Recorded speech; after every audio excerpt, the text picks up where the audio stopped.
Actually, this is a different save. So it's not part 2. As cool as it would be, I need to expand the screen a little bit. Because, you know...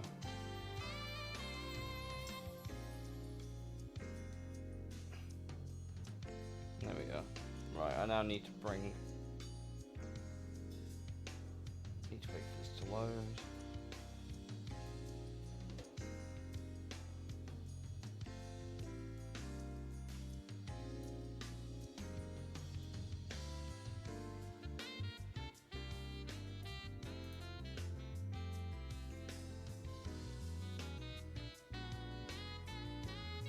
Mostly because I lost that save. I say I lost that save. I tell a lie, I lost the audio for the stream. So this is a completely different save. I actually started this one from scratch. I have no idea how far. I did this in about 6 hours. My progress. You can't see it, but I'm level 15 in Ace Bet.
Yeah, give me a sec.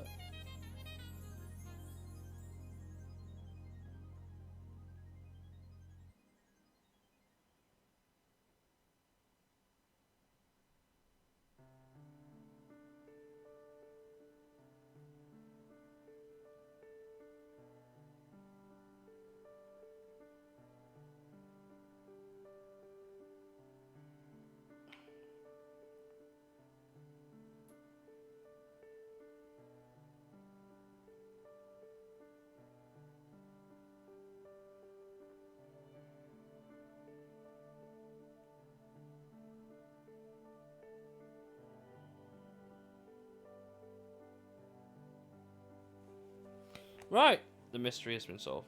I think the 400 Isuzu is a premium car here. The Isuzu. It's standard. Pretty sure. Well, maybe it is premium. There's so many prize cars and DLC cars and shit. No, there it is.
Please don't spin out your mid-engine car.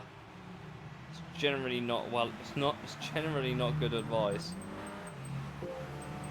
We've got a Del Sol. Let's go.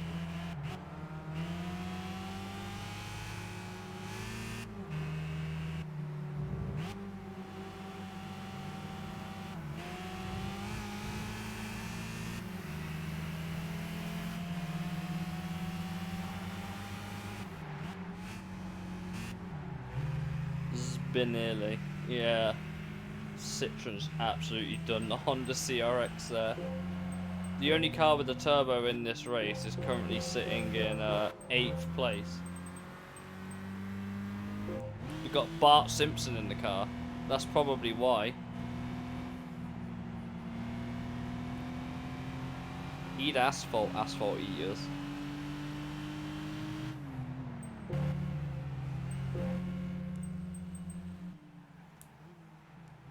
The Honda Jazz and the 206 are having a race of a lifetime.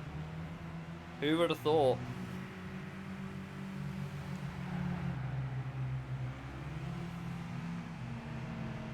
I mean, the Tommy Kyrish. Del Sol, yeah. Or Lost Lead.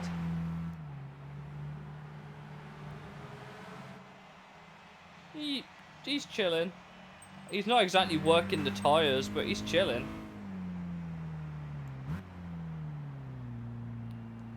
By the way, this is a prize car, but it has no like purpose in the early game, really. Unfortunately.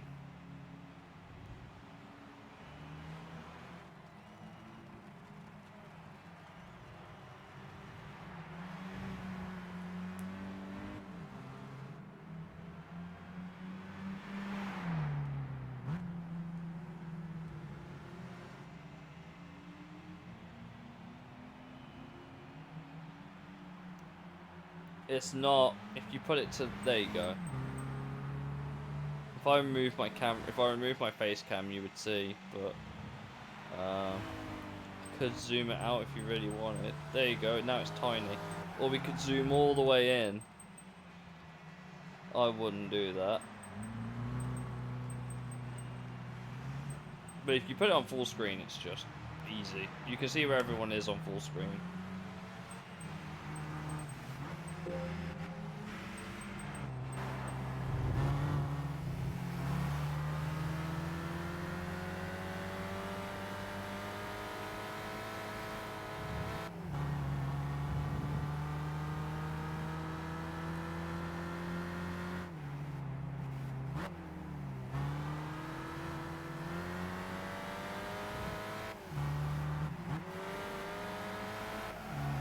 Oh, bro's pushing. He's trying to catch up.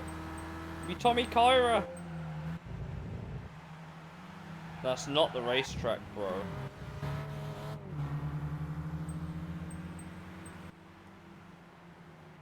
Direct your B-spec drivers well to improve their driver class. I think Pavlov will be okay.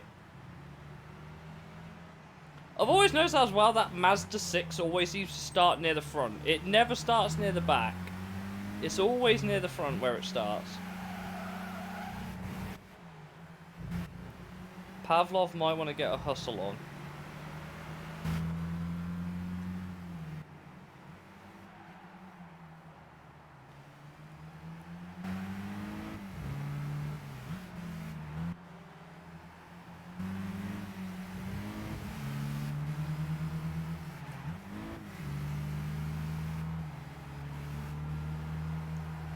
There you go. Pretty standard win. Pretty standard win for Pavlov.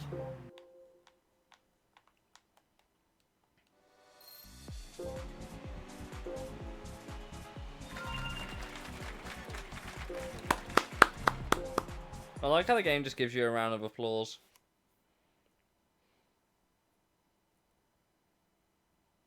You know, as you do.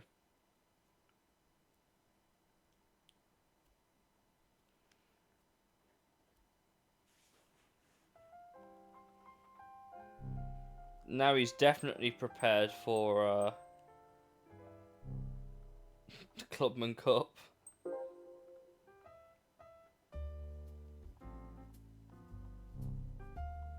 As opposed to a premium win. Yeah. I mean, to be fair.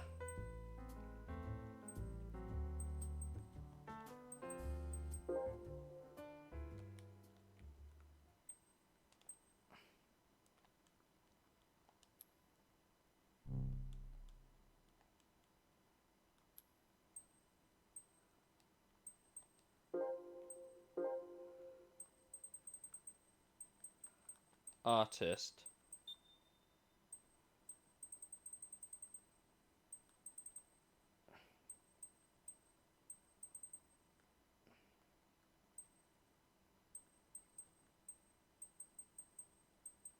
There is no way there's only like 2 Daiki Kasho songs. There can't be. I know, obviously, Thingy.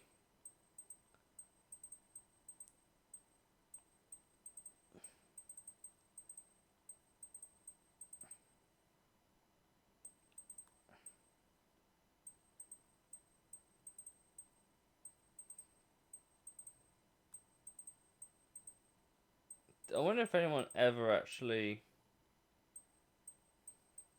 goes through all these.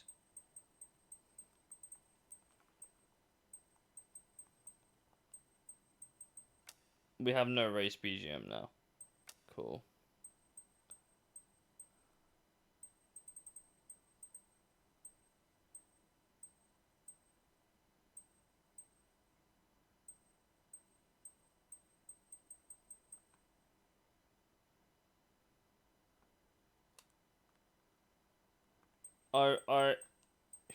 Okay.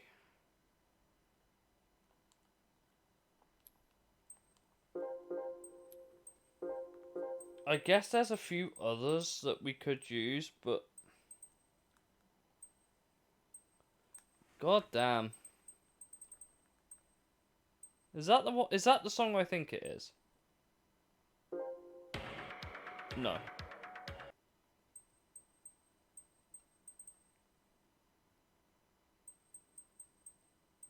See, all of these are in the menus, right?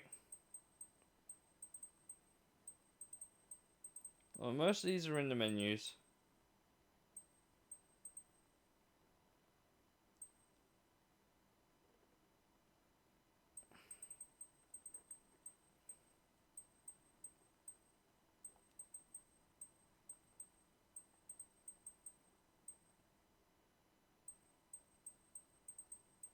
Don't know if Nitoku Inoue is.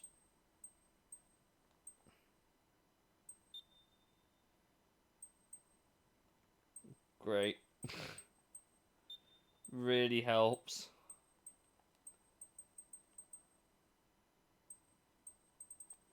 Okay, I guess we have 2 songs in chat. I guess we currently have 2 songs that we can listen to in the fucking races. Better than nothing, though.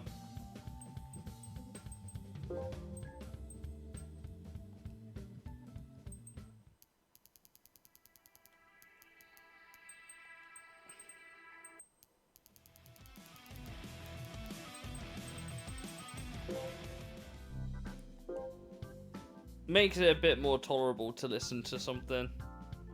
Yay.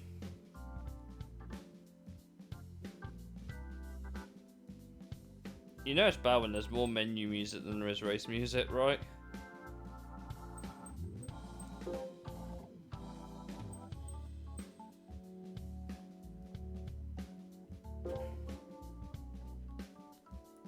Getting this one right may just be a try.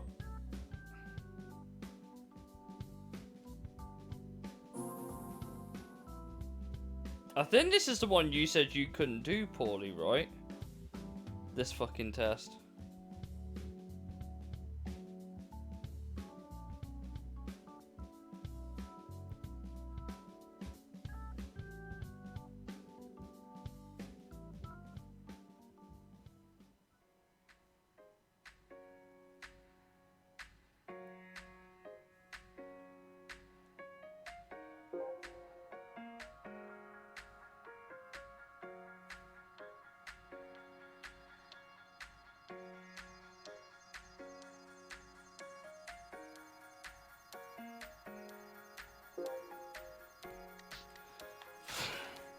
It's a moist track.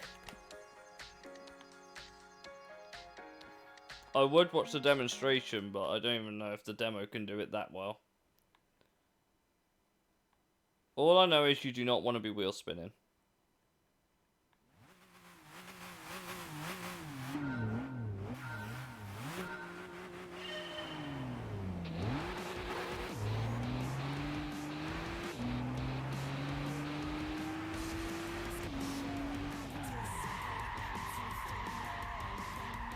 Okay, that's not as bad as it's still bad.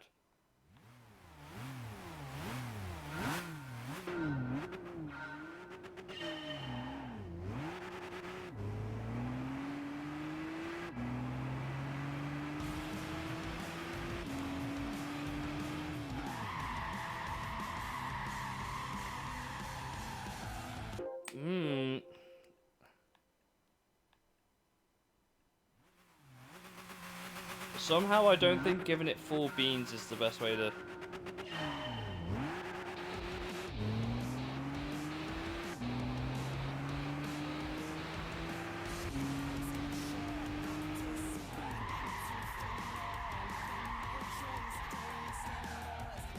It's not a terrible start. I mean, it's bad because it's bronze, but...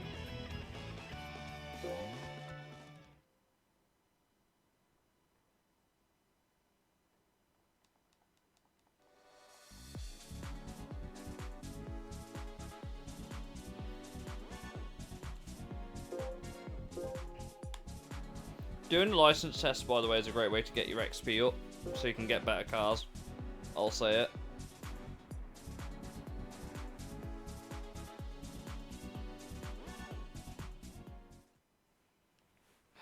Well, at least we've got a reference ghost now.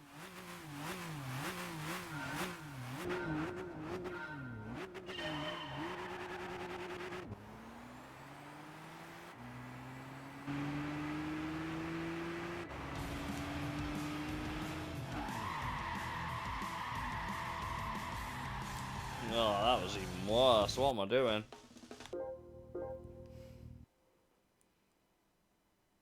So I was right, you don't want to go full beans at the start, but you need to go full beans pretty quickly.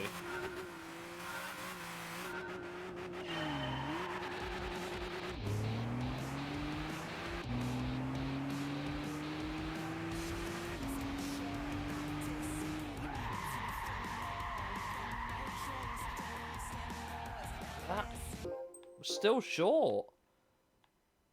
Bruh.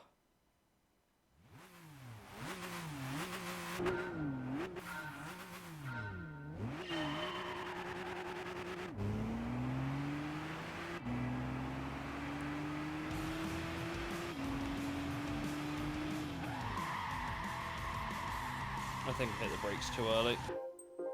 Okay. This one is just trial and... It is actually just trial and error, but...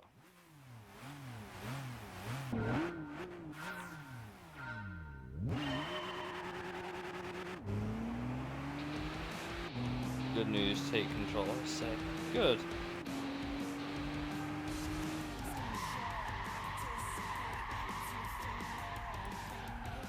You almost have to, like, power slide. It's like the A2 in Gran Turismo 2. I don't like that.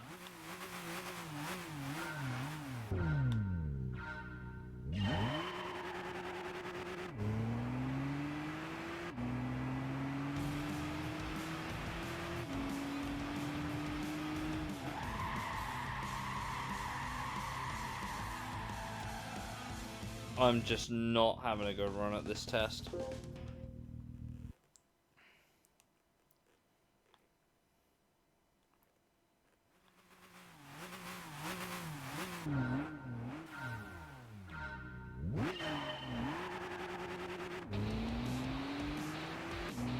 I'm just not getting a good start either. I would love to find out how the AI, like the, get better. Trying.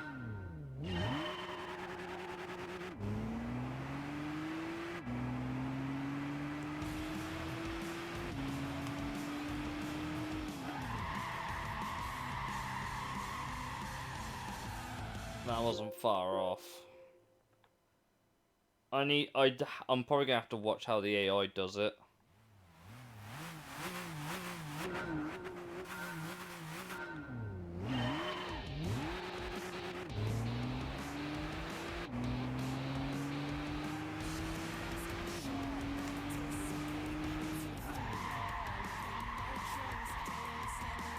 Yeah, you've definitely got to slide the car sideways to slow it down a bit quicker.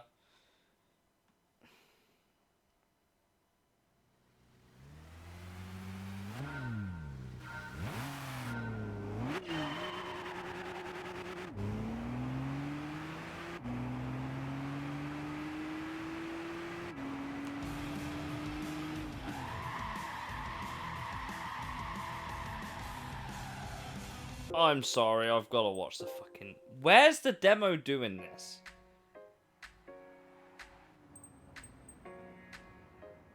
This I've got to know.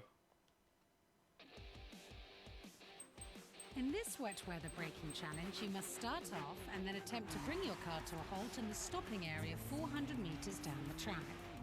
Grip is drastically reduced in wet conditions due to the layer of water between tyre and road, making acceleration control and judgment of when and how to brake more difficult. Getting this one right may just be a matter of trial and error. Accelerator control when pulling away here is crucial, as you will need to accelerate gradually in Bro's order just to full avoid power. wheel spin. If you find this kind of delicate control difficult, you can try pulling away in second or third gear instead.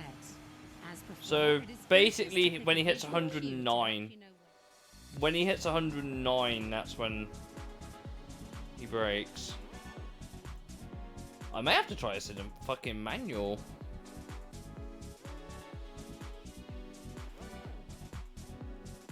You may just have to... Fucking comfort mediums. Ha! Good joke.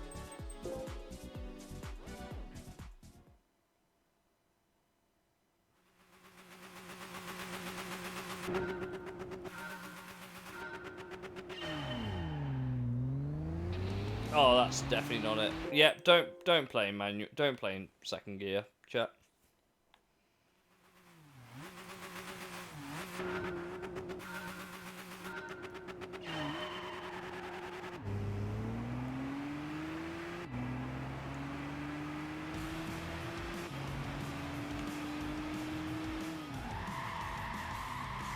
Why is the accelerator on?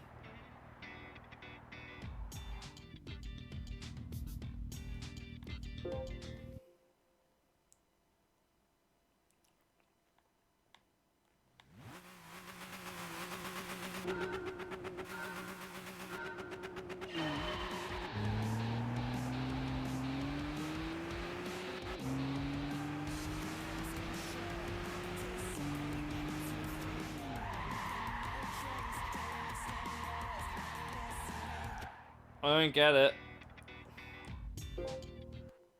I don't get it. The accelerator is still half up on manual.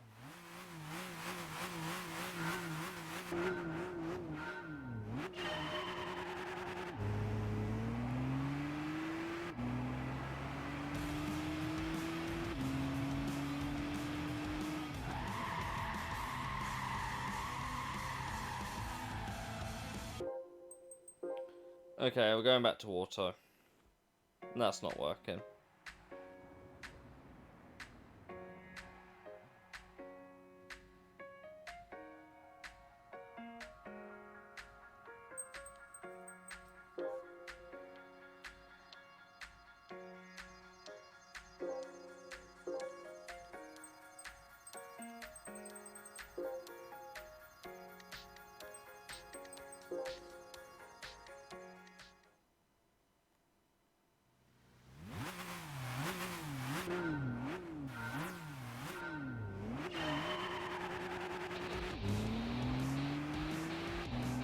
Okay.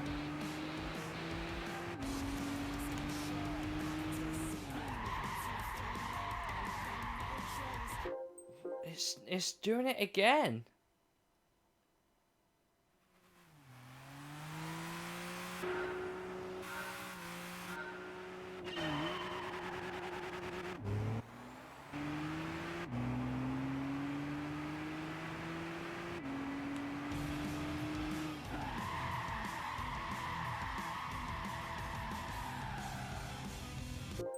BRB. Okay.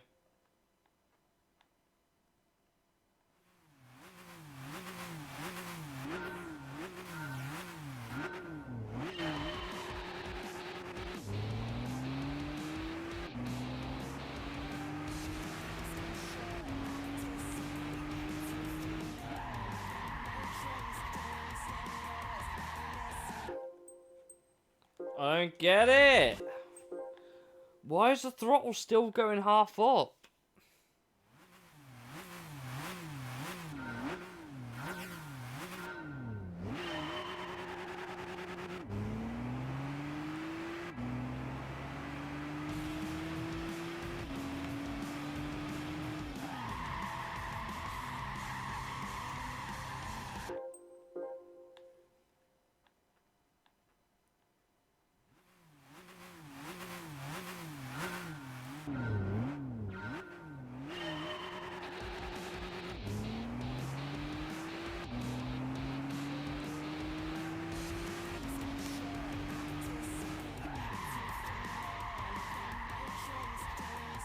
We're getting closer to nailing this.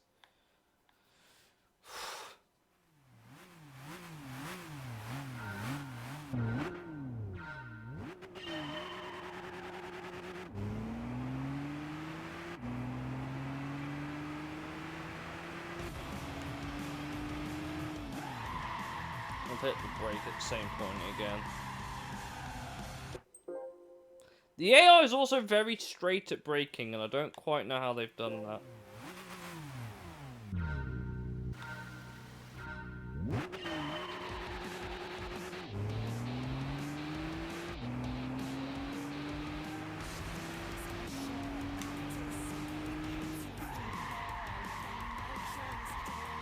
That's way overcooked it.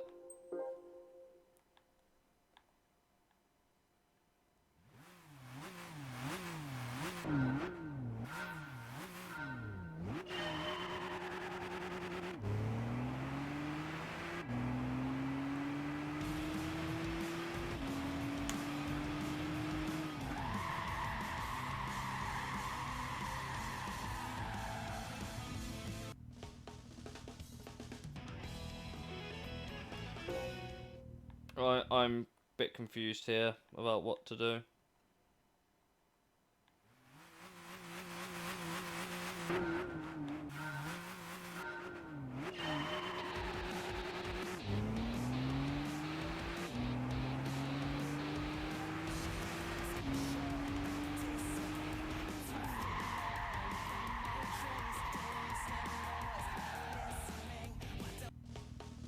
God damn it.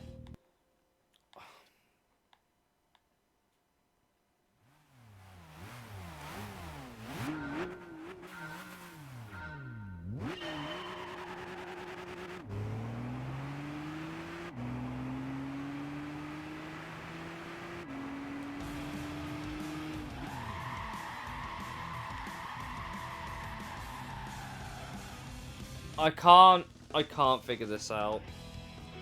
How am I gonna find half a second? Chat. How do I find half a second?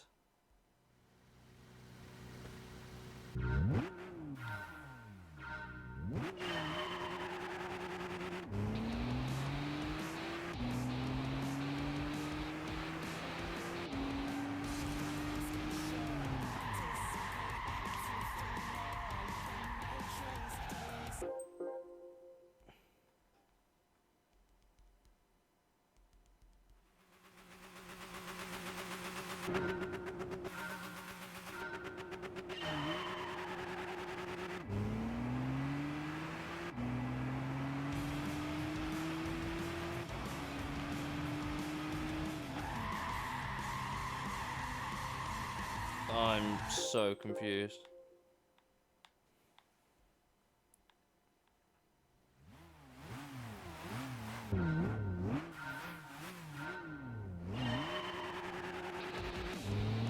Well, that's a start.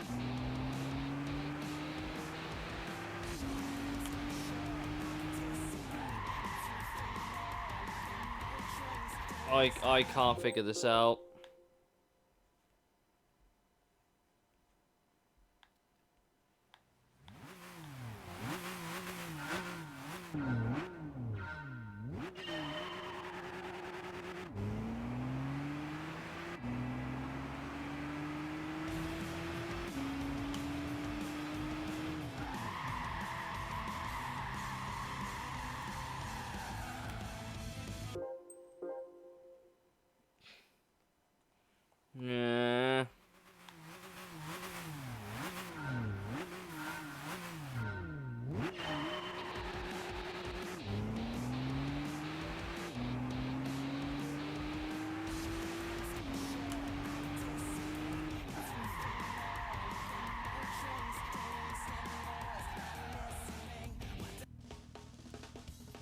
I can't figure this out.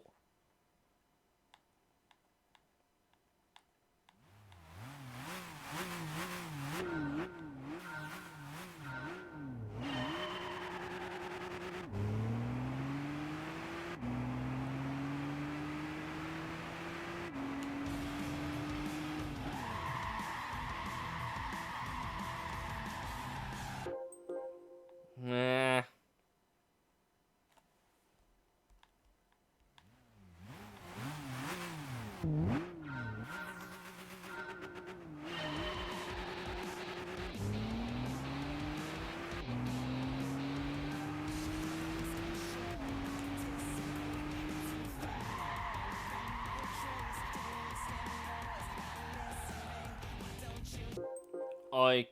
I'm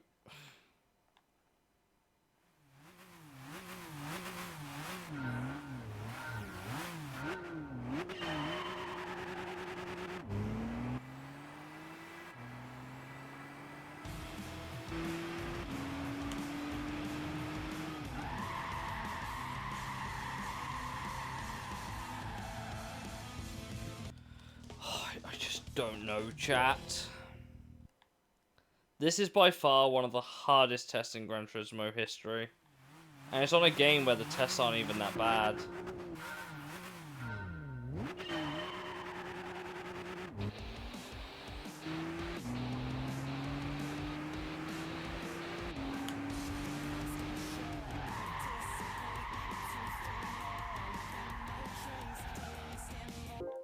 How are you doing this in 14 seconds?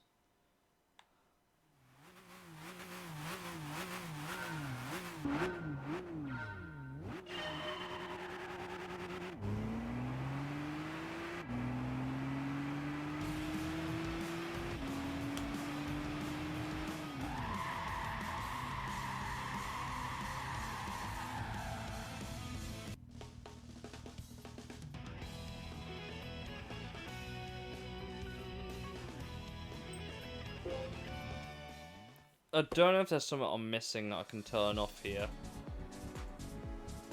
Might be.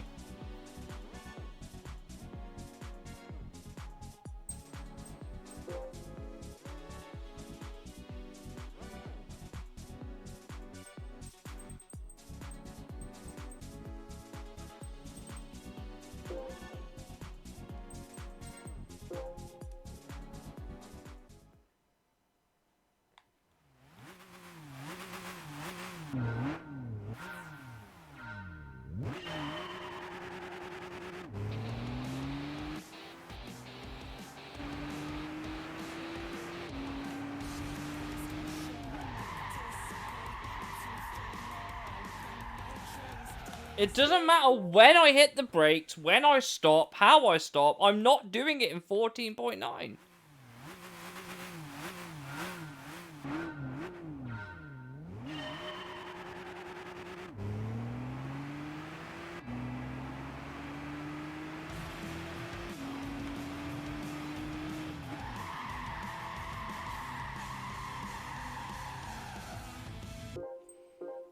I think it's more akin to A2, where you can't just brake in a straight line. You've actually got to power slide the car to a stop. That's what I'm betting on.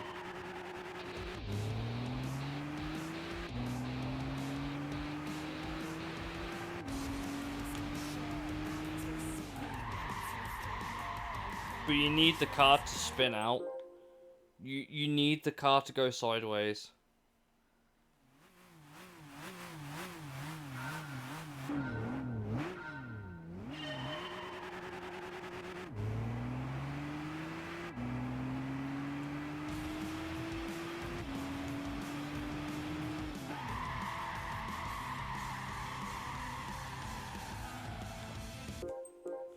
I just don't get it.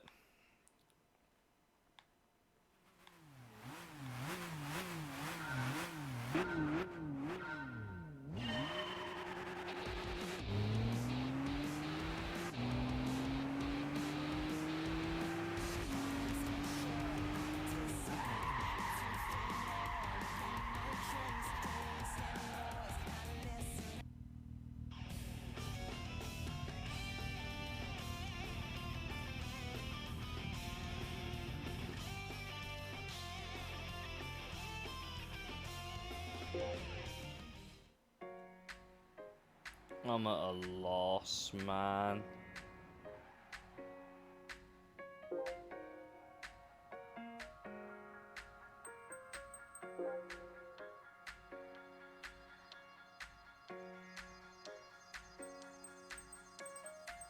Just at a loss? I could watch the example replay over and over and over again, but I can't do what the AI's doing. In this wet weather braking challenge, you must start off and then attempt to bring your car to a halt in the stopping area 400 meters down the track. Grip is drastically reduced in wet conditions due to the layer of water between tyre and road, making acceleration control and judgment of when and how to brake more difficult. Getting this one right may just be a matter of trial and error. The AI doesn't have the accelerator when he's like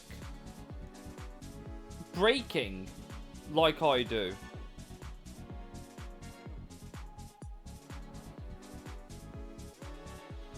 Is it just a more progressive dab of the brake? Is that all it is? Is it actually just in the slower braking? Is that actually what? Because I'm slamming the brakes on.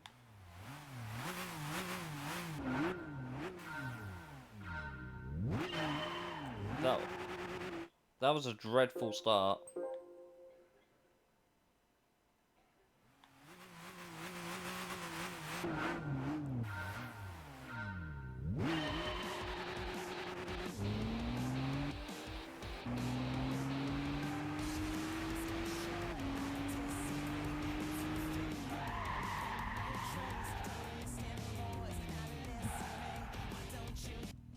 I think there's something in that, you know. I think there is actually something in the lighter braking.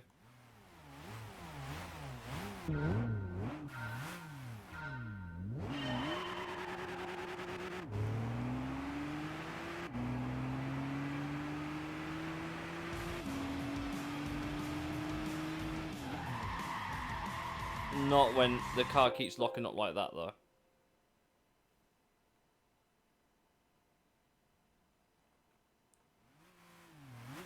Otherwise, I might just give up.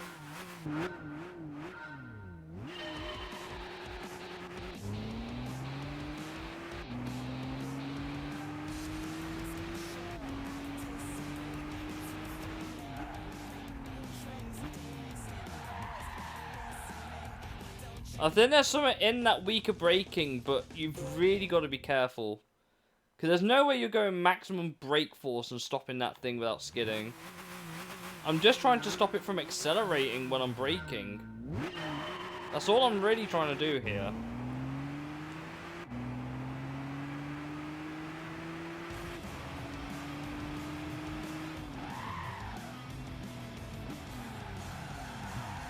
I think there's something in it. You've just got to get the braking right. But the way that the demo runs it is it slams on the brakes.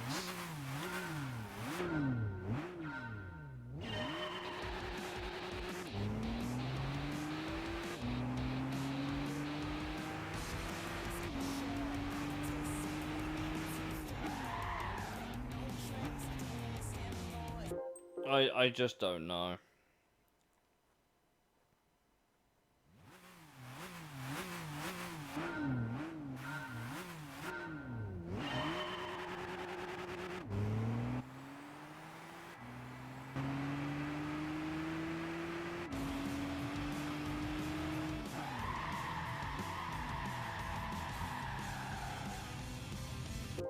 I actually don't think it's possible.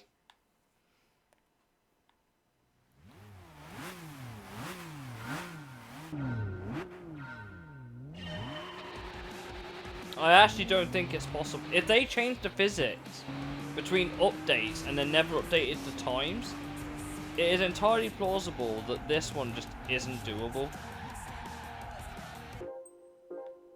You have to go about 75% brake pressure, roughly.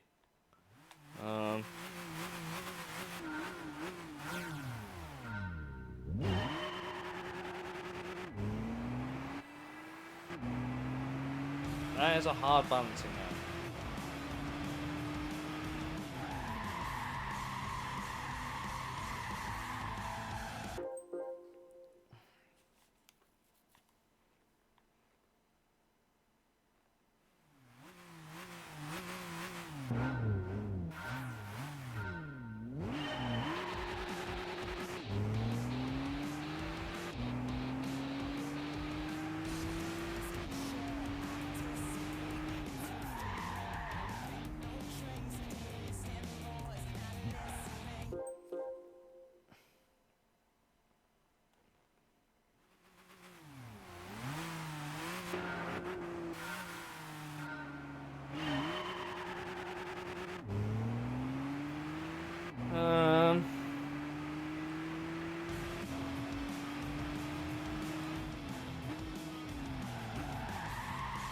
That's really not worked. I tried feathering the brake, like, rapidly to see if that would do it. That didn't do it.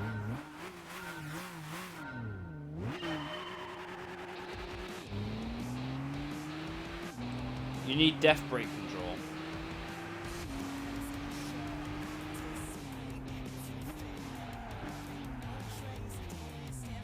That's doable. If I can get that down like that, but quicker, that'll be better.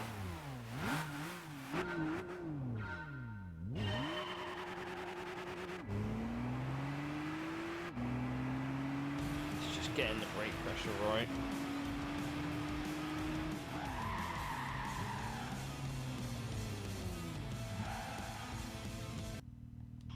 Getting the stop is hard enough, I think.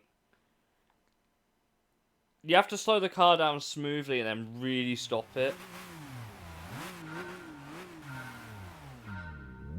Which, as you probably guessed, is not what the demonstration run does.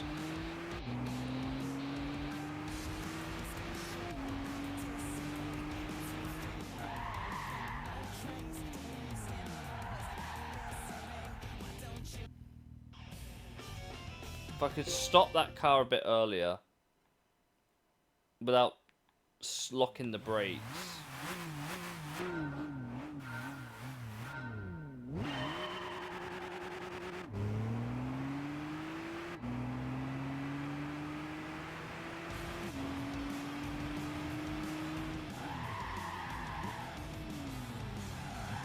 It's just getting the car stopped in a smooth manner.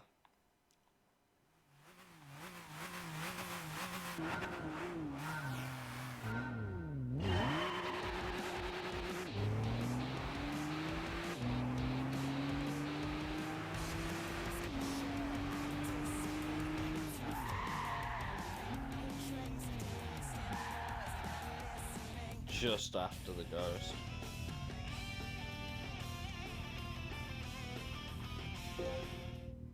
Chat, I just don't know at this point. There's still 4 attempts to find.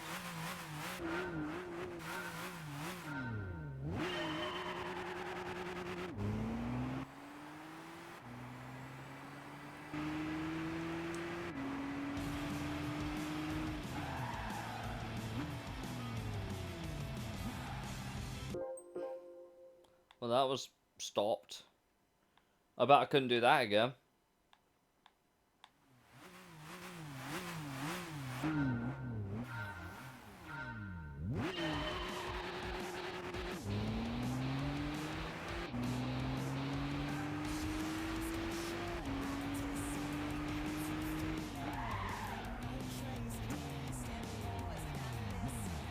We're finding time.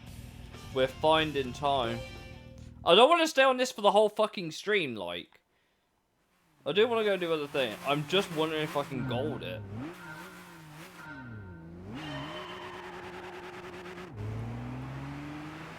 It's all in the stopping technique.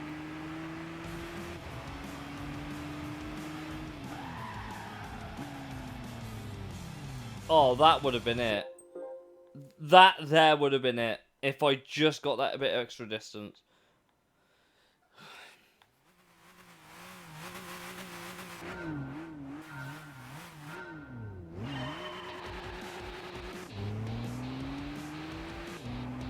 I just don't know if I've got the muscle memory for that.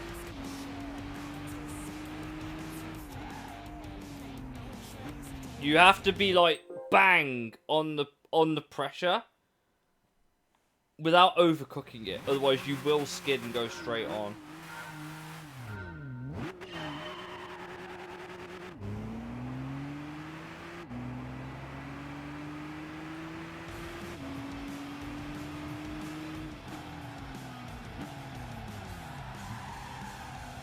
We are getting there, slowly. This is an awful test.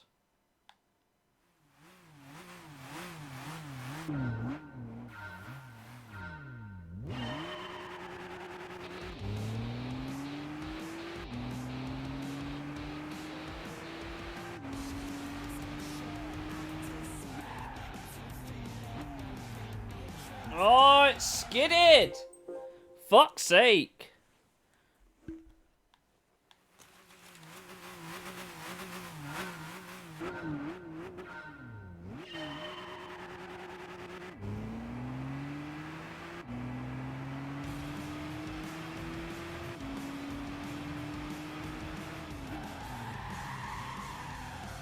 Oh, I didn't hold enough brake pressure down.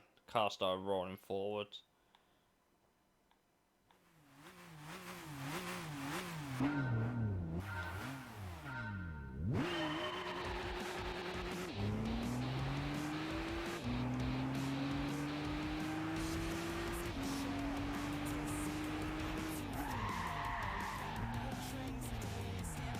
Oh, it started accelerating again.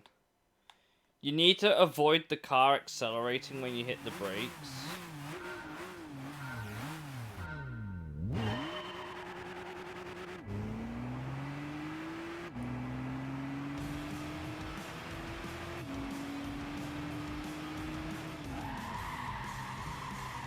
And if you lock the brakes, you have to let go of the brake and then hit the brakes again for it to stop, and you can't do that.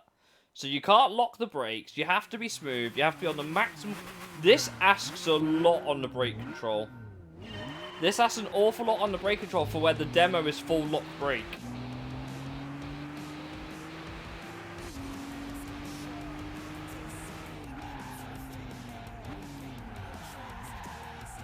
It's done it again! It accelerated again! Why?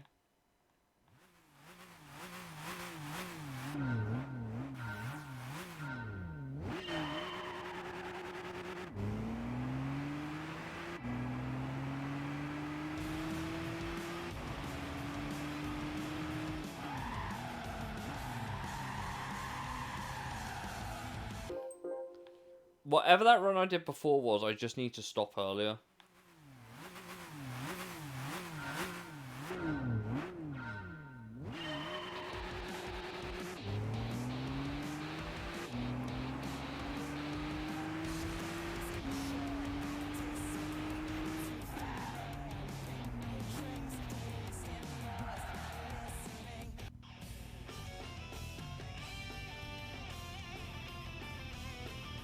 That was a slight improvement, but I still need to get the braking done way earlier.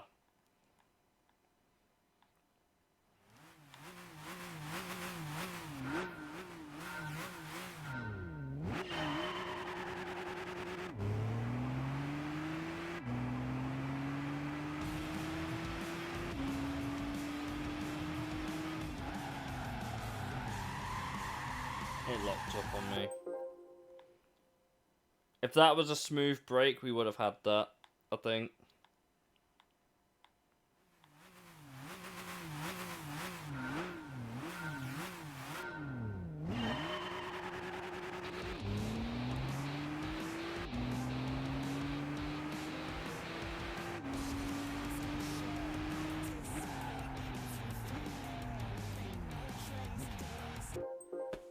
I can brake smoothly, I can do it. It asks so much.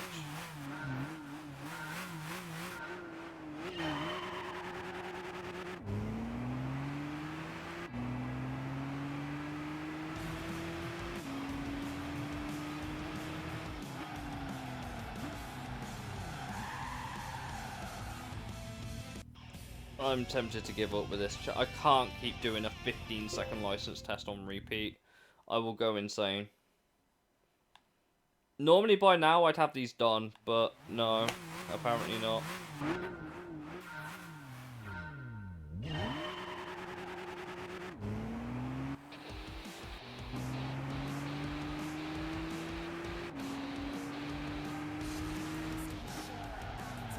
Oh, brakes locked up. Only reason I could tell because the tyres started getting warm. Which you would theoretically want normally, but not when you're trying to do it with a wet road.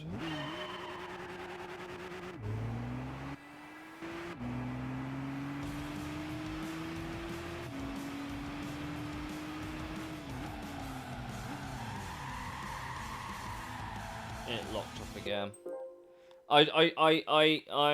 I'm at a bit of a loss. I don't know how... I don't know how much more I can really brake finely without going over the limit.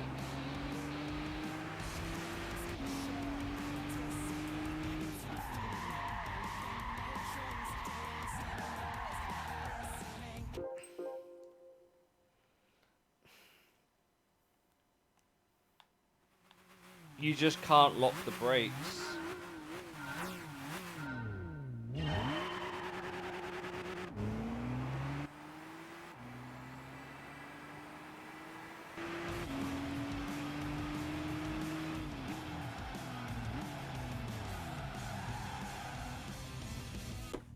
I can't stop the car soon enough. I can't get the car stopped soon enough. What a horrid test.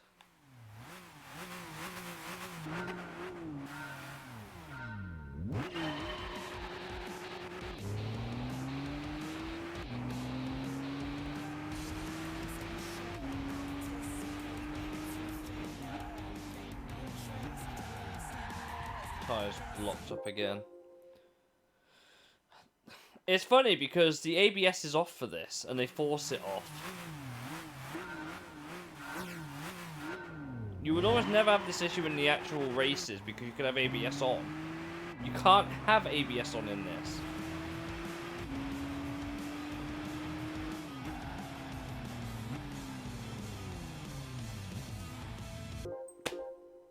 I'm always this fucking close every time I get it good.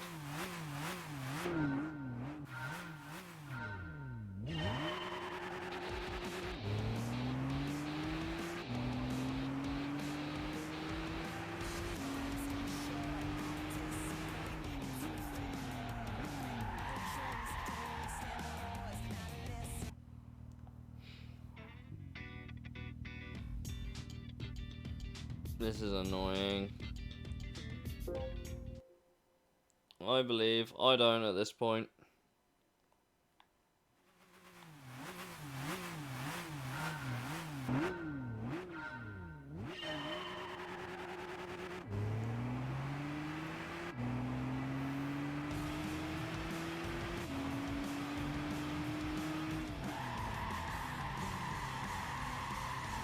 Stop locking up! I swear!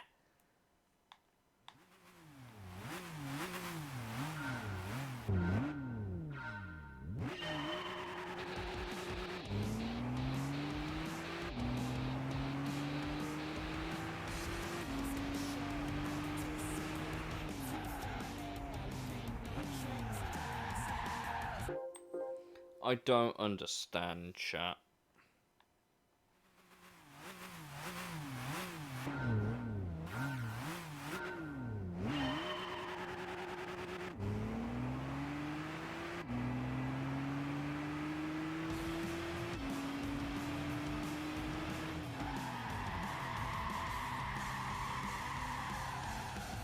You know what? I'm done. I can't be fucked with this test. What a joke of a test. Especially when the demo makes it impossible to actually, like, do it. The demo is physically impossible to do. You cannot slam the brakes on and stop without any acceleration. You just can't do that.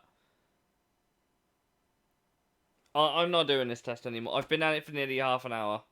I'm not doing that anymore.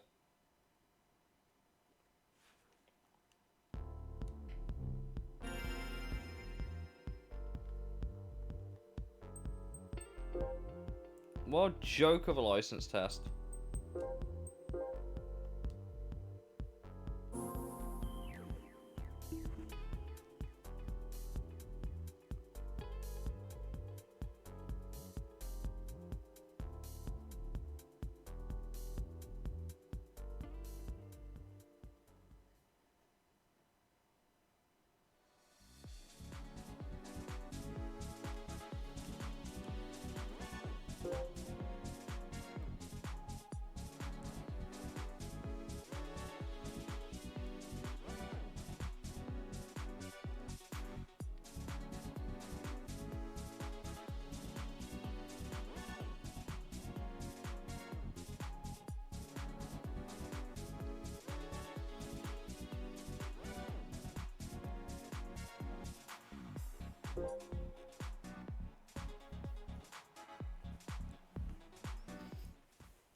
Or Hyken.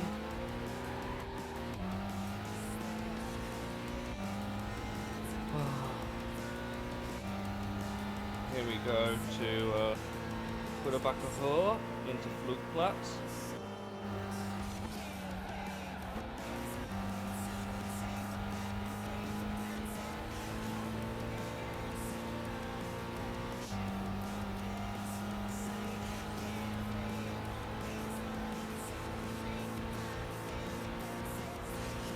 Fadenkreuz. Arenberg.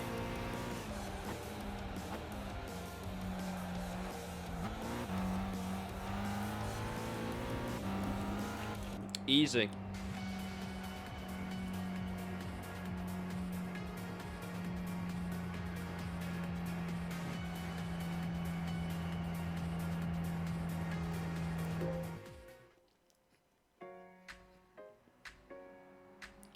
These are nice, by the way.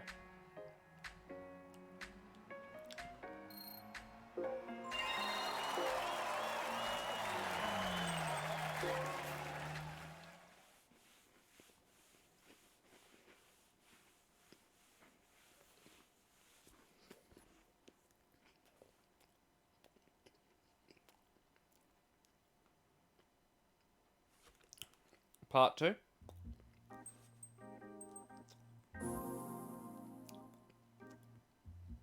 Don't worry about people in 2012 Force. Only be one.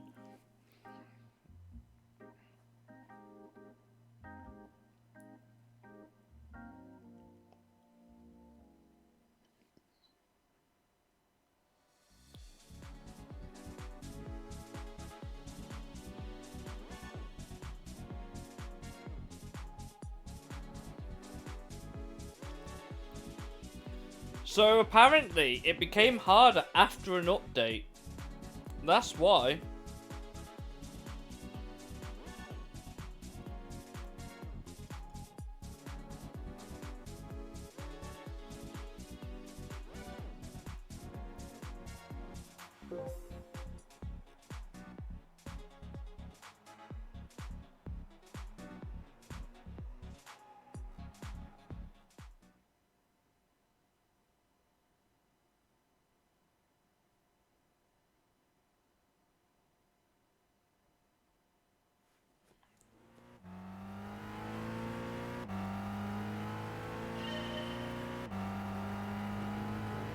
Apparently, in an update, they changed something about the wet physics, and that's why it's so hard. So, basically, if you want me to give you some advice when doing Gran Turismo, when you install it for the first time, or you load it up, don't install any updates. Do IB1, and then install the updates.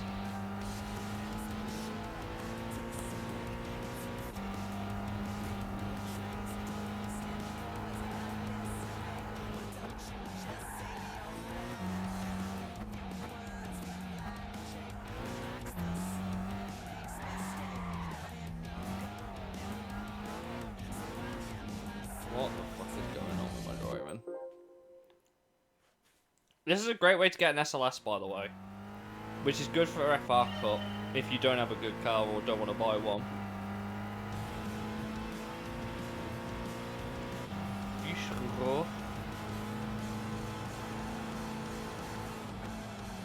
And then add an hour forced.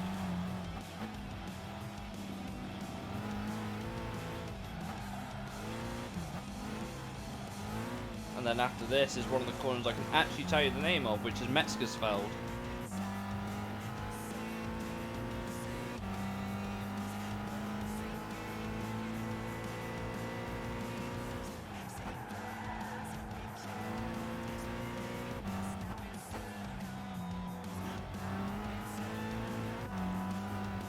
Hart. Oh. So yeah, that test is only hard because of an update. I imagine if you do it on an earlier version of the game, probably quite easy. Something to do with 80% and then 90% and then 100% braking.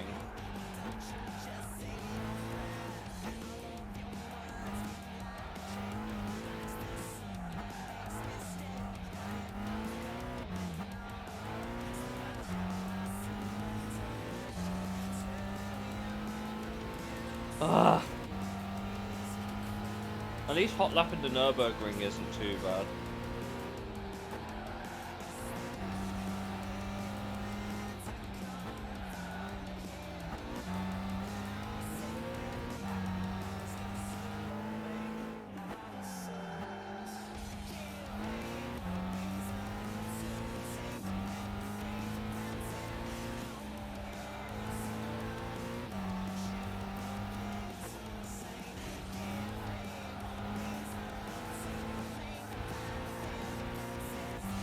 Bear siphon.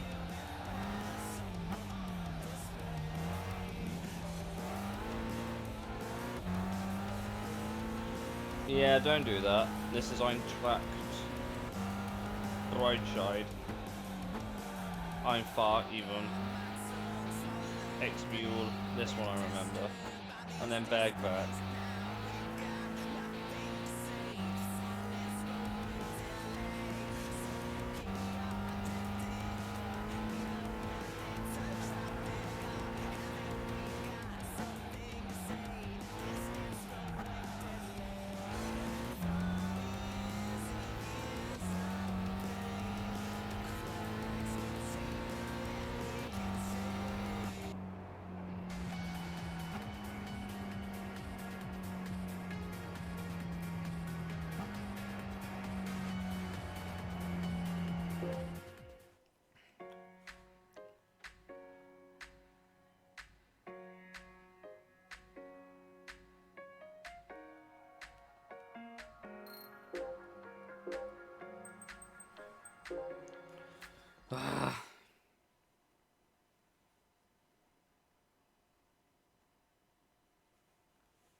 So, I was doing some research on that test.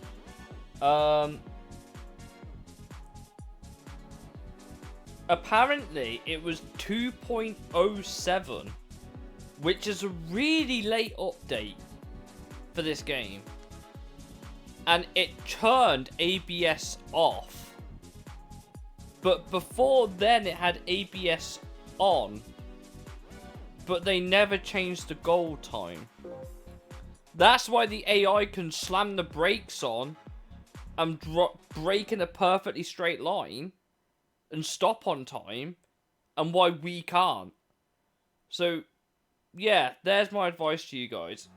If you're ever going to go for 100%, install the updates after you've done IB1, and then install all the updates.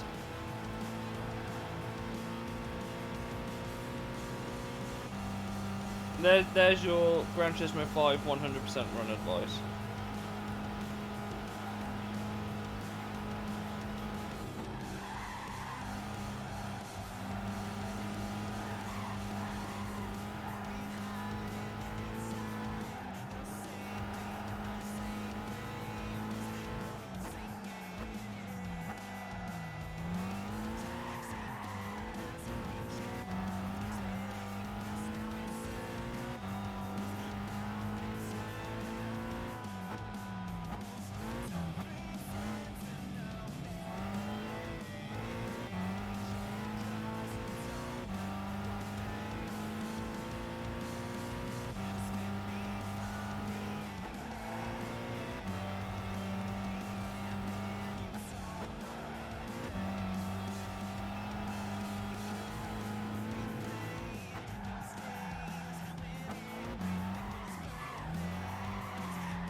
No, that'll have to be a restart.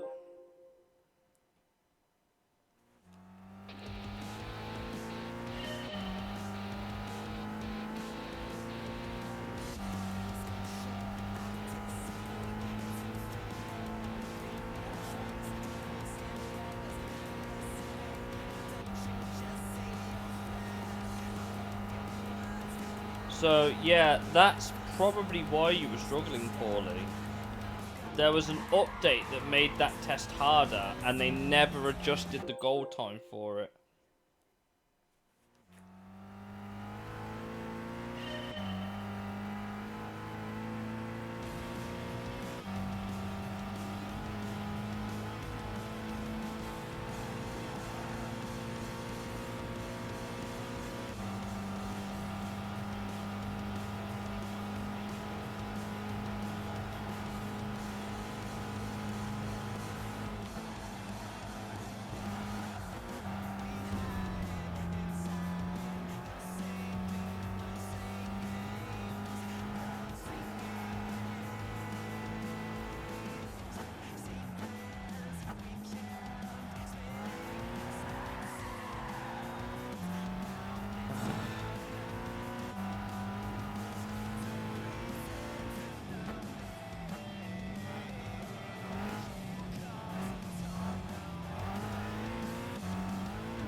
Just about made it. Hey, look, it's YouTube Corner.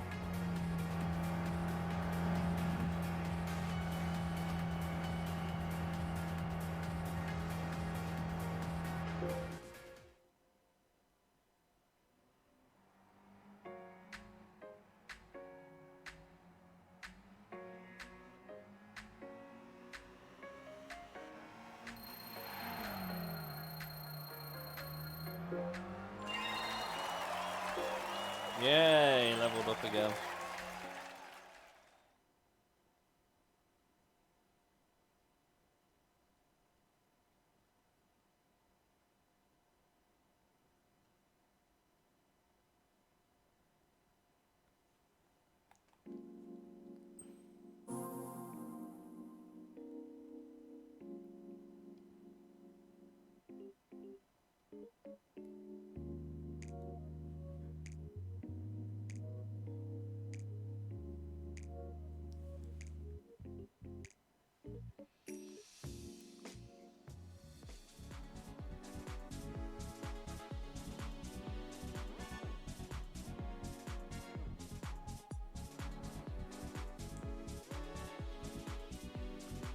Last little bit of the track, and then a full lap with traffic, I believe.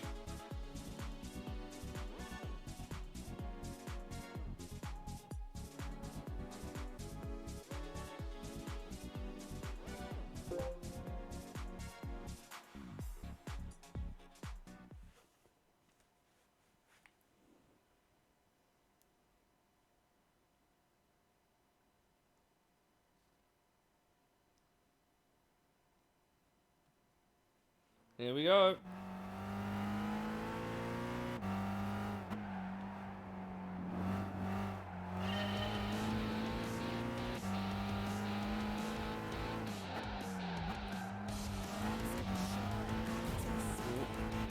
Bit of rallycross.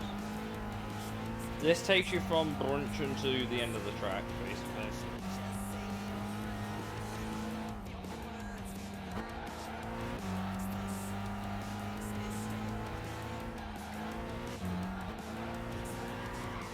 Let's not continue that run.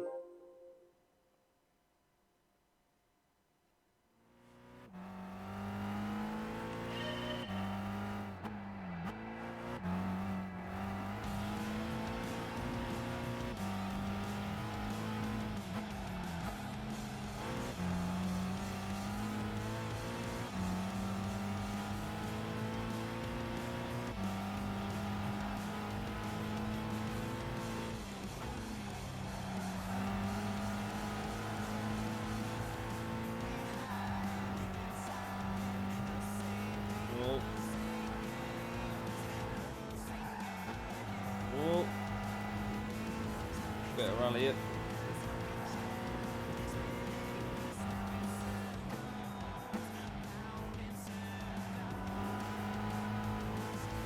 Schwanz.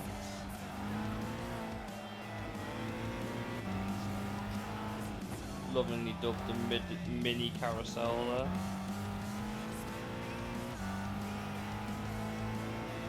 Galgenkopf. And then we got the Dottinger Hohe.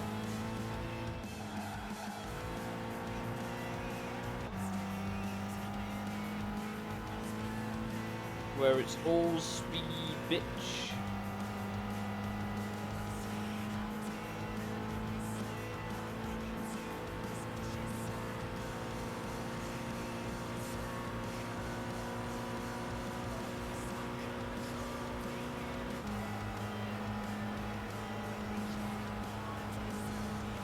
Finally hit 7th gear, Antonio Push, then Tiergarten, and then one more corner, Hohenrain.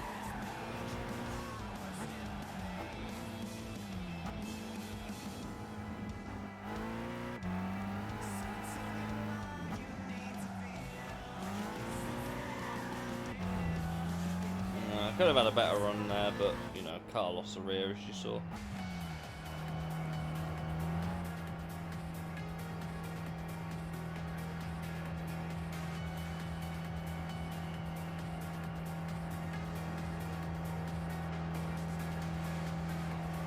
Spin.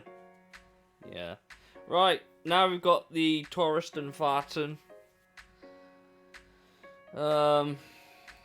In the SLS. We've nearly hit 1 million. And I still can't afford a race car, realistically. Thankfully, we already have a couple, so that's okay. This will give me a rear-wheel drive car without having to buy one, though. That's a nice problem to have.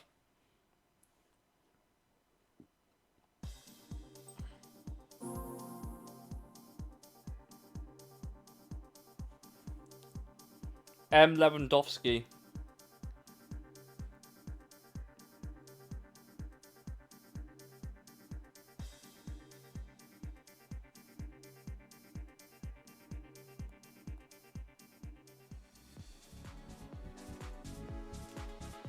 I'm gonna quickly go toilet. Be right back.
Dino Dance! I've also had a brainwave. You know how it said that we were first on the opponent list? Do you know why that is? And I've only just worked this out.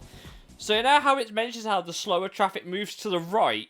Well, that's what happens when you get lapped. The AI move out the way. So you start first, they put everyone on lap 0.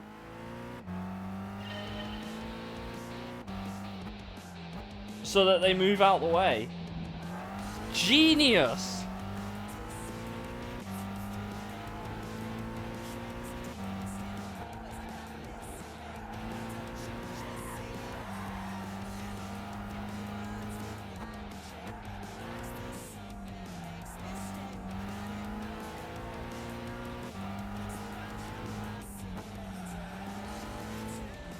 Yeah. 300 SL making me go the long way around.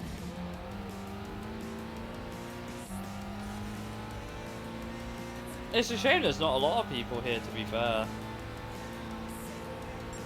I guess the pool pure pool stream start kind of put people off, which doesn't surprise me. It's not my usual sort of content, but I did tell myself I would do it, and I kind of had a reason to. Mostly for my own, like I said, I had to do some stuff for the guys, so. And I was like, I'll check it out. I didn't realise the demo was so short. I thought it'd be a bit more, but I guess it's just a demo, innit? I dropped off the feedback I needed to drop off at the start of this stream, so.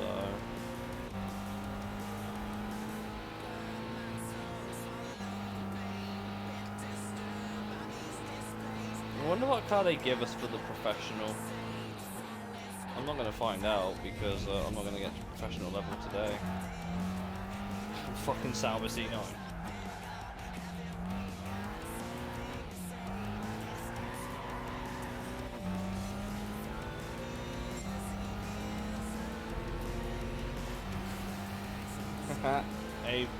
A class.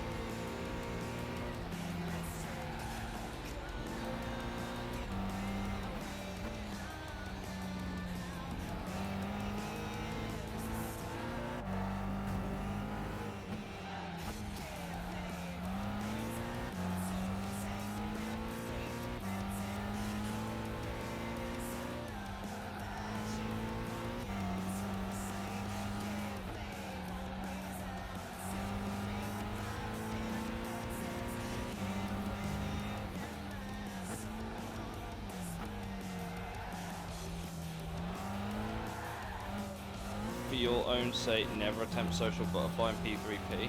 How come?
I'm actually surprised they didn't mix up the variety of the cars on the tourist and Farton.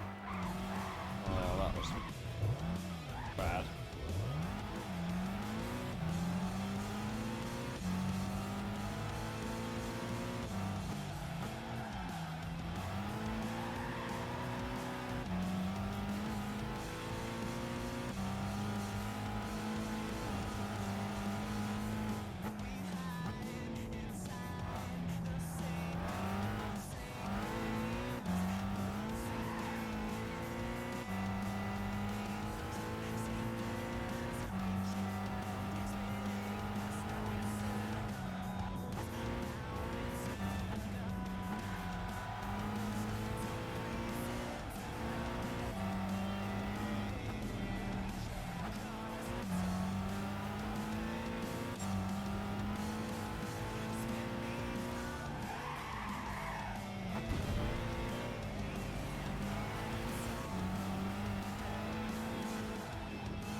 Oh boy.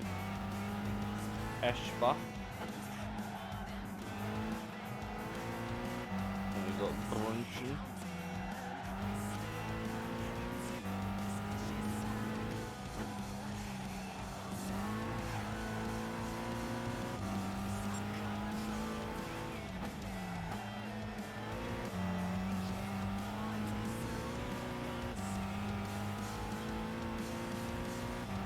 Landsgarten.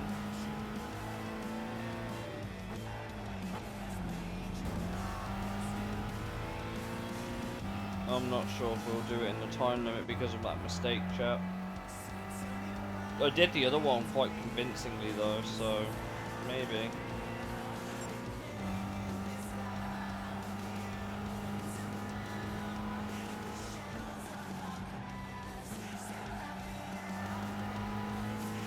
Hey, Liam. Welcome in, dude. Glad you made it.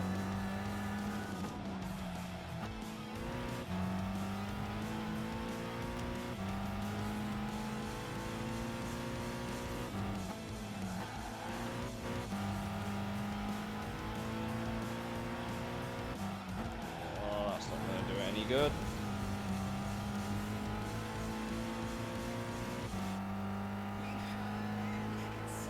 Car's considerably quicker than the 300 SL though.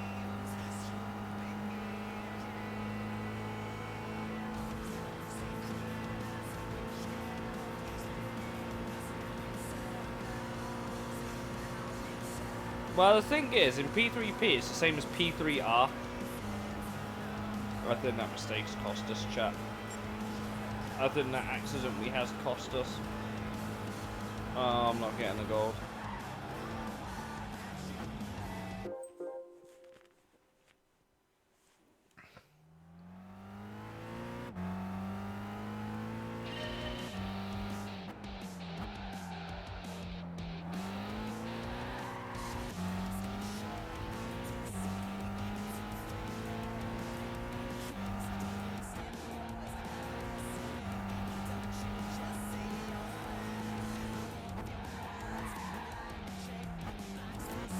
Is this like, no, not quite. Not quite.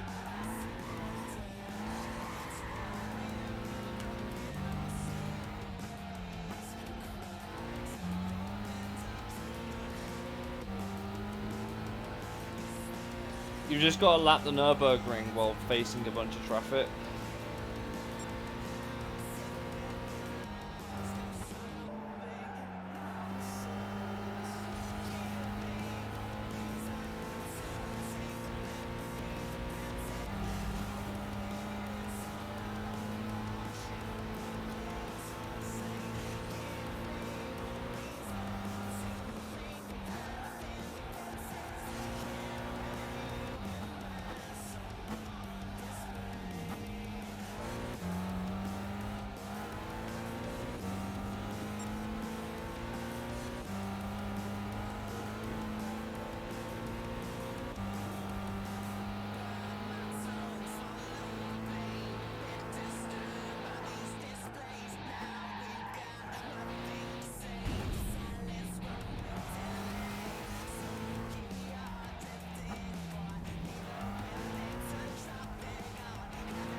How was the ball game you were playing before? I played about 40 minutes of it just to get some first impressions and kind of get a feel for the game. Wasn't bad. It's very much like the original. It was very much like the original in that very relaxed, very chill game if you want to wind down and just enjoy it.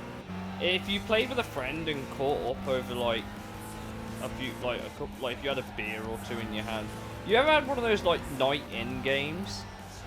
It's like that, I would say. It's not bad. I'm probably going to pick it up whenever I get the opportunity.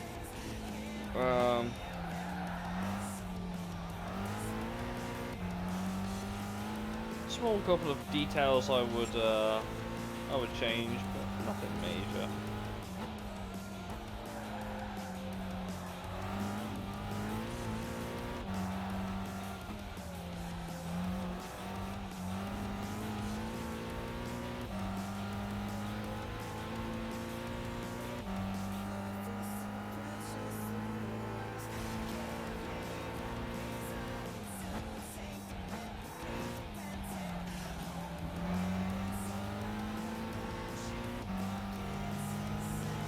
But it was good in the grand scheme of things. I think it'd be better with a lot more polish, obviously.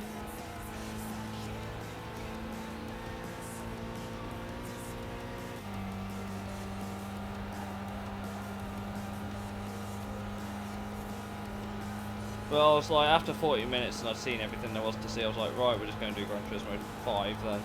I couldn't think of anything else to do, so I was just like, fuck it, we'll boot this up. Oh, fuck. Right, don't bin it here like I did last time. Oh, I keep forgetting they move over to the right to get out of the way.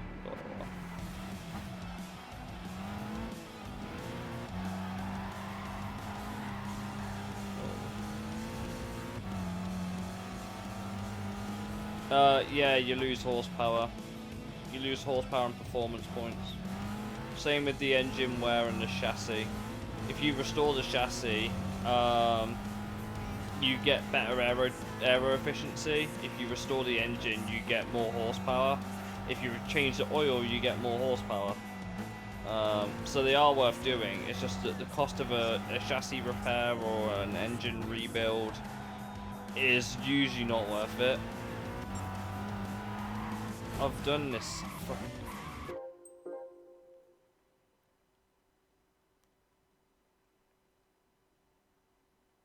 I imagine there's very little room for error in the achievement, poorly. I imagine. I imagine there's very little room for maneuver. Even in P3R, it's difficult. And you don't even have the answer, and that's not even included in episode I, guess.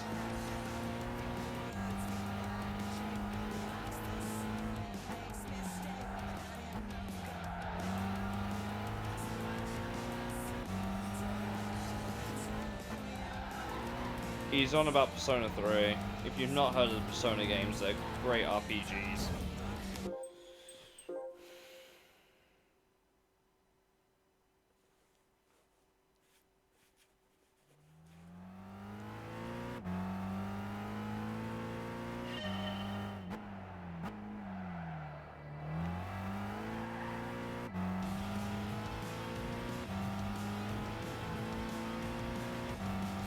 It's in P3R and P4G poorly. In Persona 5 Royal, you only have to do 10. But in P3R and P4G, it's there as well.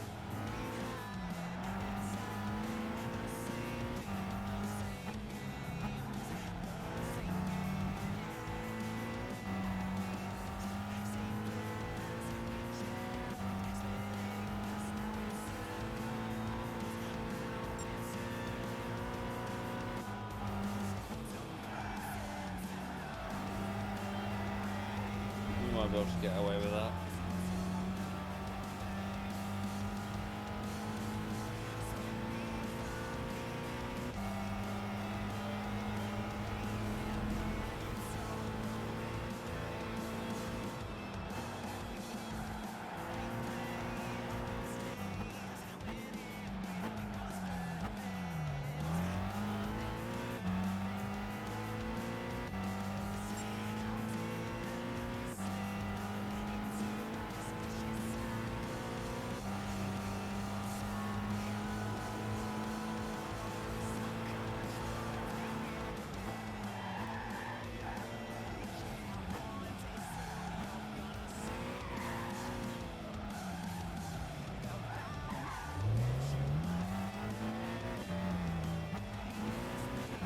Bonsoir, Gran Turismo man. Bonsoir Racing! Come on, ça va?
Yeah, I have to push quite hard for the gold time here, especially if the previous complete run was anything to go by. SLS is becoming a problem.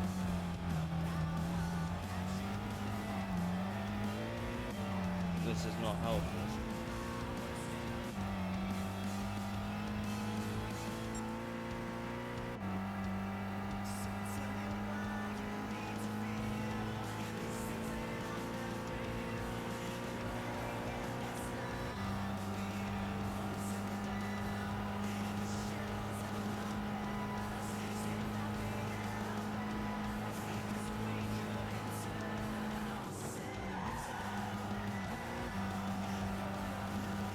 Yeah, 100%.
I'm having to focus, that's why I've gone quiet. I'm sorry.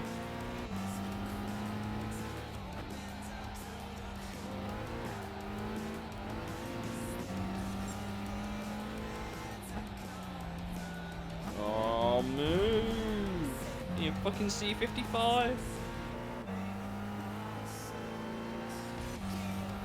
Less than 7 minutes. I probably could if I don't make a mistake. I've made plenty of mistakes on this run. The SLS doesn't help.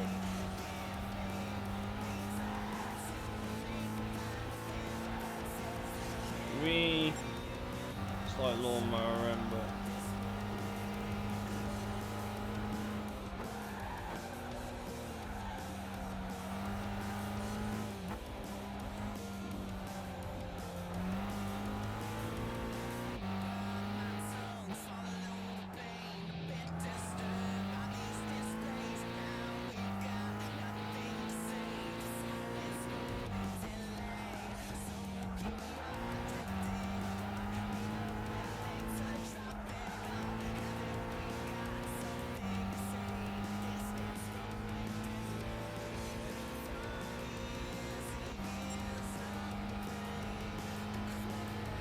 Big wang.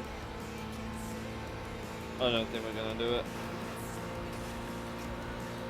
Good serve.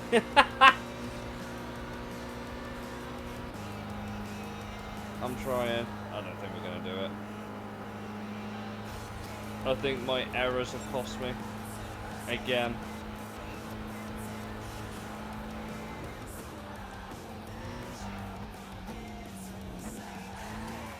I am correct, my errors have cost me. Okay, so you gotta do this flawlessly, basically. Ah.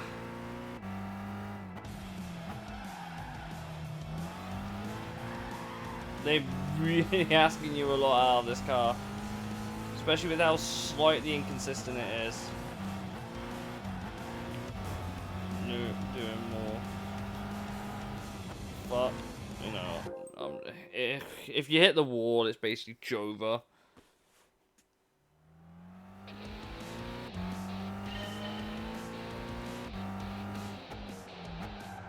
And the thing is, you joined when I didn't have a good run.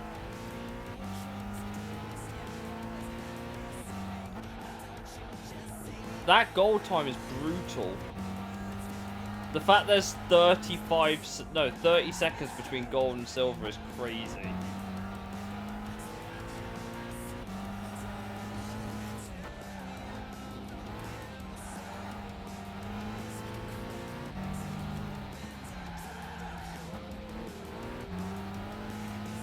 The car only has a rear wing. They don't even have front downforce on it.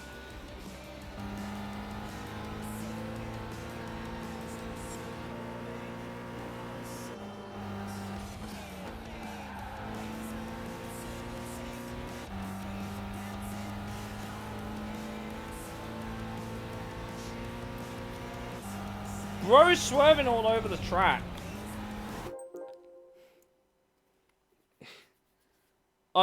The AI are meant to move to the right hand side, and I'm trying to slipstream, and then bro just goes off the track and then goes straight back into the middle. Unbelievable.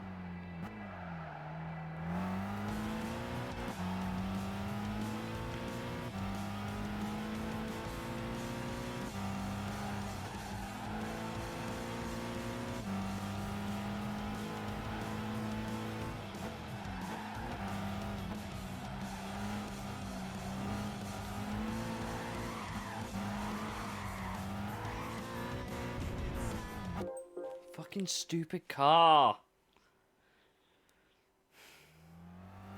Trying to drive this thing on the limit is a fucking nightmare.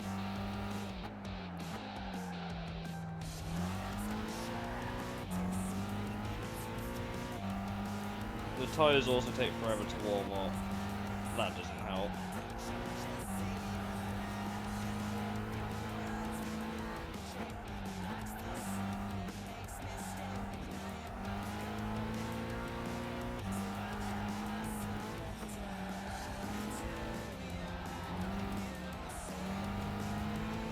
Yeah.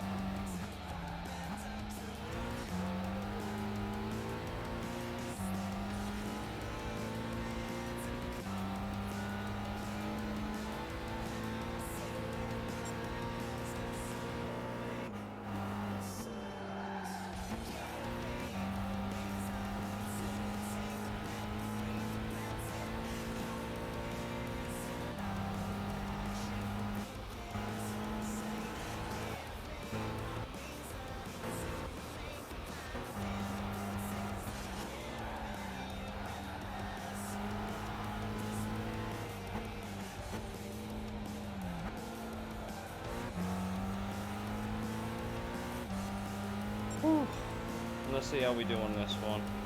Again, 7 minutes, as anyone who's ever done these, is a long time to be on the edge for a track like this.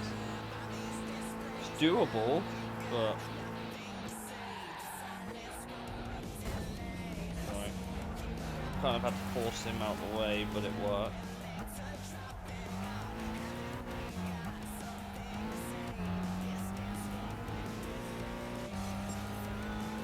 Mercedes A-Class just there.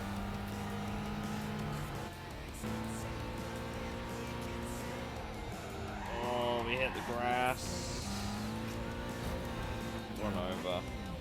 Fucking hell!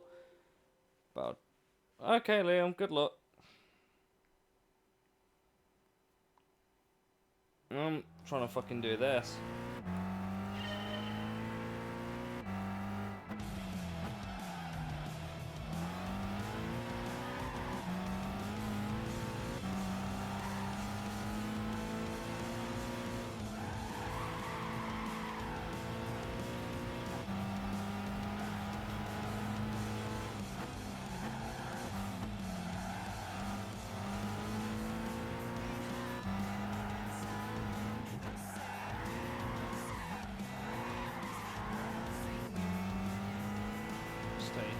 Stay right, like you meant to, thank you. I think we lost a bit of time there. As long as we don't have a crash, we're okay.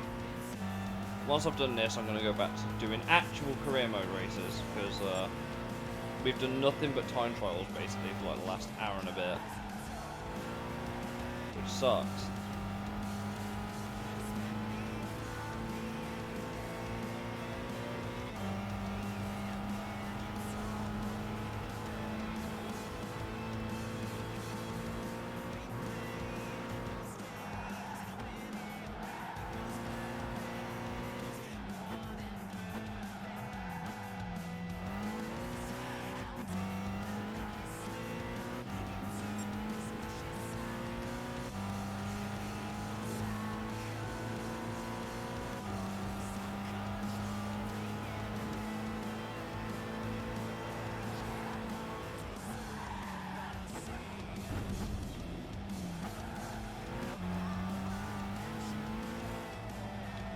Shortcut, why not? They didn't say I couldn't use the shortcut.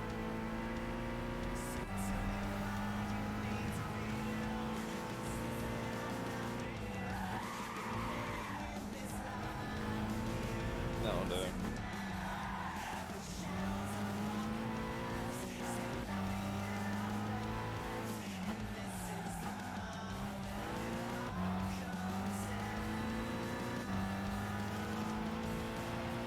That's right on the racing line, you fucking know it.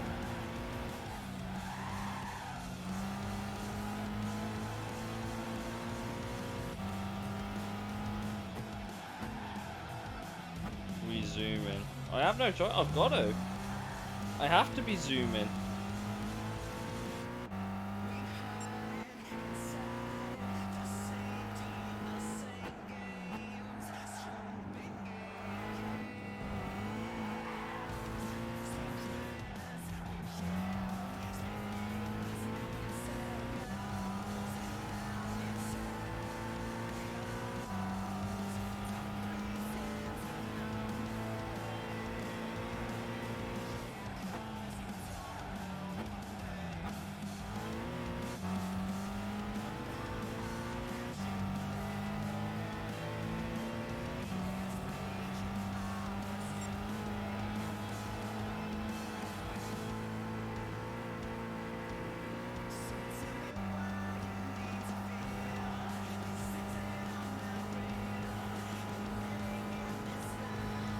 Maybe I just need to lock in for a couple of minutes just so we get some time.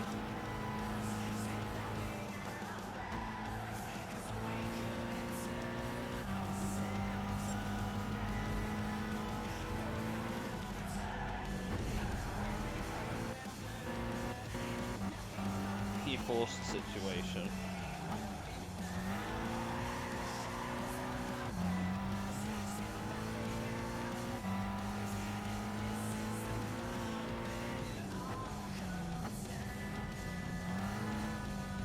Move your ass out.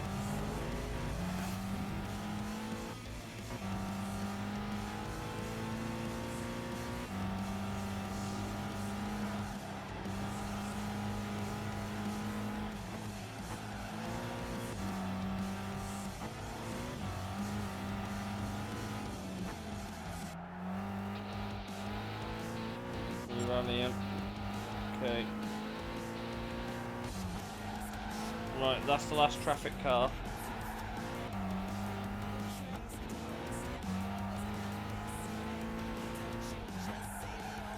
That was the last traffic car. Now it's just hot lapping, which I'm not good at.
I guess we'll find out.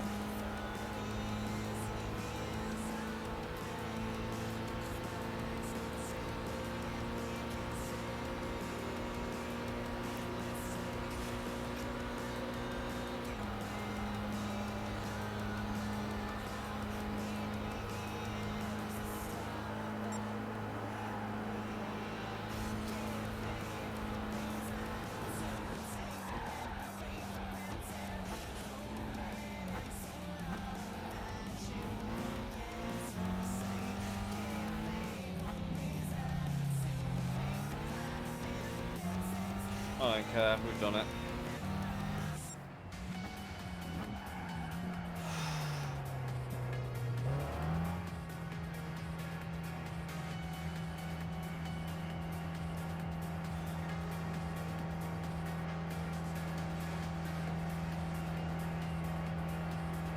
Whew.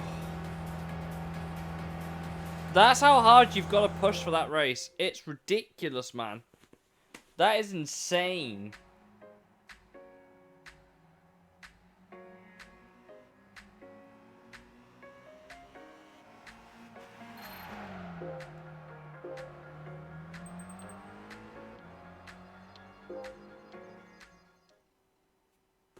%80 of your limit. Are you fucking mad? Do you have to be like 104,000,000%?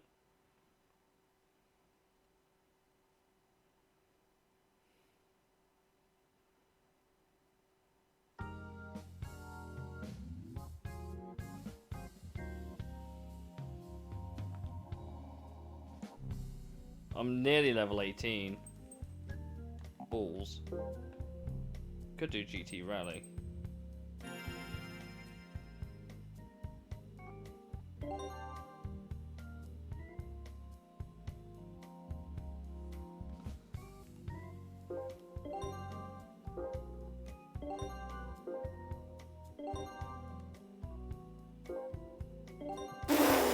Okay, I take back what I said about the SLS.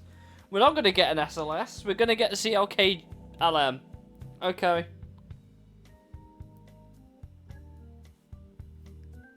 Worth it.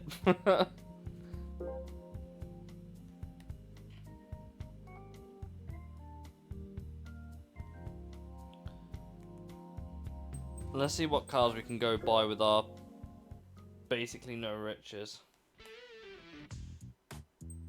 Nothing exciting. That much I'll tell you for Lister Storm. I still can't afford it.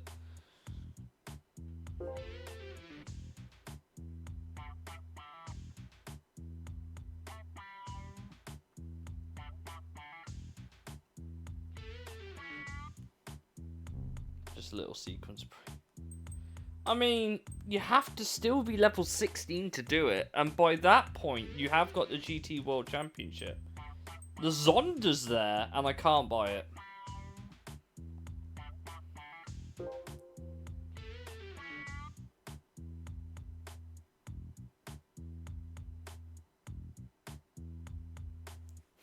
I can't fucking buy it! And it's so cheap for a race car!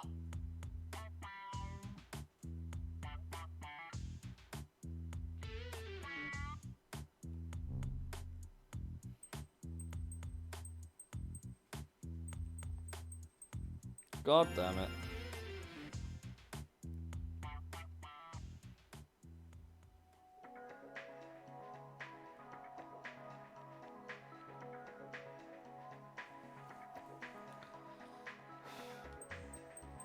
But yeah, it's not a big a sequence break as you think. It's only a big sequence break if you... I mean, we do technically get the 190E as well. It's just a regular car, but it's rear-wheel drive.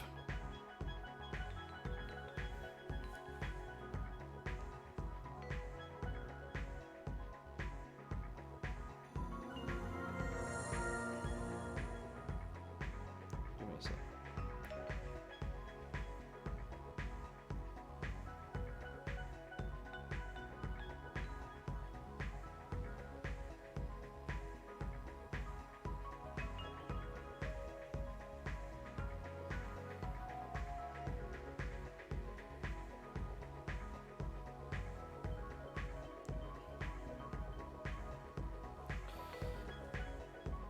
But yeah, it's still not an FR car. I don't even know how good the 190E is. I think it's okay. 405. See, I could run the Fairlady S tune, but you know, it's still not as good as the Tommy Kyrie you get from the B license, and it's still a strong car.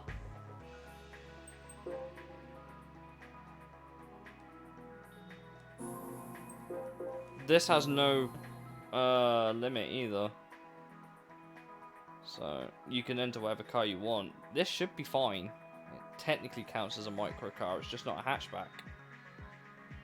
But I'm trying to get Pavlov up a couple of levels so he can do the Clubman Cup Championship.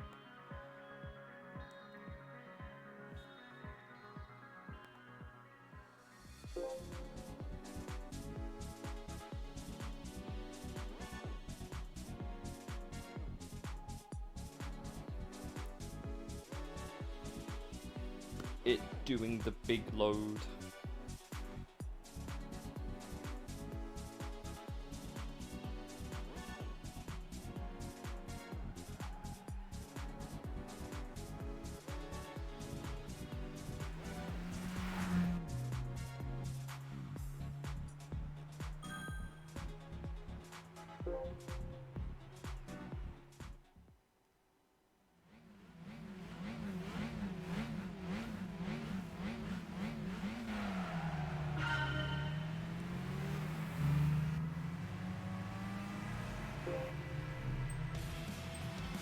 I'll probably be bothered to add the songs another time, maybe. I don't know.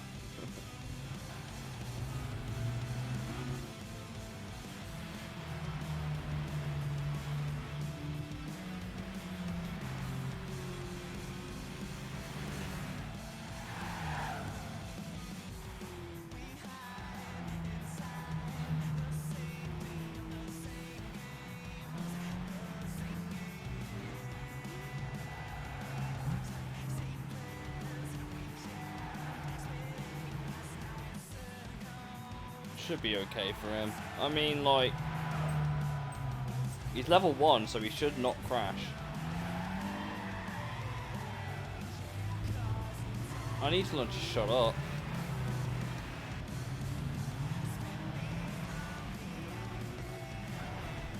Cars, it's like he's level 1, he shouldn't crash. Yeah, because that really makes the drivers way more composed as drivers about how they handle their car.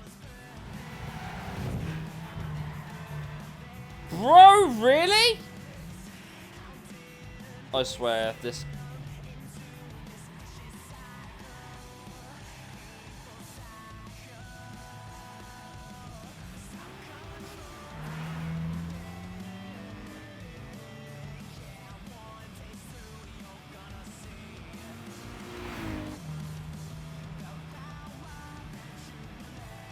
These guys... Do you think this car's too much too soon for him? Or do you think it's just the fact it's London and London's such a shit track?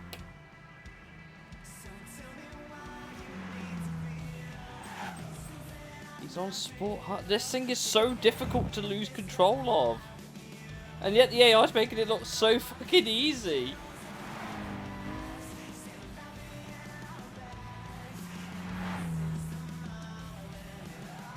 It's also considerably faster than the other cars, so we should catch up just fine.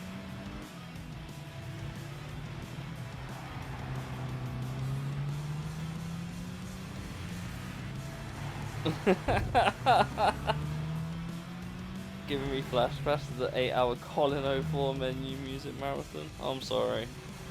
Right, surely now he can make some moves, right? Surely you're not that big of a skill issue that you can't make moves.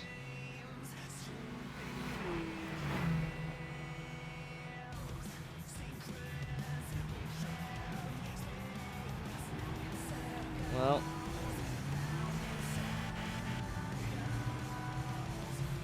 he's back up to 5th, but can he catch up to the rest of them? The Peugeot 207 is in a commanding lead right now. Obviously Pavlov here is doing his best. He's catching up. I'm just hoping it'll be fast enough that he catches the cars ahead. It's not a bad car. He should be beating these guys pretty comfortably. And yet here he is spinning it out twice in a row.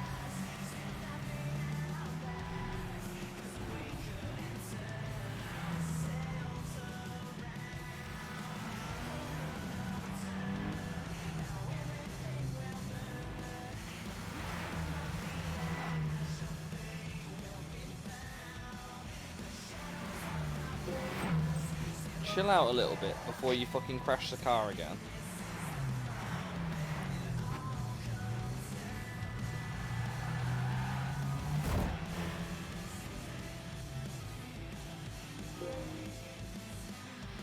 The gap to the leader is crazy. What lap time's he even doing? Bruh.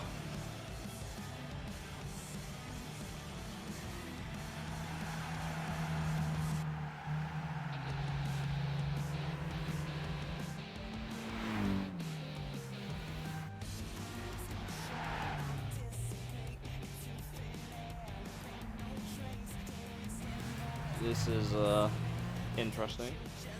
You've got 2 laps to get up to that 207 GTI, who's in maximum chill mode, and pass him.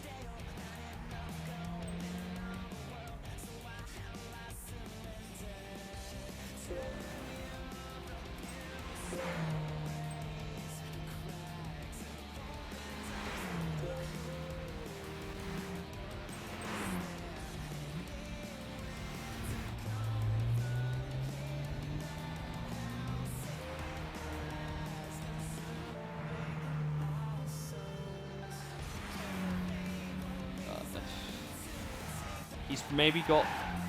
Bro, what are you doing? You ever just looked at the AI and just gone, what is brother doing? That's what this is. This is what is brother doing.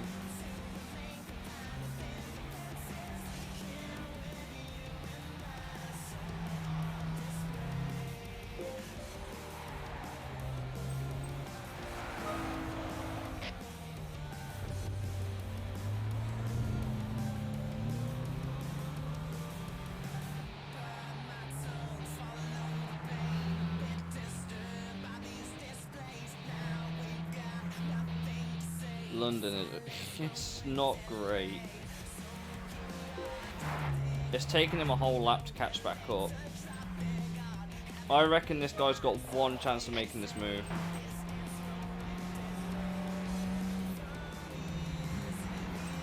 Well, at least he's done it.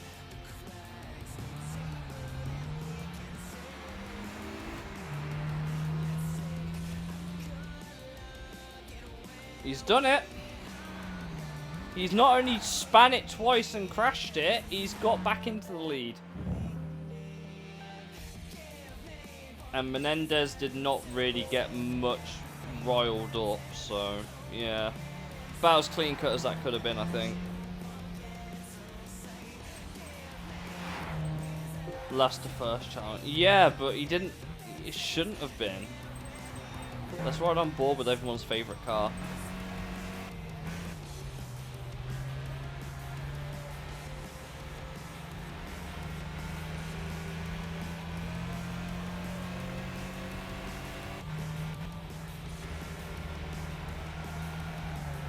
I like how the Volt S is Pontiac vibe.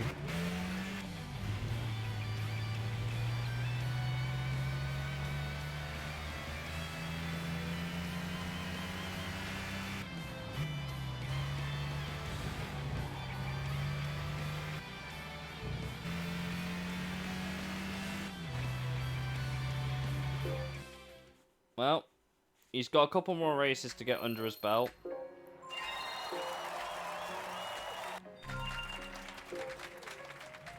I'm sure he'll be fine. I'm sure.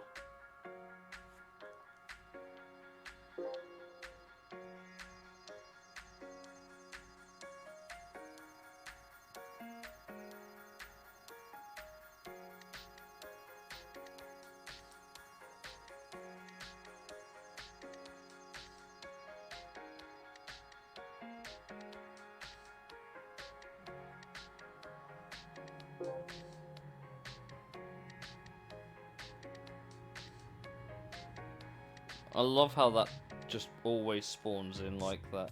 It's quite funny. Just spawns in the Metropolis building. The Metropolis building. I guess it's Metropolis. I guess.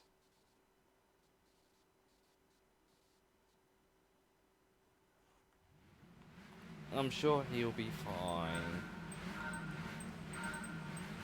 basically a straight run down to turn 1. This actually has less corners than London and is actually a better track.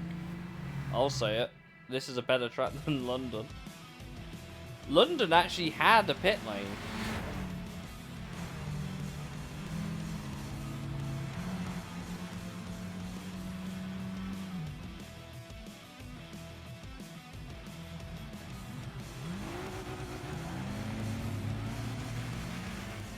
Yeah, they're all crashing again. Who would have thought? No point in watching my guy now, he's buggered off. The Volt S is now last. That didn't take long, did it? Bro's just turning up in his mum's station wagon SUV thing with the cheap plastic trim because they couldn't afford the premium one. So, yeah. Well, that thing looks pretty quick. It's quicker than the Corsa, at least. That's not much of an achievement, but it's got some go about it. Down the outside, Corsa on the inside. Corsa hits himself wide.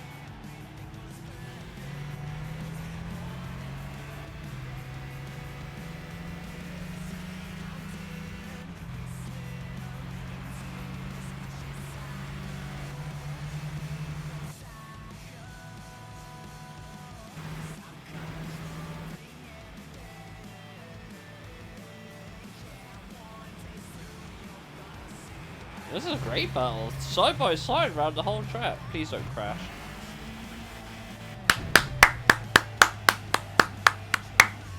Genius play. Absolutely biblical, unrivaled driving techniques. Wow. Congratulations. Jeez.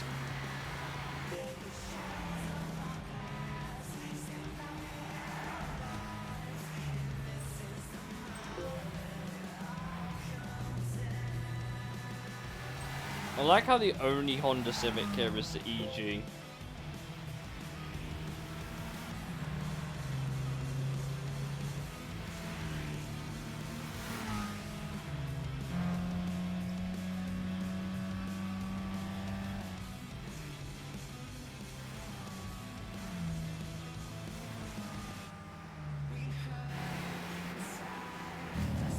My guy calls raw pace, yeah.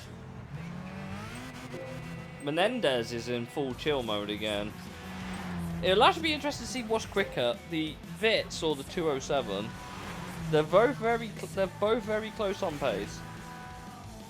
P16, P3 in my race, pretty good. 4 volts. Yeah, it just kind of crashed into the wall. Menendez is chilling. My driver's chilling.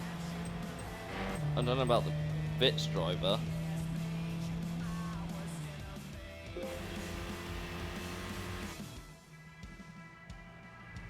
I assume that's why they changed it in Europe to the Yaris as well, because of the Vita reference that means vagina in Swedish. Same with the Honda Jazz. Why it got called Jazz.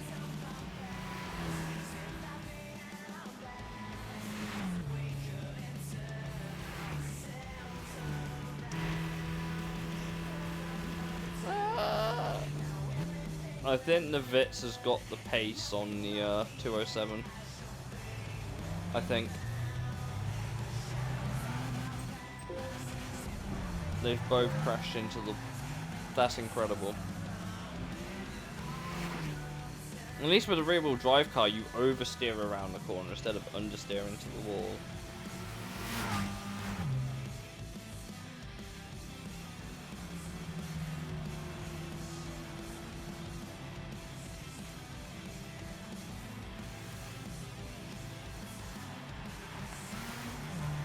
It's gonna be a battle between these two, I think. Oh, the Vitz has definitely got the legs on the 207 in terms of pace, anyway.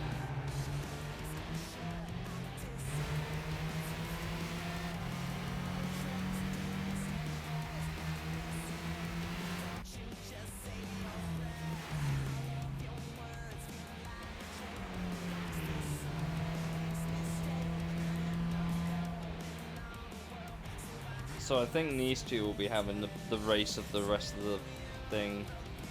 They're both pretty chilled out right now, but they're going to get very angry in a minute.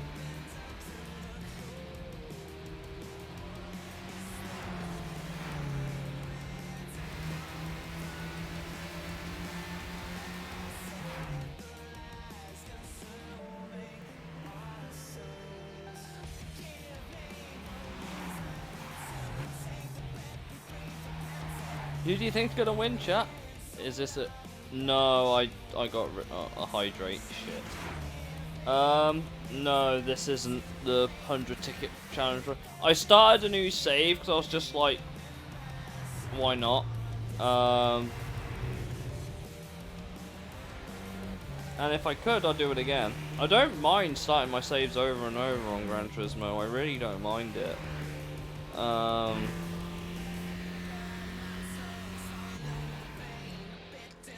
No, because I started this midway through. I started this save midway through on this stream. I started this save yesterday, and I did about 6 hours worth before mixture of like just playing it for fun. Basically, I was just like, how hard is it to actually get through this game on a basic setup? Because obviously you guys have seen I've got DLC cars and stuff, and they just get given to you. So I was just like, what's the easiest way to do this game without actually having to use those DLC cars as an advantage? The answer is harder than you think. I'll put it that way. This game has a lot of pitfalls that you can fall into very, very early on.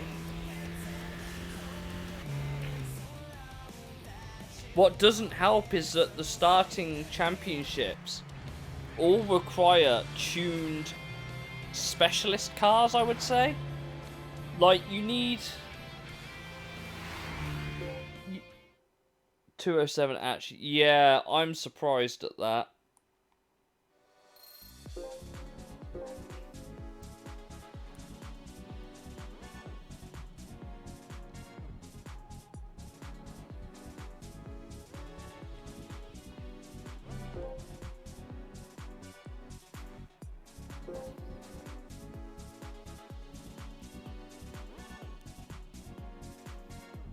W course not last, let's go. The thing is, that's why I was doing those special events. Same with the license tests, actually. The license tests actually give you some really, really good cars. The problem is that they're fucking useless at the start of the game. They're good cars for doing things like Clubman Cup, Sunday Cup, whatever have you. But they're not actually useful for the first 9 events, 18 events or so. They are actually used because they're not a truck. There's no old car that you get given. There's no rear-wheel drive car really that's on pace with the opponents in the FR challenge. There's nothing. The cars that you win are just legitimately garbage. Until you get yourself to like the higher levels and you start unlocking the CLK-LM, which still can't do FR. It's legitimately insane how bad the prize cards you get are from just a, can I use the card to beat this playthrough? The answer's not really.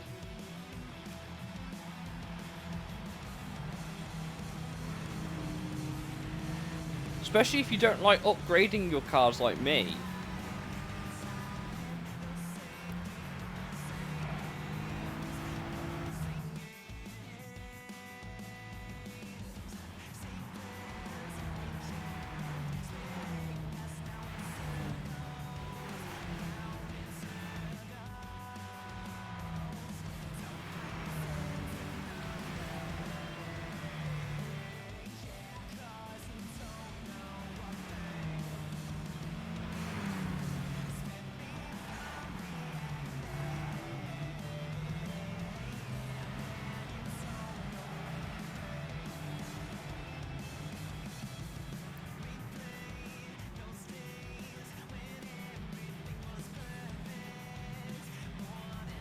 Like, this Tommy Kyra, right, is a prize car, of all things. The Tommy Kyra ZZS is a prize car, And it's a solid car for a couple of events in the game, because it really is.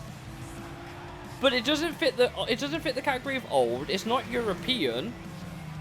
It's not a Vitz. It's not FR. It's not a truck. It's not an NA Miata or an NC Miata. It's not a Miata, basically. It's not Italian. It's not American.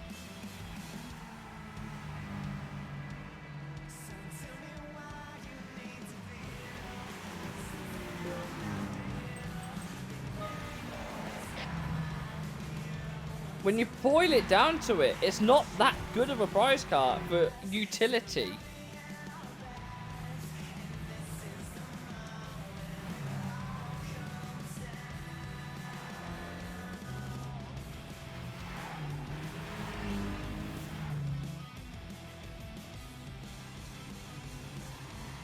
He's binned it again.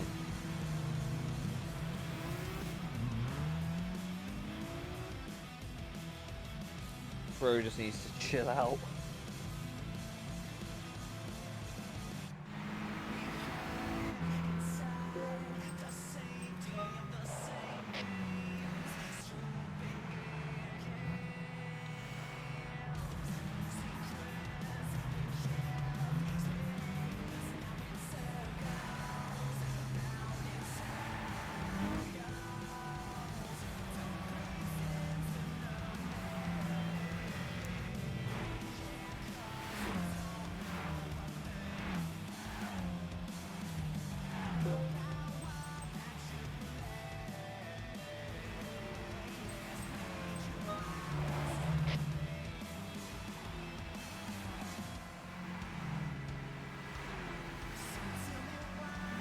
But yeah, the prize cars you get are genuinely not that good for utility.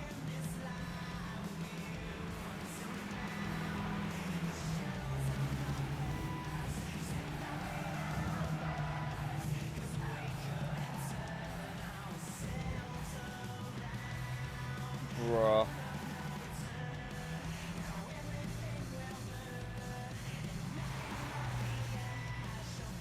Has this guy just not spun out on that corner once yet?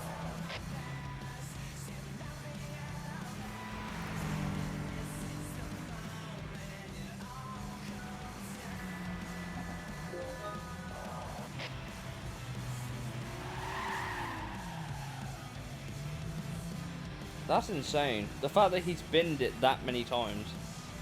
I hope he can catch up. He better.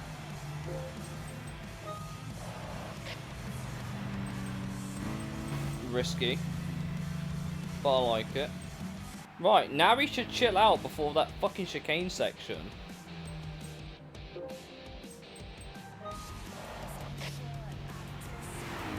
We need to start making moves again.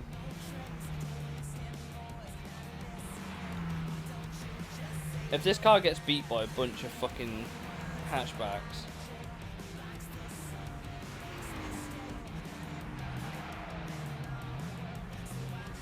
Oh, it's the 106's turn. Well, he's made it round that corner this time. He's got 2 laps to try and make shit work.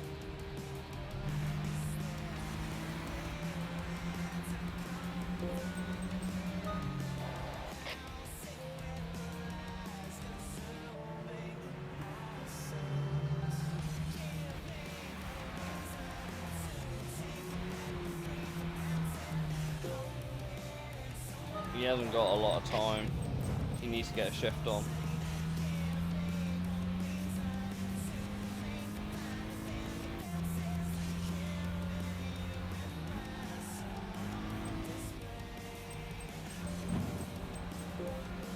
There's a big gaggle of 3 cars, that's not going to help.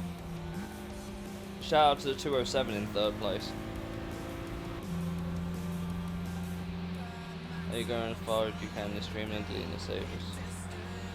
I've always picked up GT5 at the minute as one of those, like, just see what happens sort of games.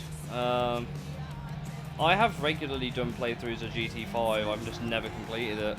There will be a completion playthrough at some point. However, I'm not looking forward to the Enduros. because I can't speed those up. And the way I want to do this, yeah, Civic's giving me a bit of a break there.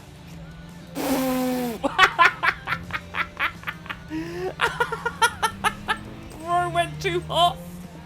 If this guy wins after all the shit he's gone through with this race, I'm gonna fucking cry.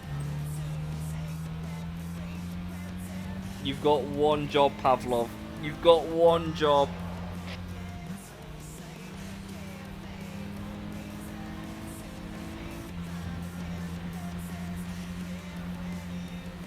Pavlov, please.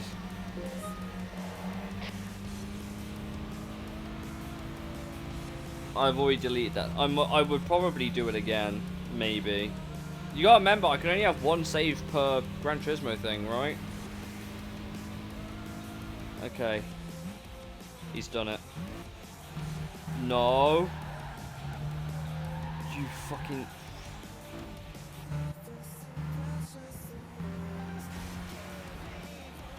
My bro nearly gave me a heart attack by...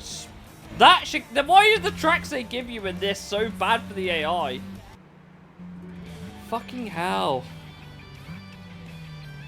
The problem with the 100 ticket challenge was, it was, I lost the audio for the first stream, like the first part. I haven't quite decided. I think it could be a fun challenge. Don't get me wrong. It's just that, obviously, I've got to do a playthrough stream and a challenge stream of this game at some point. I'm open to doing challenge streams, to be completely fair. Like, but I guess the answer is we'll see. I think it's possible. I think we could do it, but I can't do it when there's a playthrough. If we're going to do the challenge runs, it would have to be on playthrough days. So I'd put them in the votes for I'd put them in the votes, and then if they win, we'll do it. I think that's how we'll do that. Paulie, can you remind me what the copyright-free OK songs were? Because I need it as... I need the race BGM.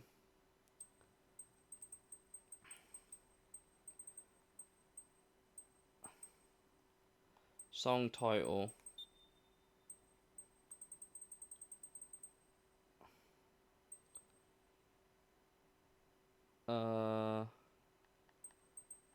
It's like a bird. It's not in alphabetical order. Yeah, so menu music is...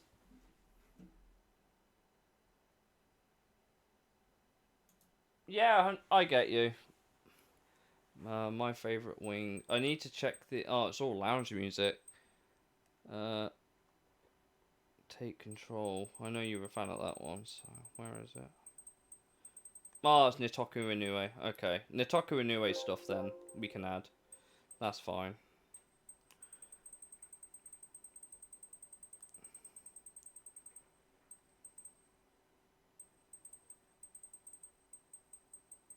I know most of the menu music is thingy free.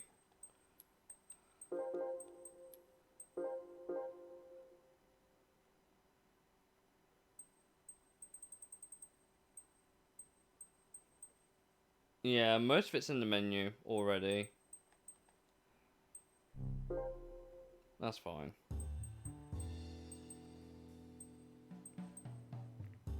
I still don't think he's ready for...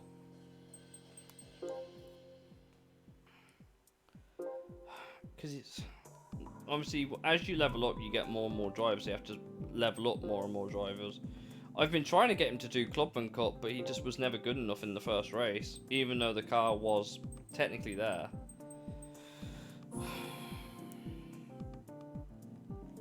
Yeah, they do. Kind of crazy, isn't it? This dude has no mental strength. That's crazy.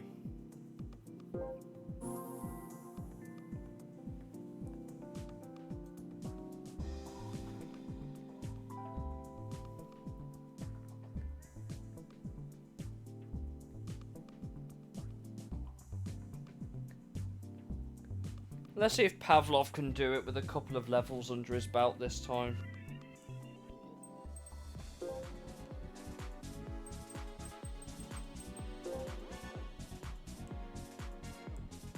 We got Pavlov and Kozlov. Battle of the Lovs. We've got Echo as well.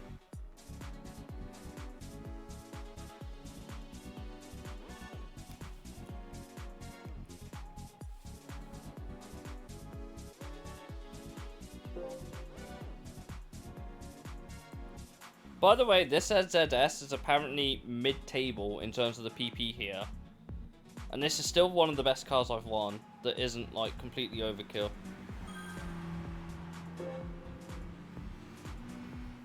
All the cars here, by the way, it's worth noting, slightly upgraded as well. That's what makes this a bit harder than what you might think. The AI here are a little bit upgraded.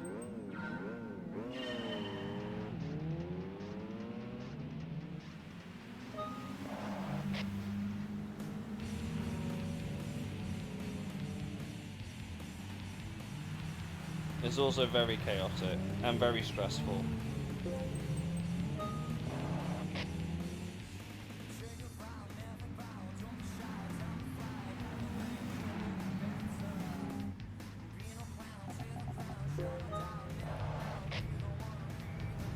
The AI are very prone to spinning out here as well.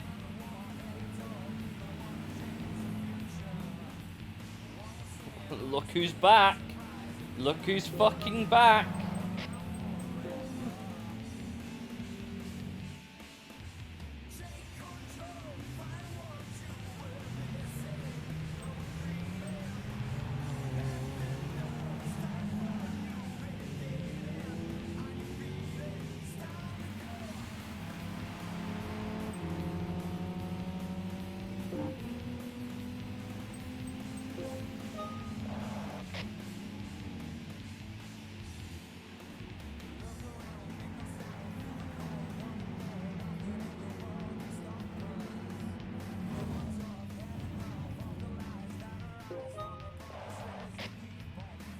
If that isn't proof of how much the AI are upgraded, by the way, I don't know what is.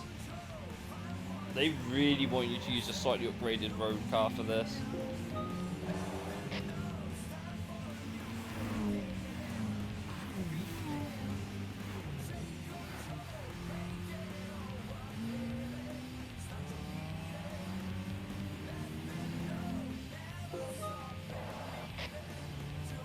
This guy needs to be careful with how he's pushing as well. That's why I keep telling him to chill out, because I don't want him to spin it out on one of the hairpins.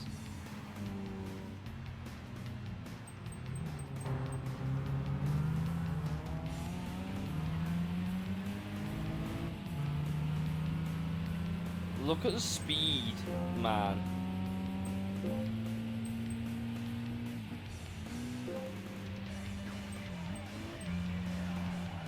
But yeah, the Tommy Kyra is good in the bends.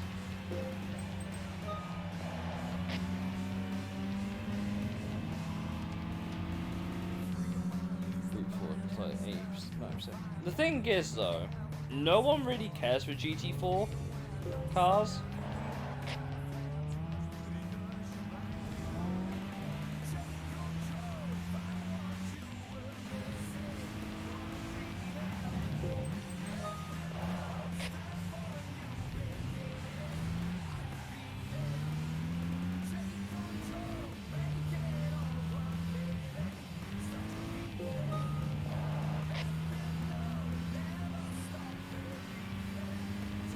TF160 is leading. Bruh. The levels are helping him keep control of the car at the very least, I'll give him that. But he can't match him in a straight line. He can match him in the bends, but that's about it.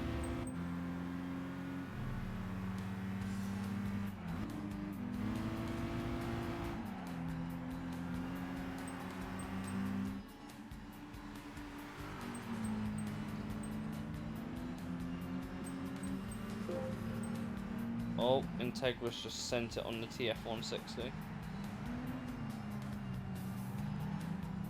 We've got all these guys in the corners, which is good. Apart from the next fact that the next race is Tokyo, where there are no corners.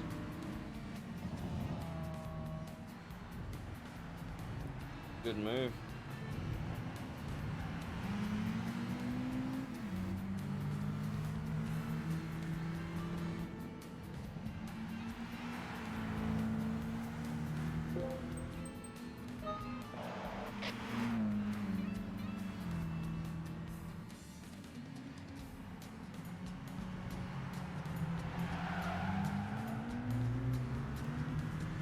I mean, that's better than what Forza Motorsport has. Forza Motorsport barely has any. And not only that, one thing I do like about GT is that they auto-balance their cars, like, properly. Even if the AI make it apparent some cars are better than others. But I don't know how likely this Integra is to make a mistake.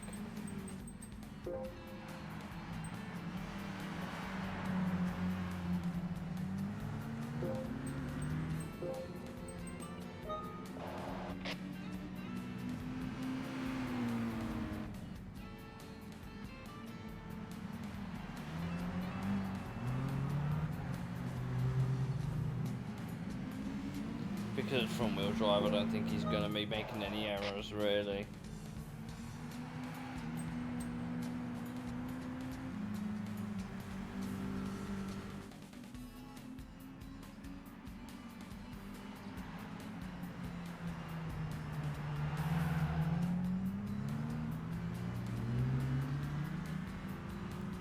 Just doesn't have the acceleration. He's got the brakes, he's got the cornering. Just doesn't have the straight line speed of the Integra. I think if he gets past him, he'll be okay. All I could hear is that Integra bouncing off the limiter. Proper Honda driver.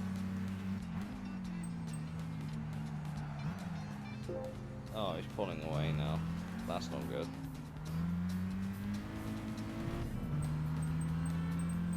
Prelude.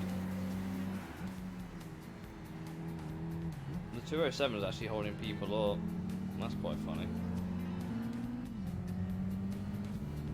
The Prelude is such an underrated car. Man, if it was rear-wheel drive, how good this car would be. But no, they left it as front.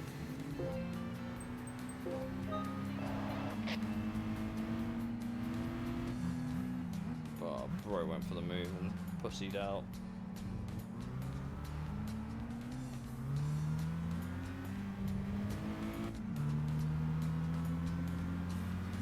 I get what you mean though, but GT4 race cars generally aren't that much liveried up. Some can be, but most of them just use. But yeah, those ones tend to be made for the game rather than actual real basis cars.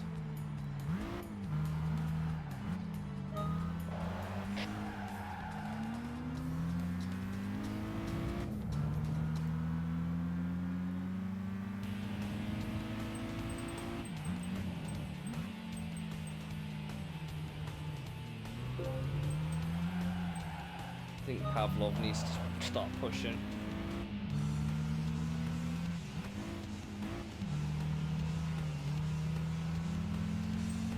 You need clears Integra, bro.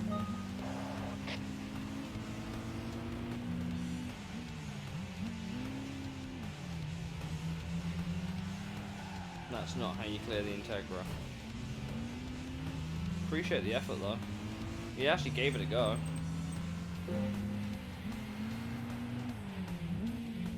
Ah yes, the Z31 was definitely known for being as quick as an S2000. There's Kozlov, if anyone's wondering.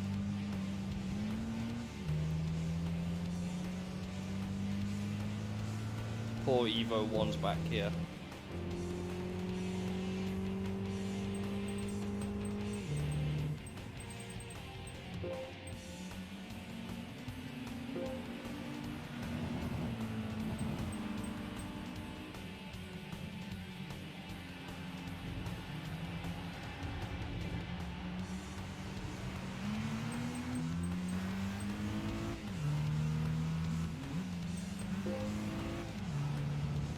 He's Oh, 100%. But Audi manufacture that. Same with Porsche with the GT4. Scirocco don't offer really any like GT4 offerings or anything like that. Most of the manufacturers that you see with GR4 cars don't manufacture those cars for like actual competition. They're just made for the game for the sake of the Gran Turismo championship things that they always do. I have no doubt Pavlov is quicker than that Integra. He just needs to get a fucking move on. That Integra, by the way, look at the gap. What the fuck? I was watching the gap to the cars in third, fourth, etc. Pavlov, you've got one job. Fucking please. Please just get past the Integra and make it work.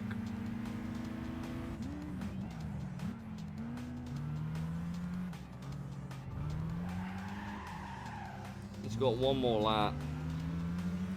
That Integra should not be that quick. That is a joke.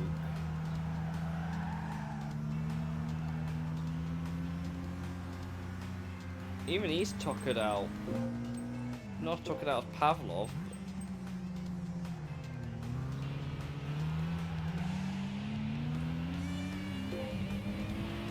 I think he does, he just needs the right motivation.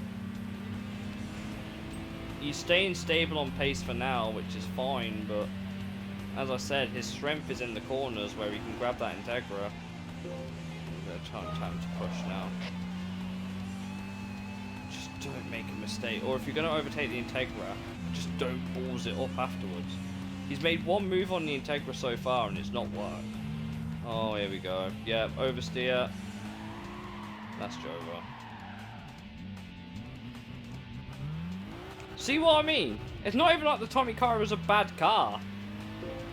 It's just not a bad car for this. It's just the AI cars are stupid quick for some... Even...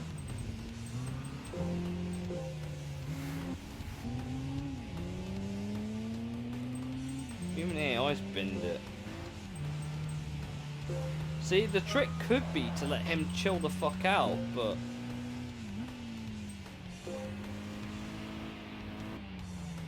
I've been trying this race for like an hour and he's barely done it.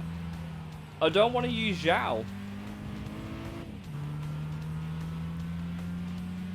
I don't want to use Zhao for this race.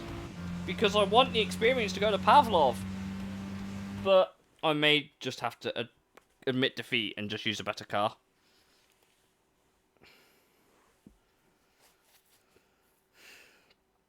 I may just have to opt for a better car all round.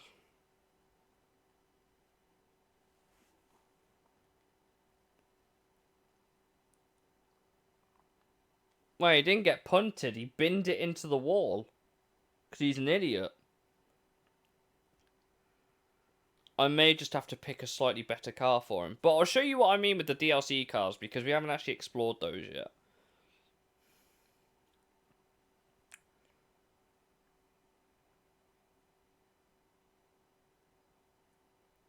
Well, he did get forced out a little bit wide, but dude also kept his footing around the corner. Not just the stealth ones, like any of the DLC packs.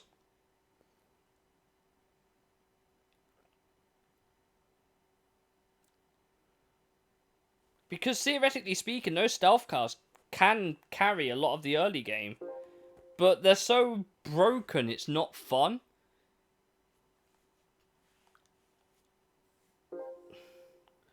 We could use the Cobra, but... If I wanted to use a prize car I've already got, I'd just use the Acura DNX.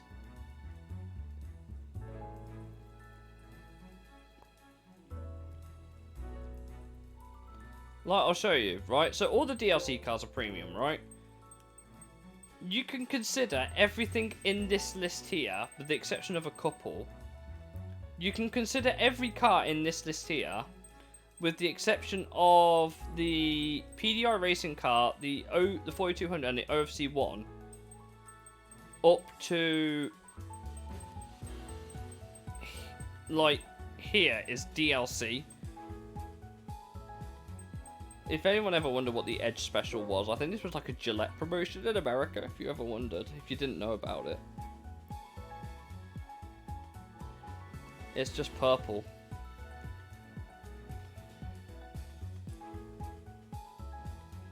And the performance is 493. You have to have the DLC for it, but I don't.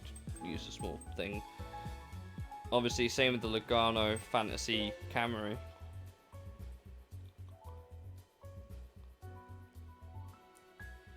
Which never actually raced, but it was meant to be raced, but it never raced.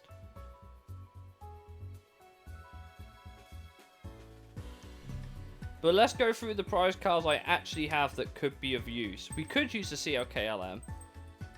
That was it. That's why it's called the yeah. I thought it was like Gillette or something, but no. If I really wanted to be a douchebag, I could use this, right? This car is statistically the best car I have won. And I could go and use it for the Clubman Cup. And it should clap.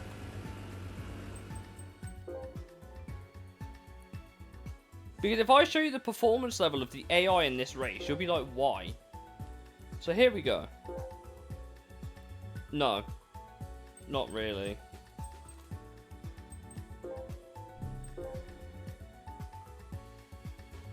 I had a 471 car.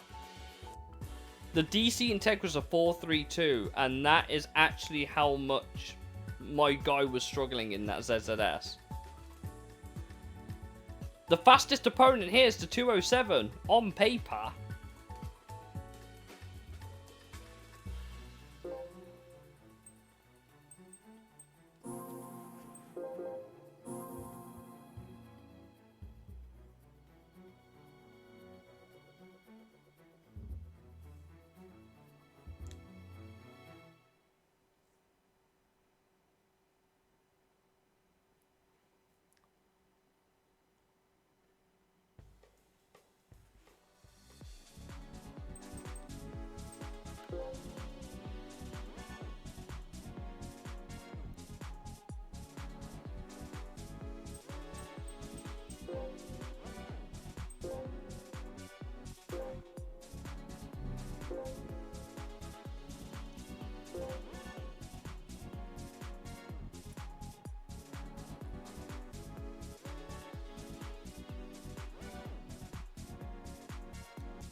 So this car is now about, what, 80 performance points over the AI, the DNX.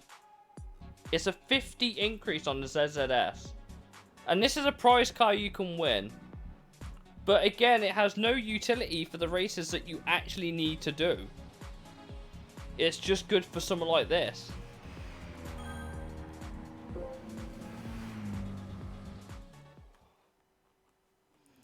I think it's also a hybrid.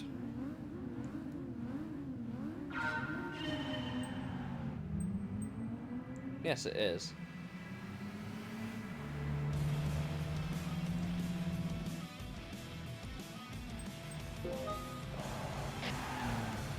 The problem is the lower the level of an AI, the more errors they make.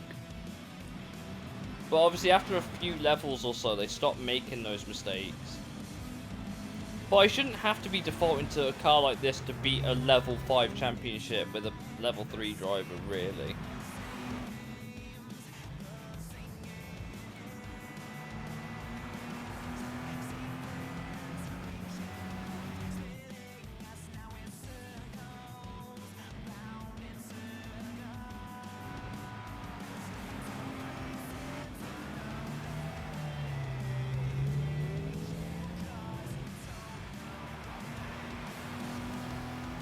I shouldn't need to use a car like... That's why I wanted to use the ZZS, because it's actually a balanced car for this. In the grand scheme of things, anyway.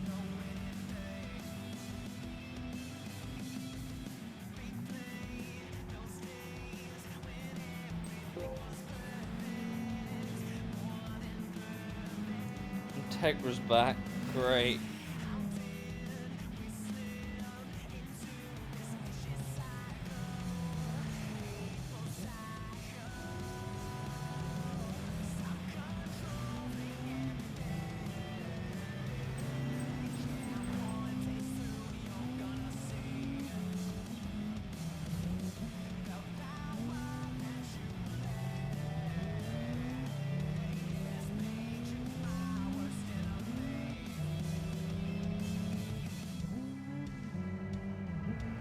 I like how the GTS-T is also used instead of a GTR. They just use the rear-wheel drives. Mazda family, yeah. Oh, I think it was called the Protege over here, I think. It's not a very quick car on the opponent list.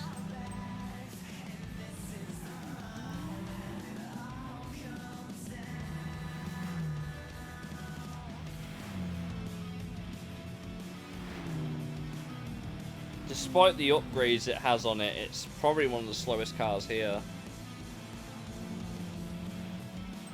1990s Primera's turned up.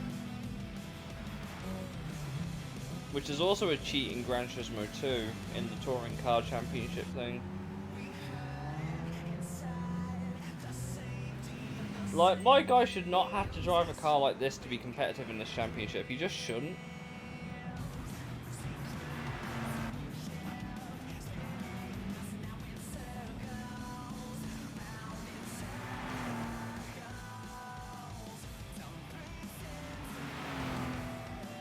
I think you're keeping the battery topped up. It may not be the fastest, but it has family. Where is it? It's currently holding off the Altezza.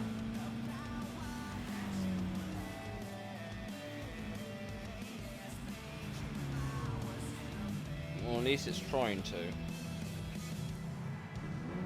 It didn't do a good job of that.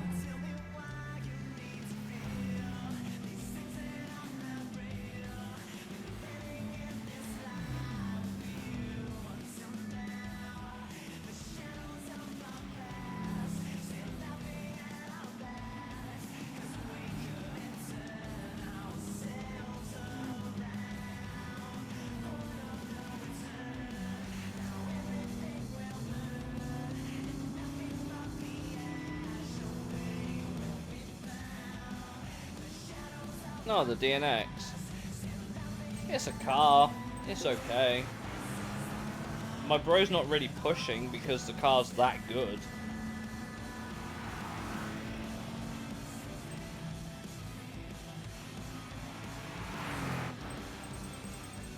Familia's now last.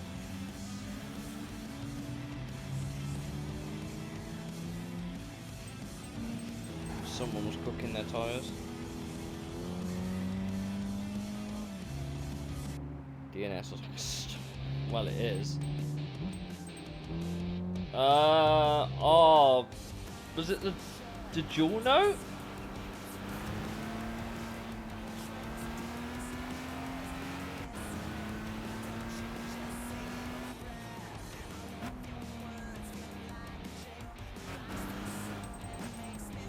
I'm pretty sure that's a prize car. I'm pretty sure. I just don't know what for. Yeah, Familia is not having a good run at this.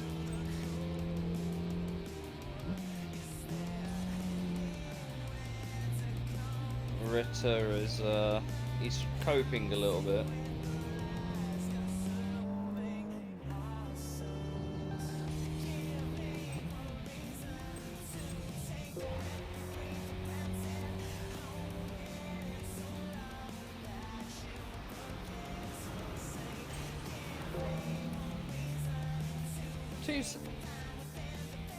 That was it. Yeah, I thought you would. I knew it was like a prize car.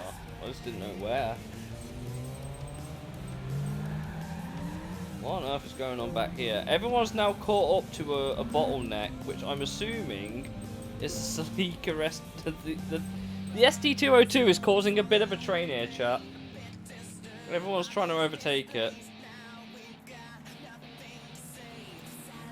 I think we found the slowest cars in the championship this time around, because it ain't us this time. Also, one thing to notice, if your driver is driving very relaxed, they don't get as stressed, so they actually keep their physical energy and stuff better. Oh, Celica's starting to fall backwards.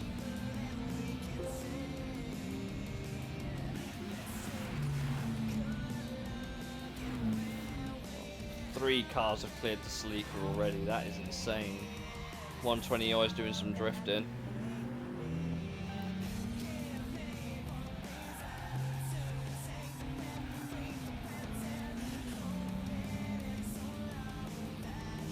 All the other cars will start pulling away from it now.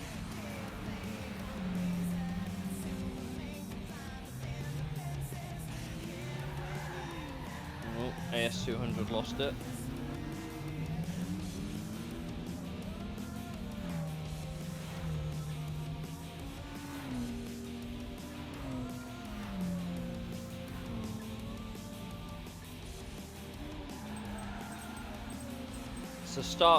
It's a big contrast compared to the other Celica that's in the race.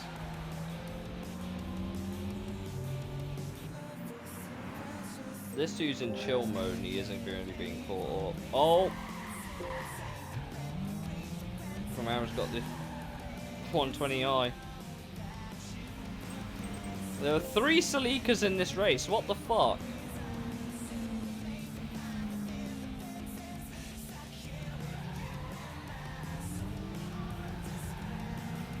How would I do a GT?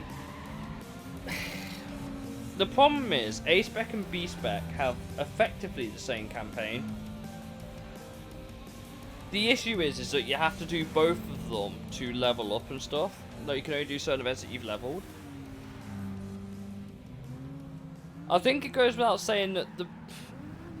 Do you know how bad it... Do you know what? I think we'd have to get to a point where if we got to the endurance races, where leveling up becomes an absolute bitch, we'd have to start cheating our way through the level progression. Which I can do. I know how to change the file to complete the races.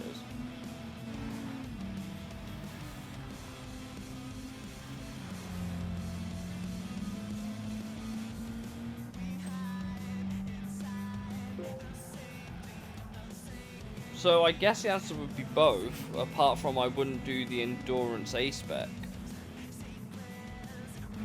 I guess. Because I'd have to sit there real time.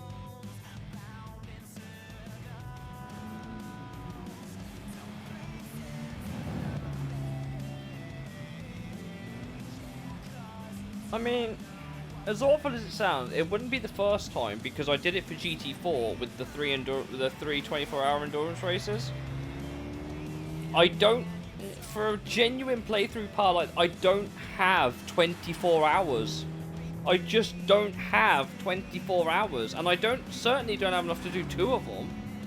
Not with a 5-level requirement in between each one. The amount of XP you need to complete the final race is absolutely absurd. To unlock the final race, the amount of XP you need is absurd. It's 29.8 million XP to complete the game. On both of them.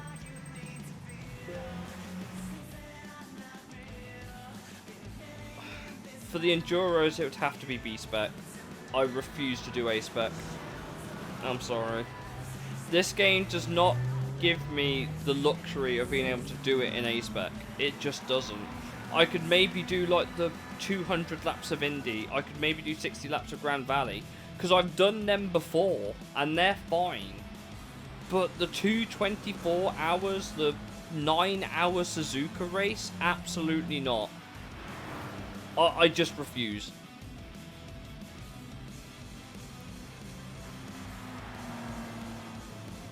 I'd have to. That's the only way to do it. And it wouldn't be the first time I've had to do that for a playthrough either. Because I did it on Tokyo Extreme Racer 0. I had to let that game run for 2 nights in a row to do that. Just so I could go and beat the last 3 bosses, because I couldn't cheat it. The thing is, if I did things on stream, I need it to be entertaining. If it's not entertaining, what's the point? Because if I'm bored, you're bored. It's as simple as that. Like, sure, we could watch the AI having a race here, because this is great. I could commentate this. But a 24-hour endurance race where I've got to sit here and drive for what would be, what, 6, 7 parts? No. Do you know how boring that would be? Because the problem is they're not lapped. They're not lapped races. They're timed. If I did one 24-hour race, assuming I went for 3 hours on each one, it's 8 parts. Assuming.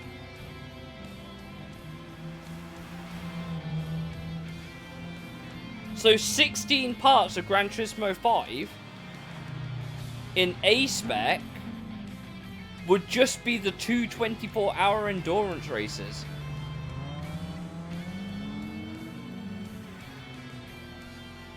If I genuinely had the luxury of doing this for something like a stable income or a job, I would do it.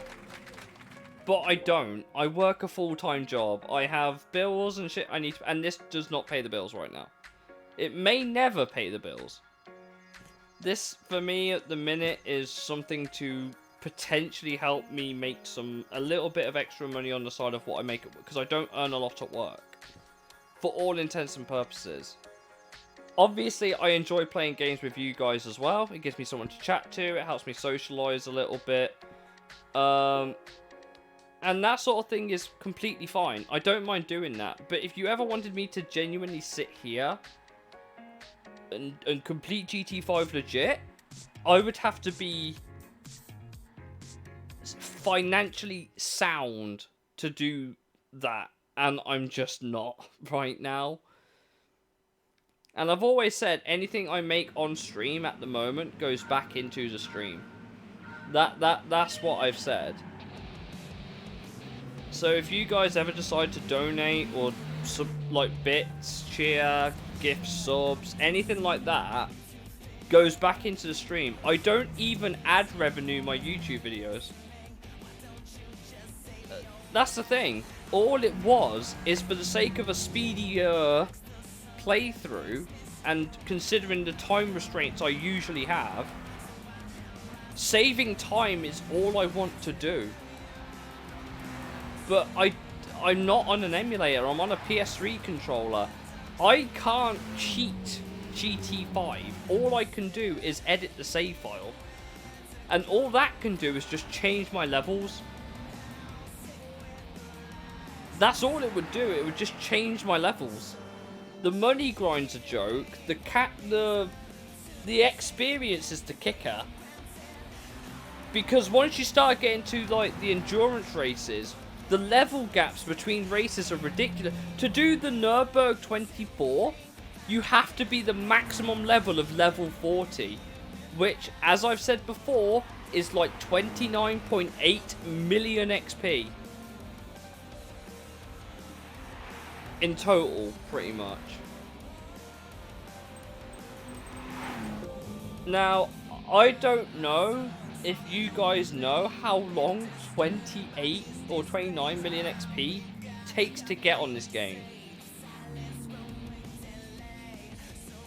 And just a reminder, between the 8th endurance race, which is the 24 hours of Le Mans, is level 35. The one before that is level 32. The Indy 500 is level 30. The 4-hour Mazda Roadster race is level 28.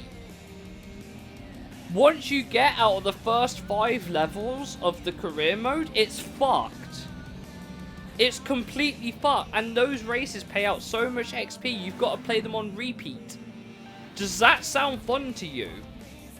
Because if you had to wait 4 hours for barely a level of XP, that's insane. The best time sync, if you want me to tell you the fastest way to level up to level 40 in this game, is to unlock the 4 hours of Nürburgring and keep repeating it. That is the fastest time efficient way to do it. So 4 hours for a one set of XP on repeat that you could do a maximum of maybe 6 times a day, not including the fact that if you finish on the last lap and then the clock rolls over to 4, you've got to finish that extra lap around with a bunch of what is effectively tuner cars for about 400,000 XP. Are you taking the piss?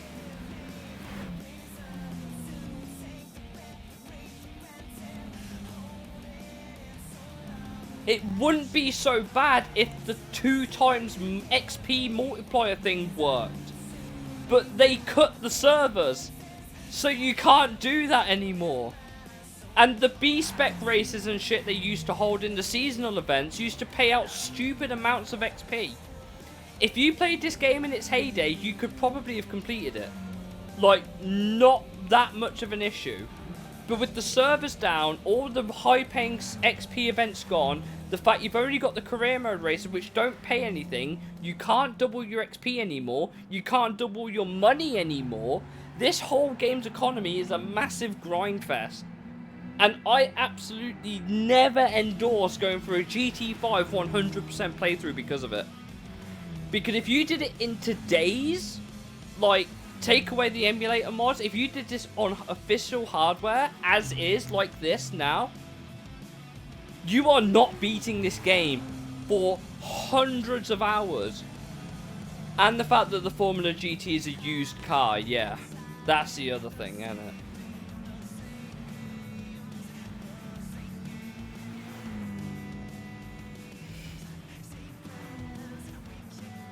Because you don't win the Formula GT as a prize car.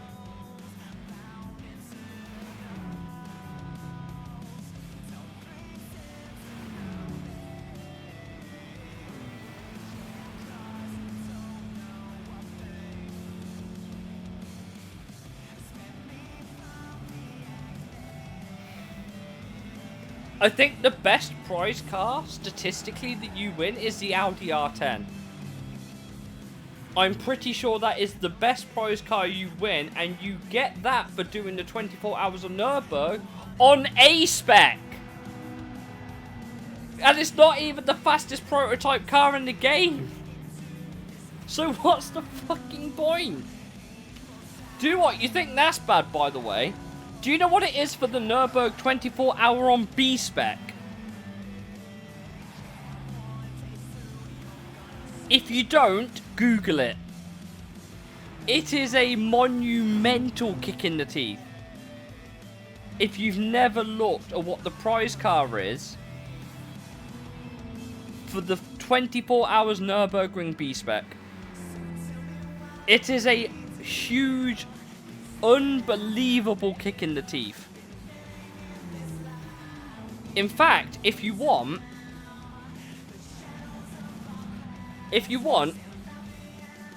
I don't care about the save file, right? I just thought I'd do it for fun. I will delete this save right now. I will delete this save file right now, and I will go and magically unlock everything for you to have a look at. So you can see just how fucked the reward car and level system is in this game. The 24 hours on Nürburgring prize car in B-spec is the MP412C.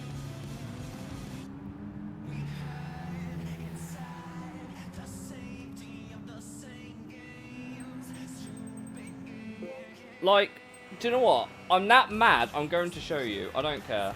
Pavlov, it's been great.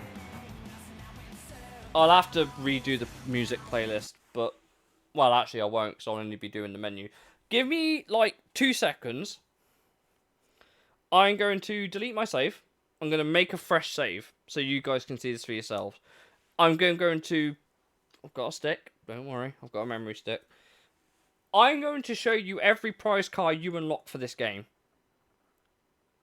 And you will be absolutely... I can guarantee you will be astounded.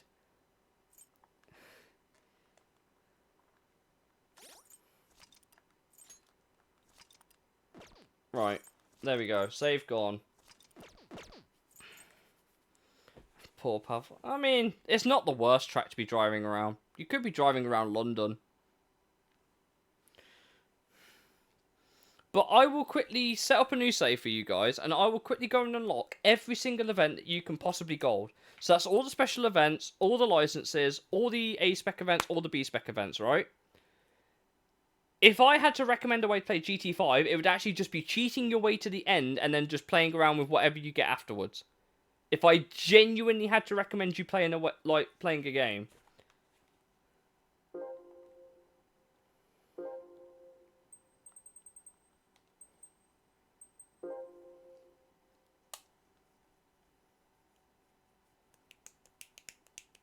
See, look, there's my following gift cards, right? That's from me owning the game for however long I have. If I re-delete everything, like the if I delete everything, like the whole data set, it would remove all those cards. And I'd have to reinstall them off the store. It's quite funny. But look, here you go. Let's just assume I. Do you know what? Actually, no. Right. So we got the save file, right? Welcome to the world of Gran Turismo. At this point, I don't care. I've seen that message so many times. Memory stick going in the console. I'm actually this wound up. I'm going to show you what all of your time investment is worth, just for the sake of this. And if I ever do a GT5 playthrough, I'm never going to 100% it on stream. I will maybe do it off stream, maybe, and then pick up the pieces afterwards.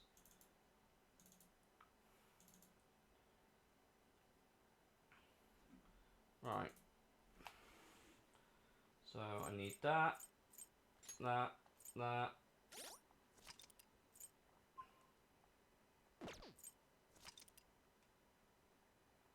Cool.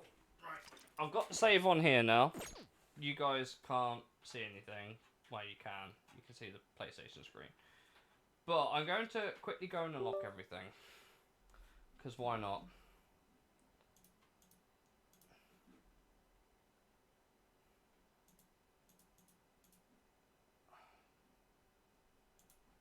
I'm pretty sure it's on here anyway. Pretty sure I can do it.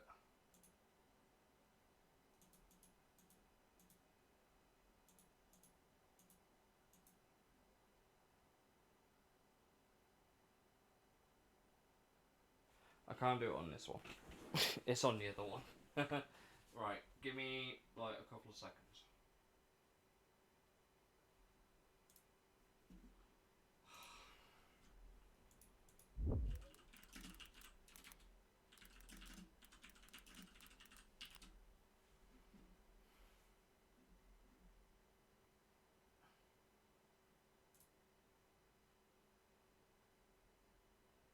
Okay, it's that one.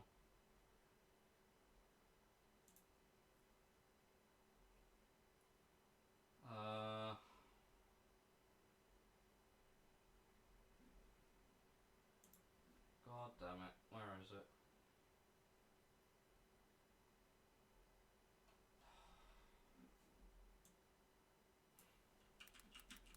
It's slightly different to the one now.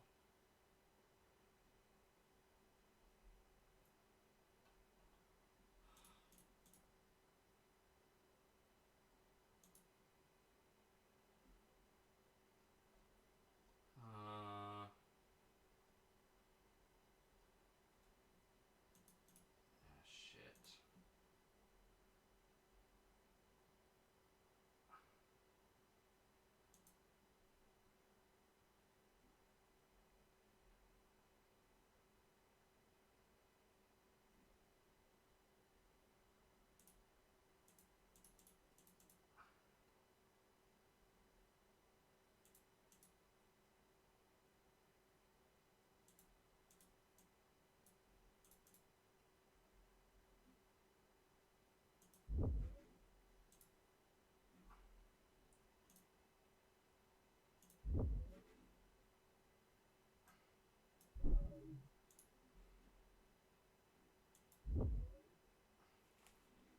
Just bear me a sec. I'm pretty sure I've got the right thing. Because the one I have is... Right.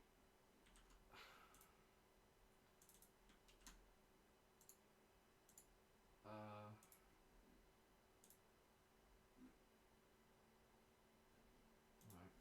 I can do that now. Sorry about this. Pretty sure I've got the right thing. Yes, that is the right one. Cool. Right, okay. Open garage. Yep, cool. Right. All gold A spec. E-Spec. All gold licenses. All gold special events. So that's technically everything that you can complete in the game, right? Technically speaking. This one's actually a bit better because I can actually like edit certain items, but for the intents and purposes of this, I'm not going to bother modifying my save file. Yeah. Right. Okay. So close that. Right. So if I now actually one more thing, I'm going to quickly because chances are I might as well. Sorry.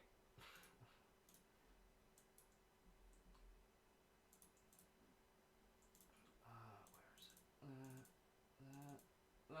is it? There. Yeah.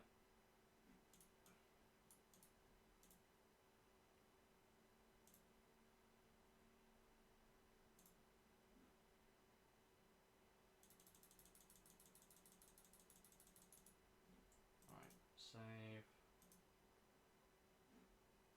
Cool. Right. So, as you can see, my selected car is the Audi TDR Stealth model. Right? Cool. Right. So, I'm nearly there. Where is it? There. Copy, paste, yes, I don't care. I'm literally doing this to show you proof of point. I'm doing this to prove a point. I'm going to show you everything that you can possibly unlock as prizes in this game. And I guarantee the results will shock you. God, why does it sound like a clickbait YouTube video?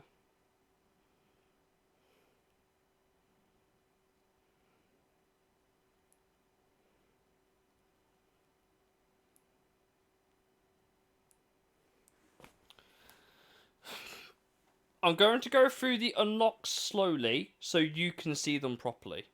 Because the amount of things that actually don't unlock a car is insane. The amount of things that do not unlock a car is surprisingly high.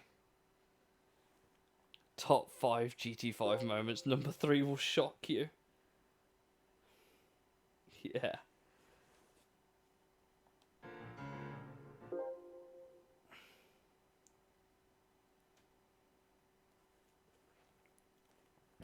Right.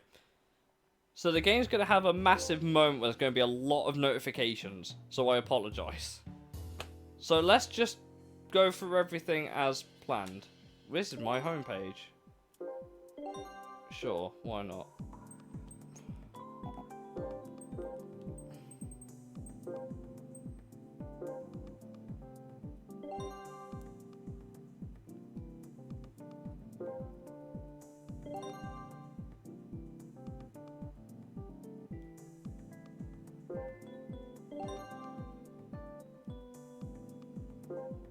Here we go. So, Sunday Cup A-Spec gets you the Vitz U Eurosport. FF Challenge A-Spec gets you the Civic EG91.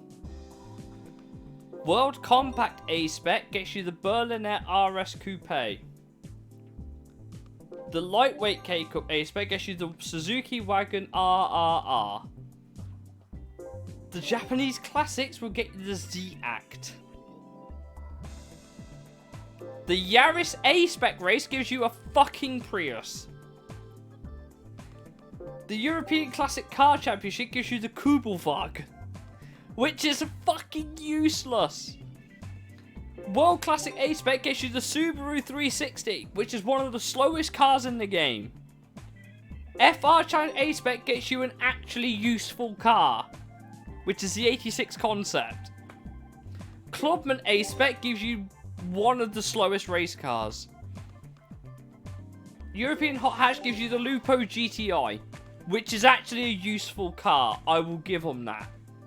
NRA gives you the Kasabi Concept. What you're going to use that in? Fuck knows. Pickup Truck Challenge gives you the fucking Midget. You need the Silverado to even win it. 90s Challenges to Salati.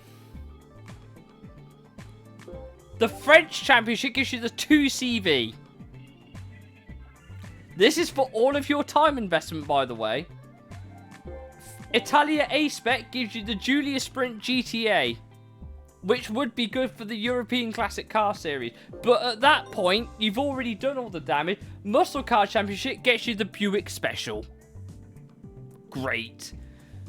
Supercar Nostalgia gets you the Dome Zero, which is good for the... Bear in mind that all of the races that we've just done, these cars are useful for.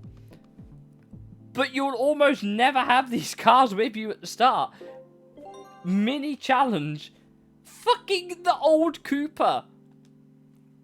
Muscle Car Championship, the normal one, SRT8. The Supercar Festival doesn't even give you a supercar, it just gives you the Maserati Gran Turismo S. The Lupo Cup car gives you the bog standard Lupo.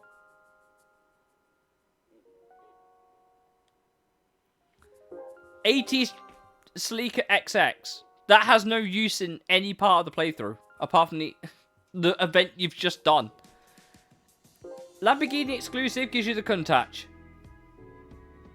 which isn't even the good Lamborghini. British Lightweights gives you the Triumph Spitfire in A-Spec. The Festa Cavallino A-Spec gives you the Ferrari California. Gran Turismo World Championship A-Spec, so one that you need like a level 15 odd race car, Veyron. Then you start getting to the highest tune car championship, Stage R32 Golf, one of the cheapest tuners in the game. Schwarzwald gives you a Speedster Turbo. Why? MR Sports Car gives you the V16T. Bear in mind that all the... and one you can't sell. Historic Racing Cup A-Spec, which is for the 20 million pack credit cars, by the way. For all intents and purposes, Stratos. That's a huge kick in the teeth, considering that is a level, what, 18 event? You get a level 4 car, if that. Level 3, maybe? The Gallardo Trophy gives you a Delta S4. La Festa Cavallino, maybe? Or not even Cavallino, like the Italian Festival, whatever the fuck it is. It's good for that, but that was like a billion ages ago. The Gran Turismo 350 RS for the Japanese Championship. What's the point?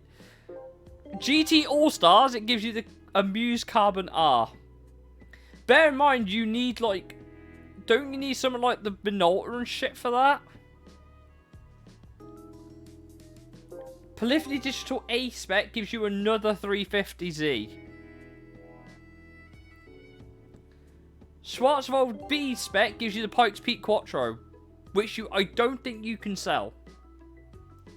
Like the Wind gives you the Minolta, apart from the fact that you kind of need a Minolta to win it, funnily enough. The NASCAR A-Spec series gives you the fucking 10 best Le Mans GTO. Get out of fucking here, man. European Championship, the Le Mans Quattro, Audi R8 concept. You can't do anything with it.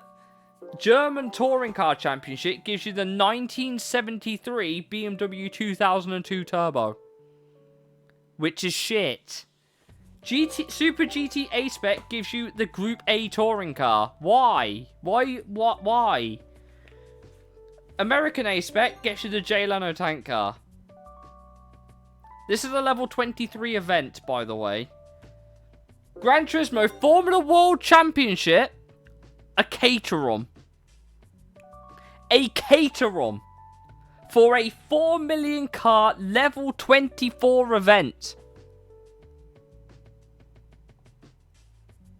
Dream Car gets you the Gran Turismo 4 cover car. That's kind of worth it, I think. Then you get to the endurance races. What am I going to do with the Honda Sports concept? For Grand Valley 300 A-Spec.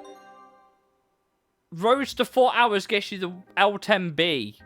Which would have been great for World Classics.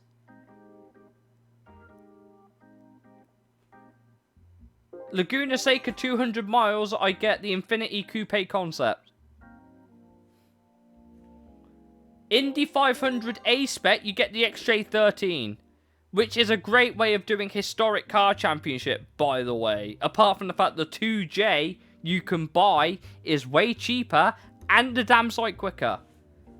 Suzuka 1000 kilometers gets you the GTR Concept LM, which is one of my favorite cars. That kind of feels worth it. At least they're about the same. Nürburgring 4-hour A-Spec gets you the regular R8 LMS race car, which is like 5 million credits in the used car dealership, by the way, but is good for DTM. You've already done DTM by this point, probably trying to get the level. Tsukuba 9 hours gets you the HKS CT230R.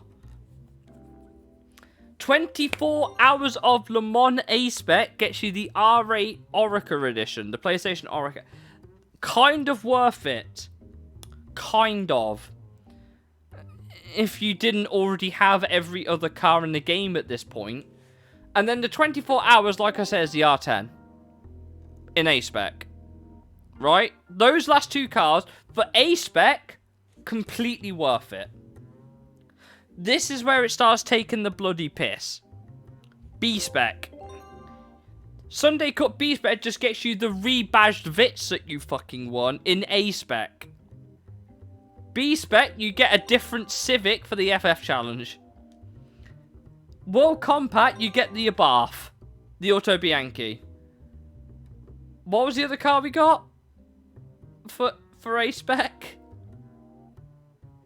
Probably wasn't great either way. Lightweight K-Cup, you get the Daihatsu Move, which is one of the worst cars in the game. Not even questionable. It's just one of the worst cars in the game. Japanese Classics B-Spec, you get the Isuzu 117 Coupe. Berlinette, that was it. Yaris B-Spec, you get another Prius. You get a newer generation Prius. European Classic, you get a 500F. What the fuck are you going to do with that? Go up a hill? World Classics, the fucking Beetle. What are you using these cars for, by the way? In any playthrough, these cars have no place at all. They are useless. Gonna go through the Eiger pit lane with it. You probably won't even do that in that car. FR Challenge, you get the FT86 G Sports concept. Because the first concept wasn't enough in the first place. You're noticing a pattern here yet? B-Spec Clubman Club. The Celica TRD Sports M. It's one of the shittest tuner cars in the game. You can't even use it for Tune Car Cup because it's so uncompetitive. European Hot Hatch, you get the other Lupo Cup car. What's the fucking point? I already have a Lupo at this point. Why do I need another? NR8, you get the Furai.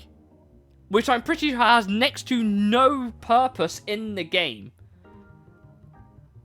I'm pretty sure you can almost not use that Furai anywhere. It looks like a great win. It looks like a great win, but when you boil it down to how useful it is, that is shocking. That is legitimately one of the most useless cars in the game because you can't sell it. It only enters about 4 races because everything else is like restricted. So that's not exactly the win it looks like. You get the fucking midget again for the pickup truck challenge. You get 2 pissing midget. You get the same car twice. Twice! Then you get the 90s. You get the Lantis, which on this channel is a massive win because we love the Lantis. Realistically, though, you're probably not going to do anything with it.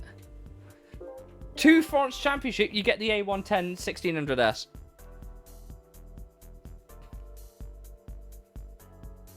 What's it useful for? World Classics? European Classics? Whatever? But so's that!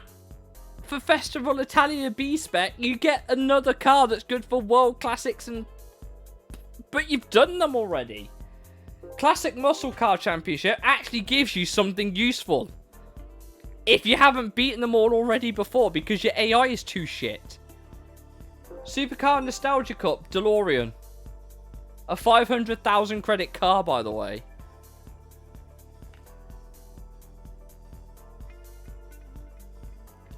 Cooper S Challenge, you get the Mini Marcus, which has British lightweight, maybe, if you can tune it well enough. Muscle Car Championship B-Spec Mustang GT. What am I going to do with that? The other Muscle Car Championship that it's too new for. Supercar Festival B-Spec. You don't even get a fucking supercar. You get a fucking Hyundai Clicks. Then Lupo B-Spec. You get another Lupo prize car. But it's just the GTI version of the 1.4 you won earlier.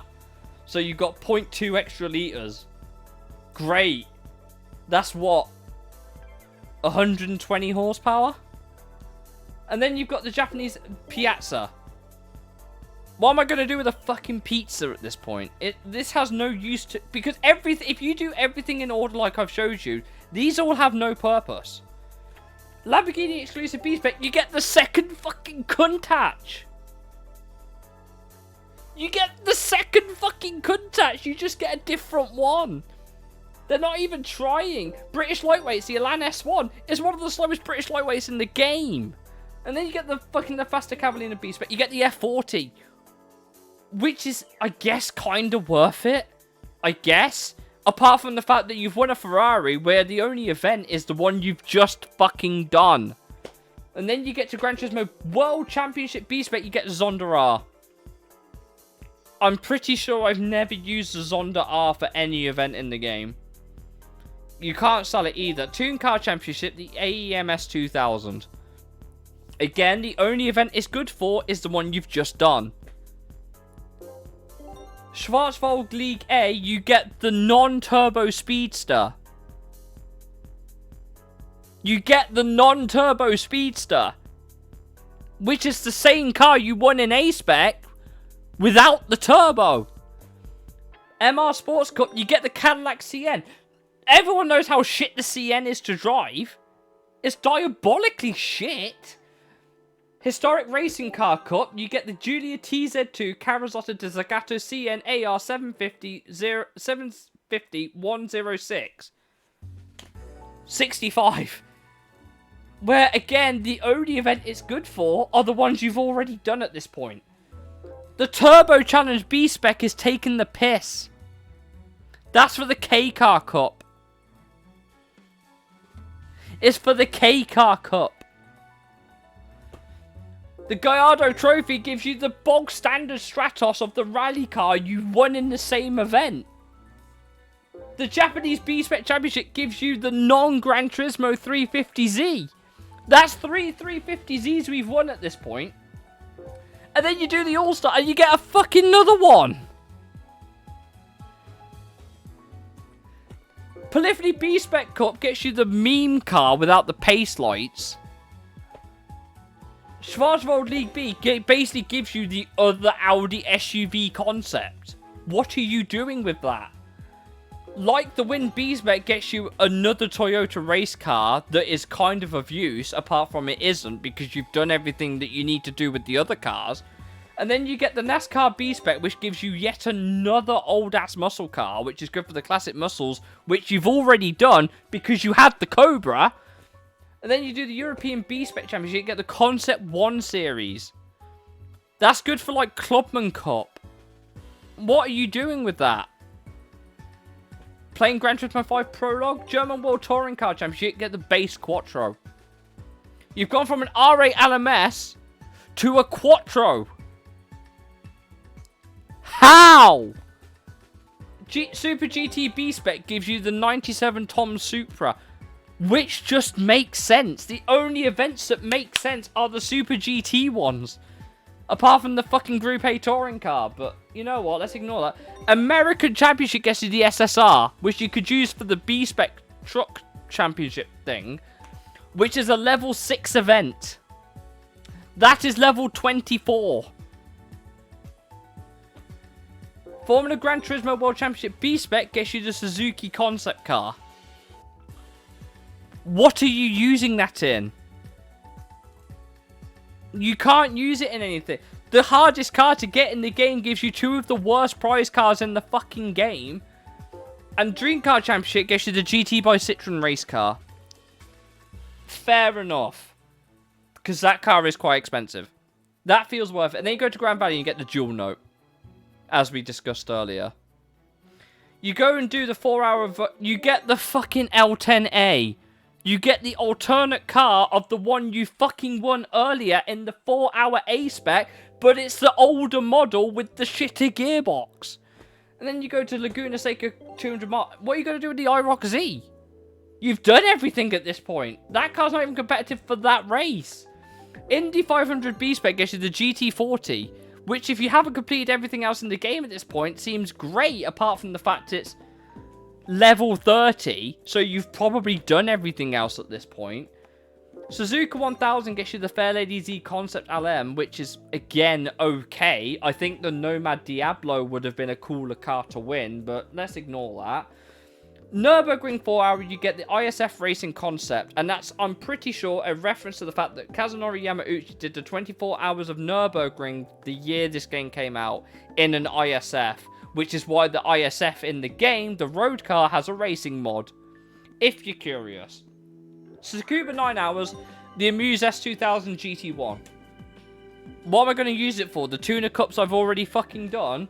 24 hours of Le Mans B-Spec is arguably the better of the cars that you could win from these races with the GT1, which is one of my favourite cars anyway.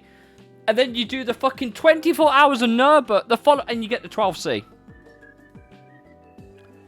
How many of these cars are you actually using in your playthrough? Let's go through the special events now, why don't we? Amateur Series of A-Spec, you get a level 9 ticket. Beginner Series, you get a level 5 ticket. Endurance Series, you get a level 24 ticket. Which means you have a small chance of getting the cars you've already fucking got. Expert gives you a level 17. And Extreme gives you level 21. You have to be level 24 to beat Extreme in the first place. Professional gives you a level 12, and it does the same again for B-Spec. So you get another level 9, another level 5, another level 24, another 17, and another 21. And then you go to, and then a 12. And then you go to the special events. You get a fucking horn for doing Gran Turismo karting beginner. You get a paint item for fucking intermediate. And then a fucking matte pink for fucking advanced. Then you go to AMG Driving Academy. You get the fucking beginner is all photo locations of Arveiler.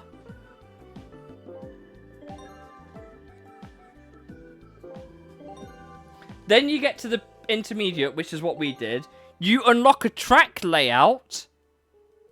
A track layout for arcade and practice.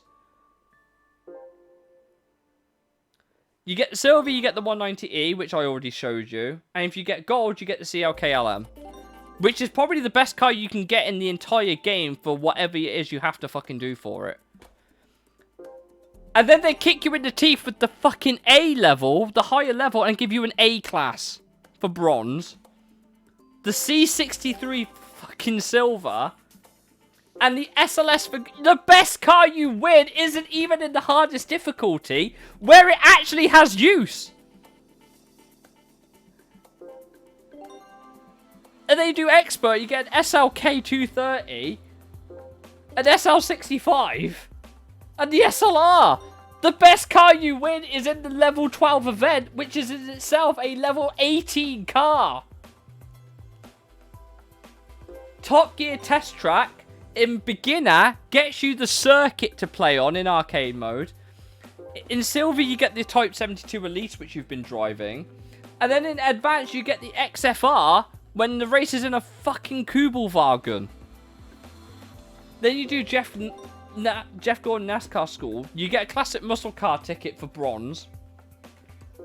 And then you do it again with gold. That's everything, by the way. There's no beginner, advanced, or whatever. It's all of them. Then you get a NASCAR for it. If you do it with silvers, you get a modern muscle car. Great. Sebastian Loeb Rally, the bronze trophies is a Citroen C3. A Citroen C3 1.6 litre. A starter car. At a level 16 event.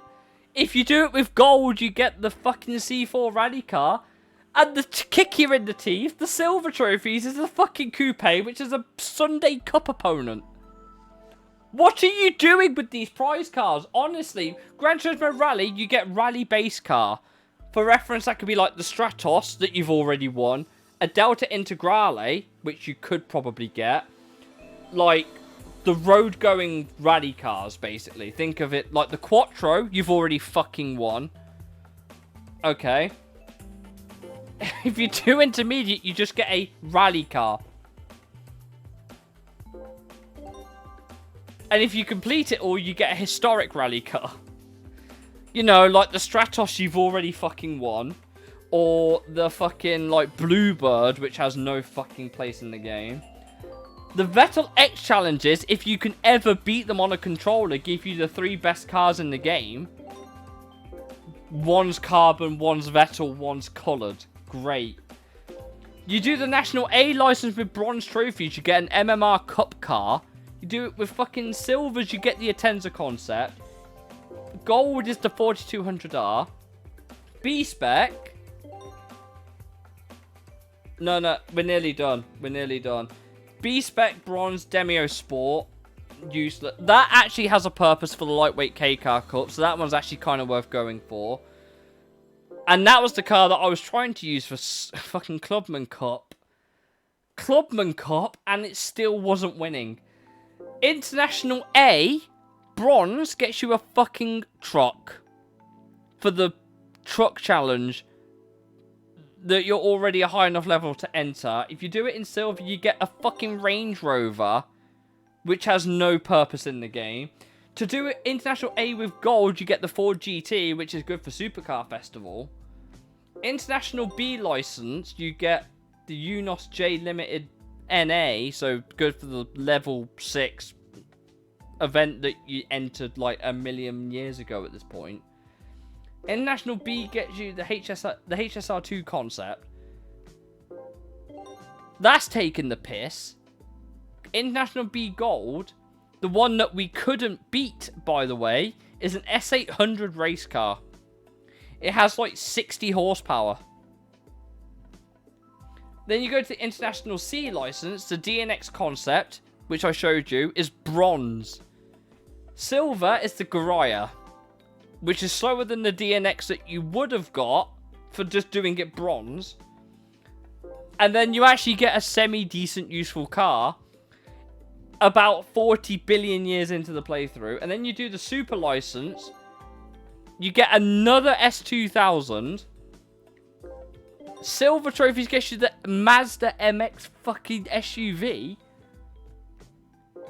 And gold gives you a special version of the Spec V.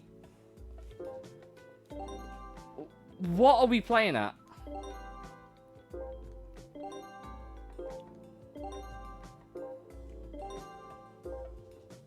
All of that effort.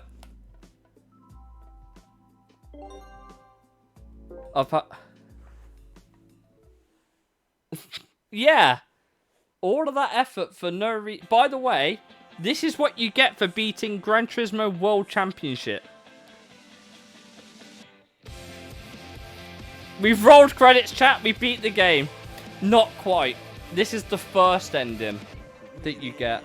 But this is how you unlock this song for the game.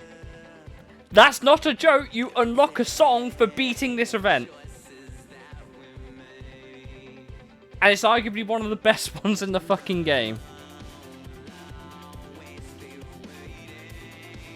I could watch this ending all day. It's so good. Doesn't last very long though. All these people you see on screen are responsible for the billions of hours you will go through for prize cards that are categorically not worth it.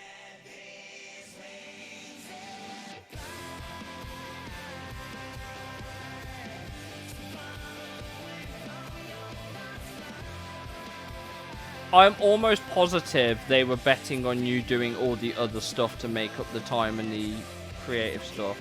But if you take this game as it is now, you tell me if all of that effort, the 48 million XP's worth of events, and all of the time you have spent, like, grinding out the licenses, the special events, getting gold and everything, and getting to level 40 legitimately, you guys tell me if any of that is categorically worth it.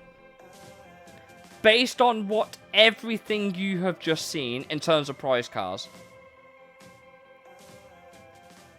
Is any of that categorically worth it? Because if your answer is yes, you are delusional and is like trying to complete Crash Bash 200%. Nope, they all appear in the used car dealership. They all appear in the UCD. Apart from maybe some of the newer ones.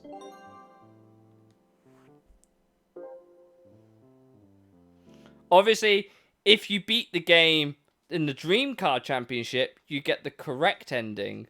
Which is a really cool ending that I can't play.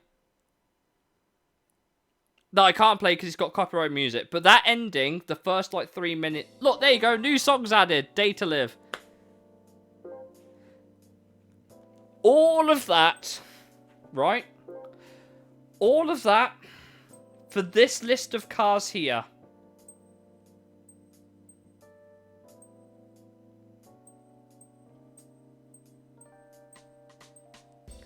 Do you know what? For shits and gigs, just before you go, for shits and gigs, shall we humour the random gift card tickets?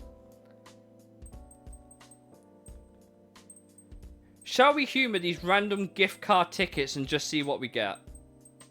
And see if any of them are duplicates of the ones we've already won.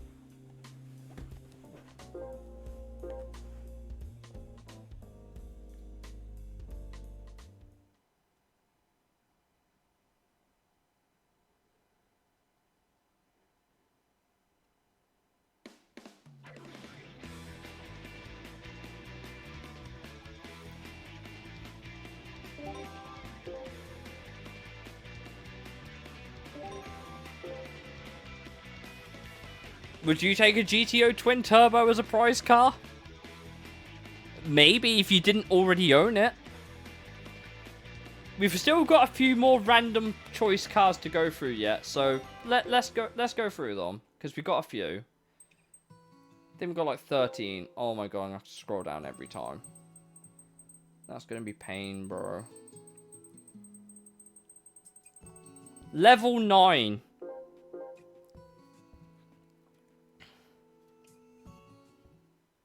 So you get what effectively is about 150 prize cars total, and none of them are worth it almost.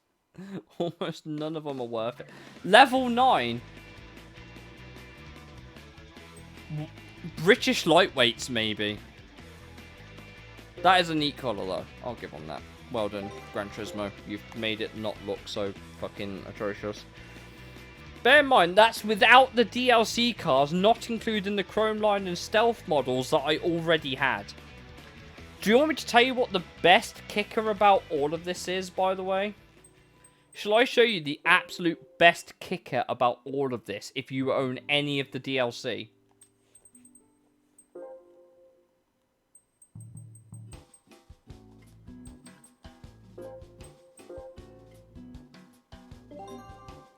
I'm installing one pack.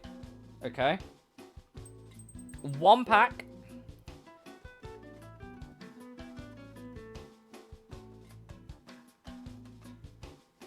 Bear in mind, this is if you just paid £4 back in like 2013 or whatever, right?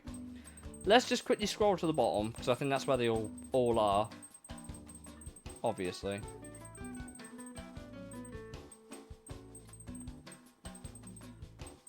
Oh, I'm not near the bottom. Shit. I know what I'm looking for. They should probably all be together. Having this many prize tickets to go through is horrendous.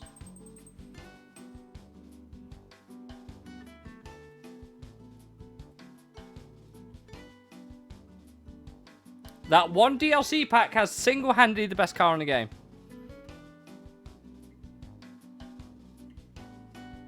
And even that will not save you from the grind you have to go through because of the XP limits.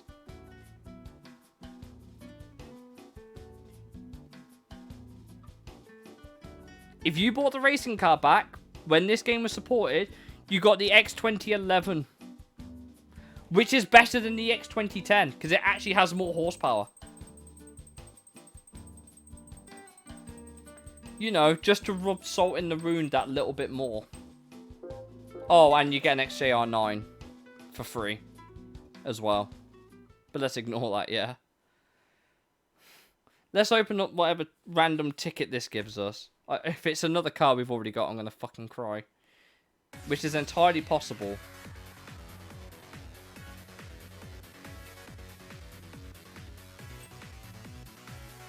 Don't know what you're going to do with a 599, but... Bear in mind that this is... chance. Every car you get is chance. You may or may not get the same car you've already fucking won.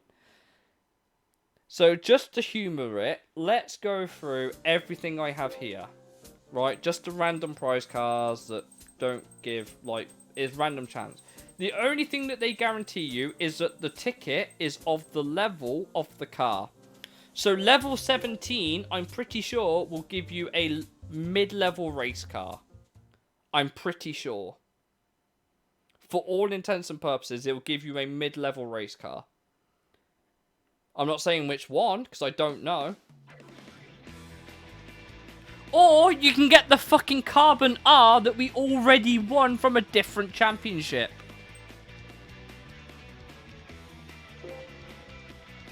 We have this as a prize car already. May I remind you?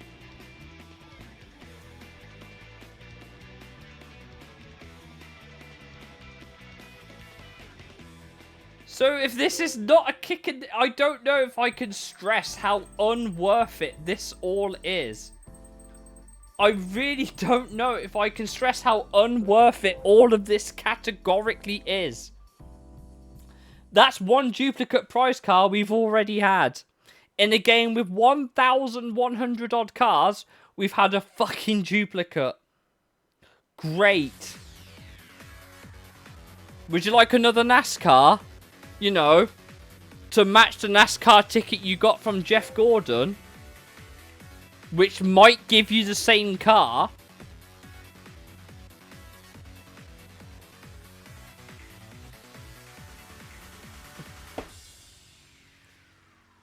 Are you seeing my point yet? And if you haven't, good. I've still got more to show you. If I sound really mad about this, it's because I know how uncategorically unfun this game would be to 100%. I really like the mechanics of B-Spec, but the career grind is just not worth it. I watch it for the racing, not for the career progression. Because the career progression's fucked. I got a car I can't even fucking race with. I'm going to understeer and oversteer into a wall at the same time. You can't even use it for any events in the game. You can only drive it in free practice. I could have got a Le Mans car which had more use. I got a car that I can't even sell for money. Why are we doing this? Let's pick up another level 5. Let's pick up another level 5. Do you know what? Like I said, this game drives me up the wall. I love this game, but everything about it is categorically fucked. And I will stand by that. The level 5 car we got was an That's not a terrible car. Apart from the fact it's terrible, but it's not a terrible car. You could do Clubman Cup with that car. Assuming that's what you actually won. And upgraded it a little bit. Could do Turbo Chop. Or Turbo Challenge, maybe. Maybe. Let's go again. Why not? Let's go again and pick up the level 9 class ticket. Why not? Let's humour this shit, right? Let's assume you're a brand new player, you've never played this before. I'm spoiling the whole game for you at this point. Not that you're missing much. Level 9, a fucking Viper. As someone that likes the Viper, I'm happy with that. I like the car. I think it's cool. It actually has purpose in the game.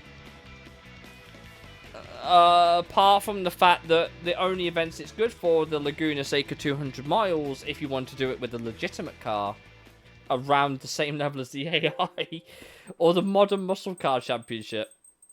Anywhere else, maybe you could use it as like a fun banter, whip everyone else's car in like the level 0 event it can enter. But, you know. Level 12, you know, we're back in that ballpark. Could get the 599 again, which would be shit. I don't want another 599. Got the Viper's newer brother. Rival thing. I got the Jeremy Clarkson car that crashed in the mall. Yay. This is not worth it, chat. Completing this game 100% is just not worth it. It's just not fucking worth it. Do what? If you ever used a save editor to complete the game and use all the cars that you got, I guarantee you would only use like half of them. If you wanted to do it like legitimately and not use cheesy cars or DLC cars or cars, you know, just let your AI driver drive a Le Mans car in the Sunday Cup because, you know, why not? Because he is definitely going to be able to fucking drive that. You know, I mentioned about the mid-tier race cars. Great for the Super GT Championship, I guess. Saves you having to buy it from the used car dealer for like 950 grand. When you could buy a DeLorean for 500,000. Or get another Carbon R, which you've already fucking won from a different event. And then we could level 21 car class. So we've got 2 more levels and then like maybe some special like car types. Bear in mind we could still get duplicates at this point. There is no escaping the fact we can't not get duplicates. We still could. There is every possibility we could still get duplicates. Like that! Like that! We won that car from Dream Car Championship. Why would you... Why? Who's asking for these? Out of all the level 21 cars I could have got, I got the fucking car I won in the Dream Car Championship at a higher level than I would have had the car. Why? Why? I've got like 6 more tickets, dude. I've got 6 more tickets. Please bear with me. I'm just showing you how absurd this is. What? I can't use this car in anything but free practice. I am literally turning into Marcinkoir when he did free practice at Monza one year. That car, both the Ferrari F1 cars, you cannot race in any event in the campaign. And they're meant to be your reward cars for beating the damn thing.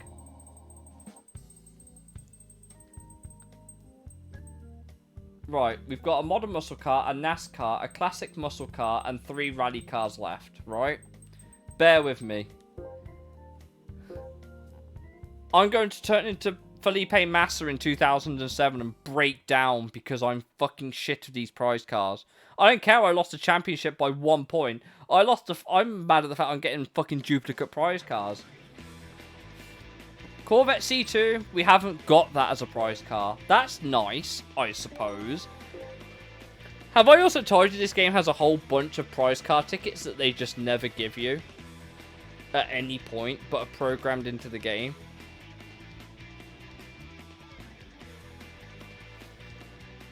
Bear in mind that in the level 1000 tickets, there is every chance you could get a Red Bull X 2010, by the way. I just want to point that out. Right, modern muscle car. I've got 4 more tickets after this one to go through, and we are still at a risk of getting prize cars we've already won. I want to stress that. We are at a point where we can still get duplicate prize cars. I wouldn't even call that a muscle car. It's front wheel drive. On what planet is the Ford Taurus a muscle car? It's a family saloon for the American market. It's not a muscle car. The Blob. Bear in mind that these are all rewards that you could get for doing the NASCAR School of Driving by good old JG. And then we can get a NAS. Bear in mind, we've already got the 2011 Brian Vickers car. We could, 1 in 23 chance, get the same car. There's a 1 in 23 chance we could get the same car. Thankfully, we didn't. But imagine if we did. 1 in 23 chance of receiving the same car twice. I've got 3 more tickets that are completely random. We'll open them. Why not? Because I hate myself. Let's just go and get ourselves some more duplicates, why don't we? Have I also told you about the fact that we've also won 2 fucking midget type 2s? Yes, it can. Which, if you don't have the DLC, you can't use.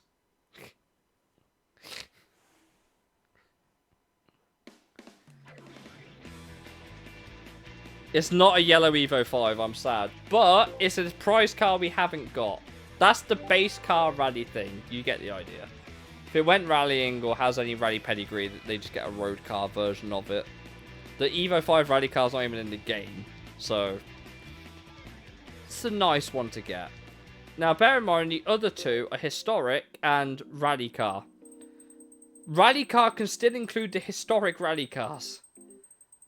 And there's also the Stratos and the Delta and the C4 that we've already won that we could potentially get again. For clarity here.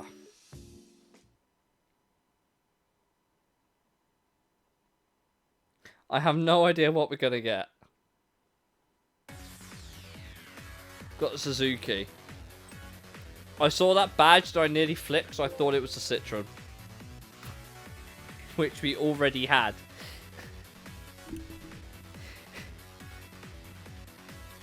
So, I'll ask again. Does any of this categorically seem worth it for a potentially upwards of 500-hour playthrough?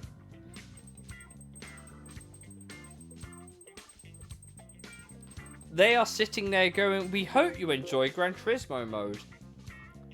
This is not enjoyable. This is by far and away one of the most unsatisfying completions you will ever do in any video game.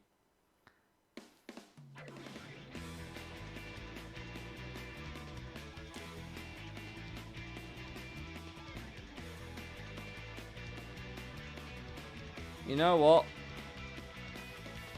That's just a... Fuck you, game.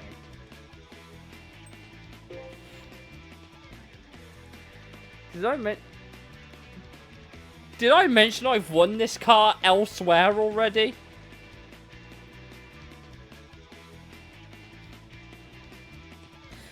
A Hyundai Accent, a Bluebird, anything.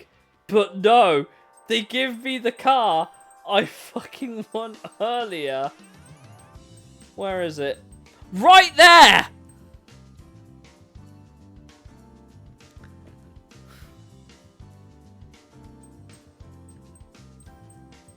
By the way, I just want to stress, 1 midget D-type. There's the second. So that one's in black, which is a completely random colour chance, by the way. I got the same car twice in the same colour. What do you want from chat? If this does not definitively say how much I do not want to 100% GT5 in any capacity, I don't know what will. Because this ain't it, Chief. This is just not it. And just to really add salt in the wounds, let's go and install the rest of the DLC. which actually has cars that you might actually care about. Maybe. I don't know.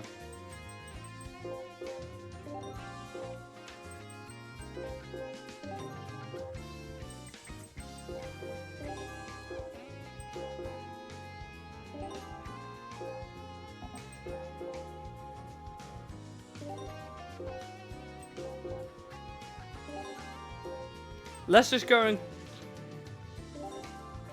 take it easy, Liam. Thanks. Thanks for sticking around for my incredible ranting. Oh, look. You get 2 of the same car twice. Again. And again. Even in the DLC, they're giving you fucking duplicate cars. I can't write this shit.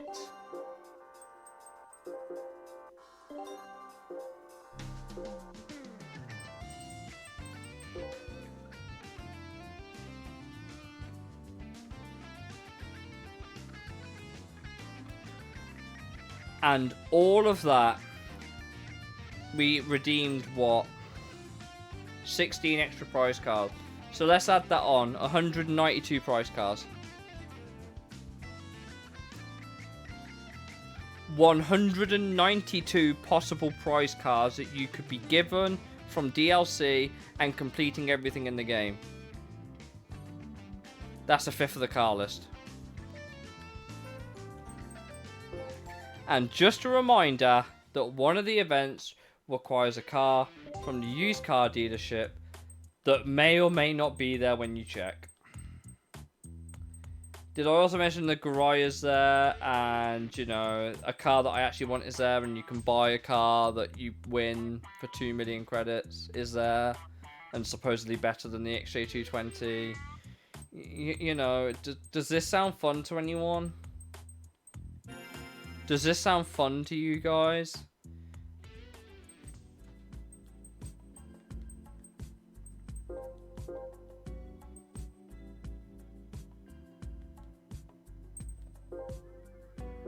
I should have left iJustice, because you can't sell them.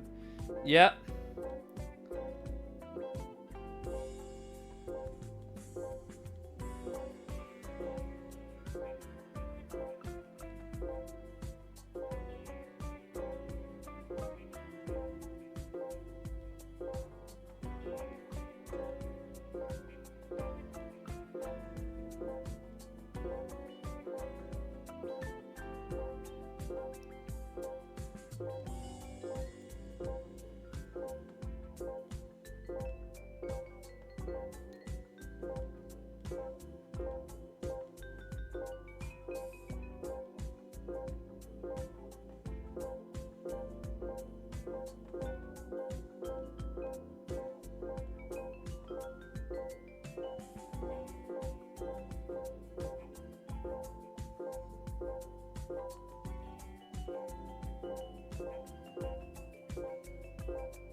It's not worth it, chat. Congratulations. Congratulations. Congratulations. Congratulations. Congratulations.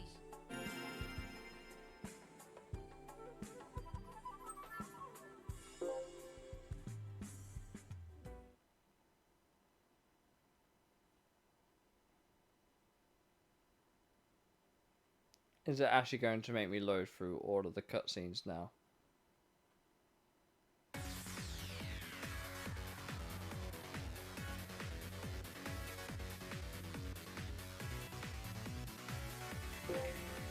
Maybe. Yay.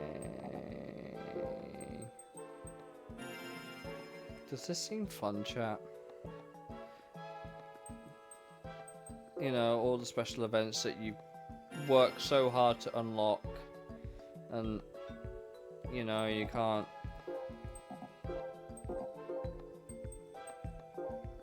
Wow, what a car list.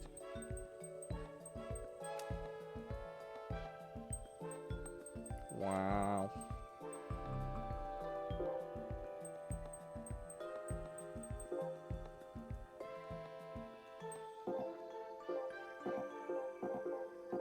Apparently I've earned 83% of the trophies. Apparently. I guess that's because I haven't unlocked the other items yet, I'm assuming.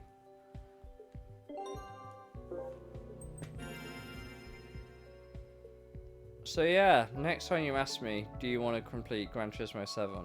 5, even. I don't think it'll be a 100% playthrough. I just can't, chat. I don't think I could do it.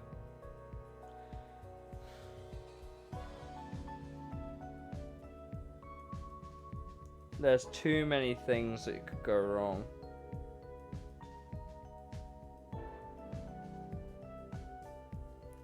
Did I mention that you unlock some photo locations as a prize for beating some events? Did I mention that you can't drive the tracks that you unlock in the special events until you've unlocked them in the special events? That's insane. How's the museum? Oh, wow. That's crazy. The museum was an online feature? The fuck?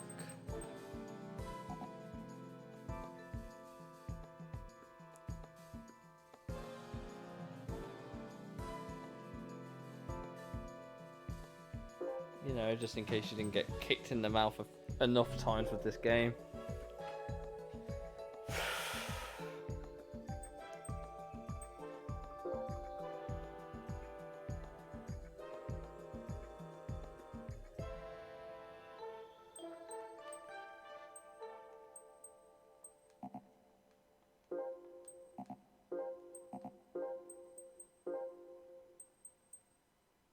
They actually used to have things like best motoring and their 24-hour exploits as program lists on here. You can actually watch them all on YouTube if you're ever interested. But,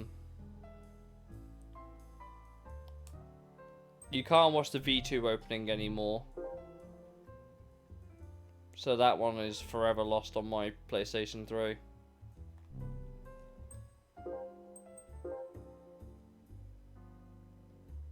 Which had, I think it was sold on display.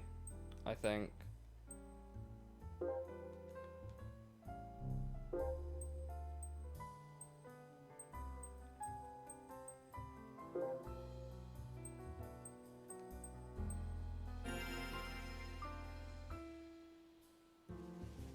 Do you think this will still work?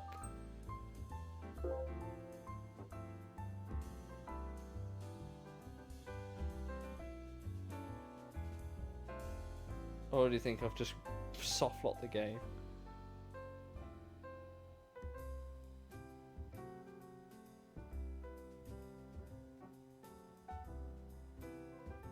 I like how change view using the keyboard in spectator mode activated by pressing F1 is a thing.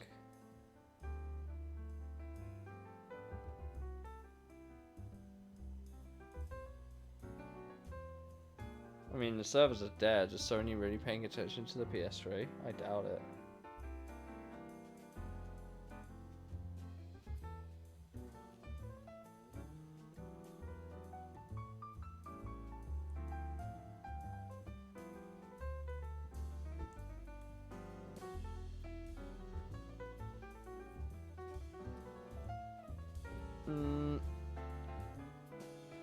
Was that Gran Turismo 6 maybe?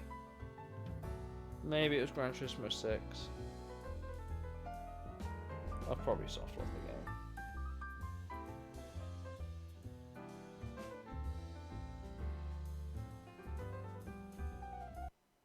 the game. Anyway, it's you never finished 6. That's fair. I think I'm going to leave that there, for better or worse. Thanks for joining me on this rant infested fucking trip through Gran Turismo 5, I guess. So next time you ask yourself, is it worth it? I'm going to tell you straight, no. You might as well stop after the 24 hours on Le Mans on B-Spec because the fucking Nürburgring price car is just not worth it, man. There's just no point.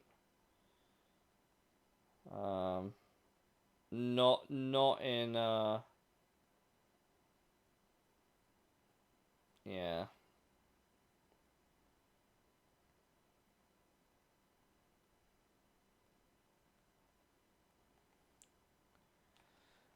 I'm going to bed. I'm going to bed to cry over my life decisions about playing Gran Turismo 5 and thinking the campaign is worth it, when I know for a fact it's not. I will happily play GT5 to watch the races unfold. I will happily level myself up to let my AI drivers race cars around their skill level any day of the week. But I will never, ever endorse a completion. Because it's just pointless. The fact that the 24 Hours of Nürburgring's prize car for B-Spec is a fucking MP412C is the biggest insult to any dedication of time on events where they are twice to 3 times as long as A-Spec I have ever categorically seen in a video game. There's just no way, man. I'm going to bed. Good night.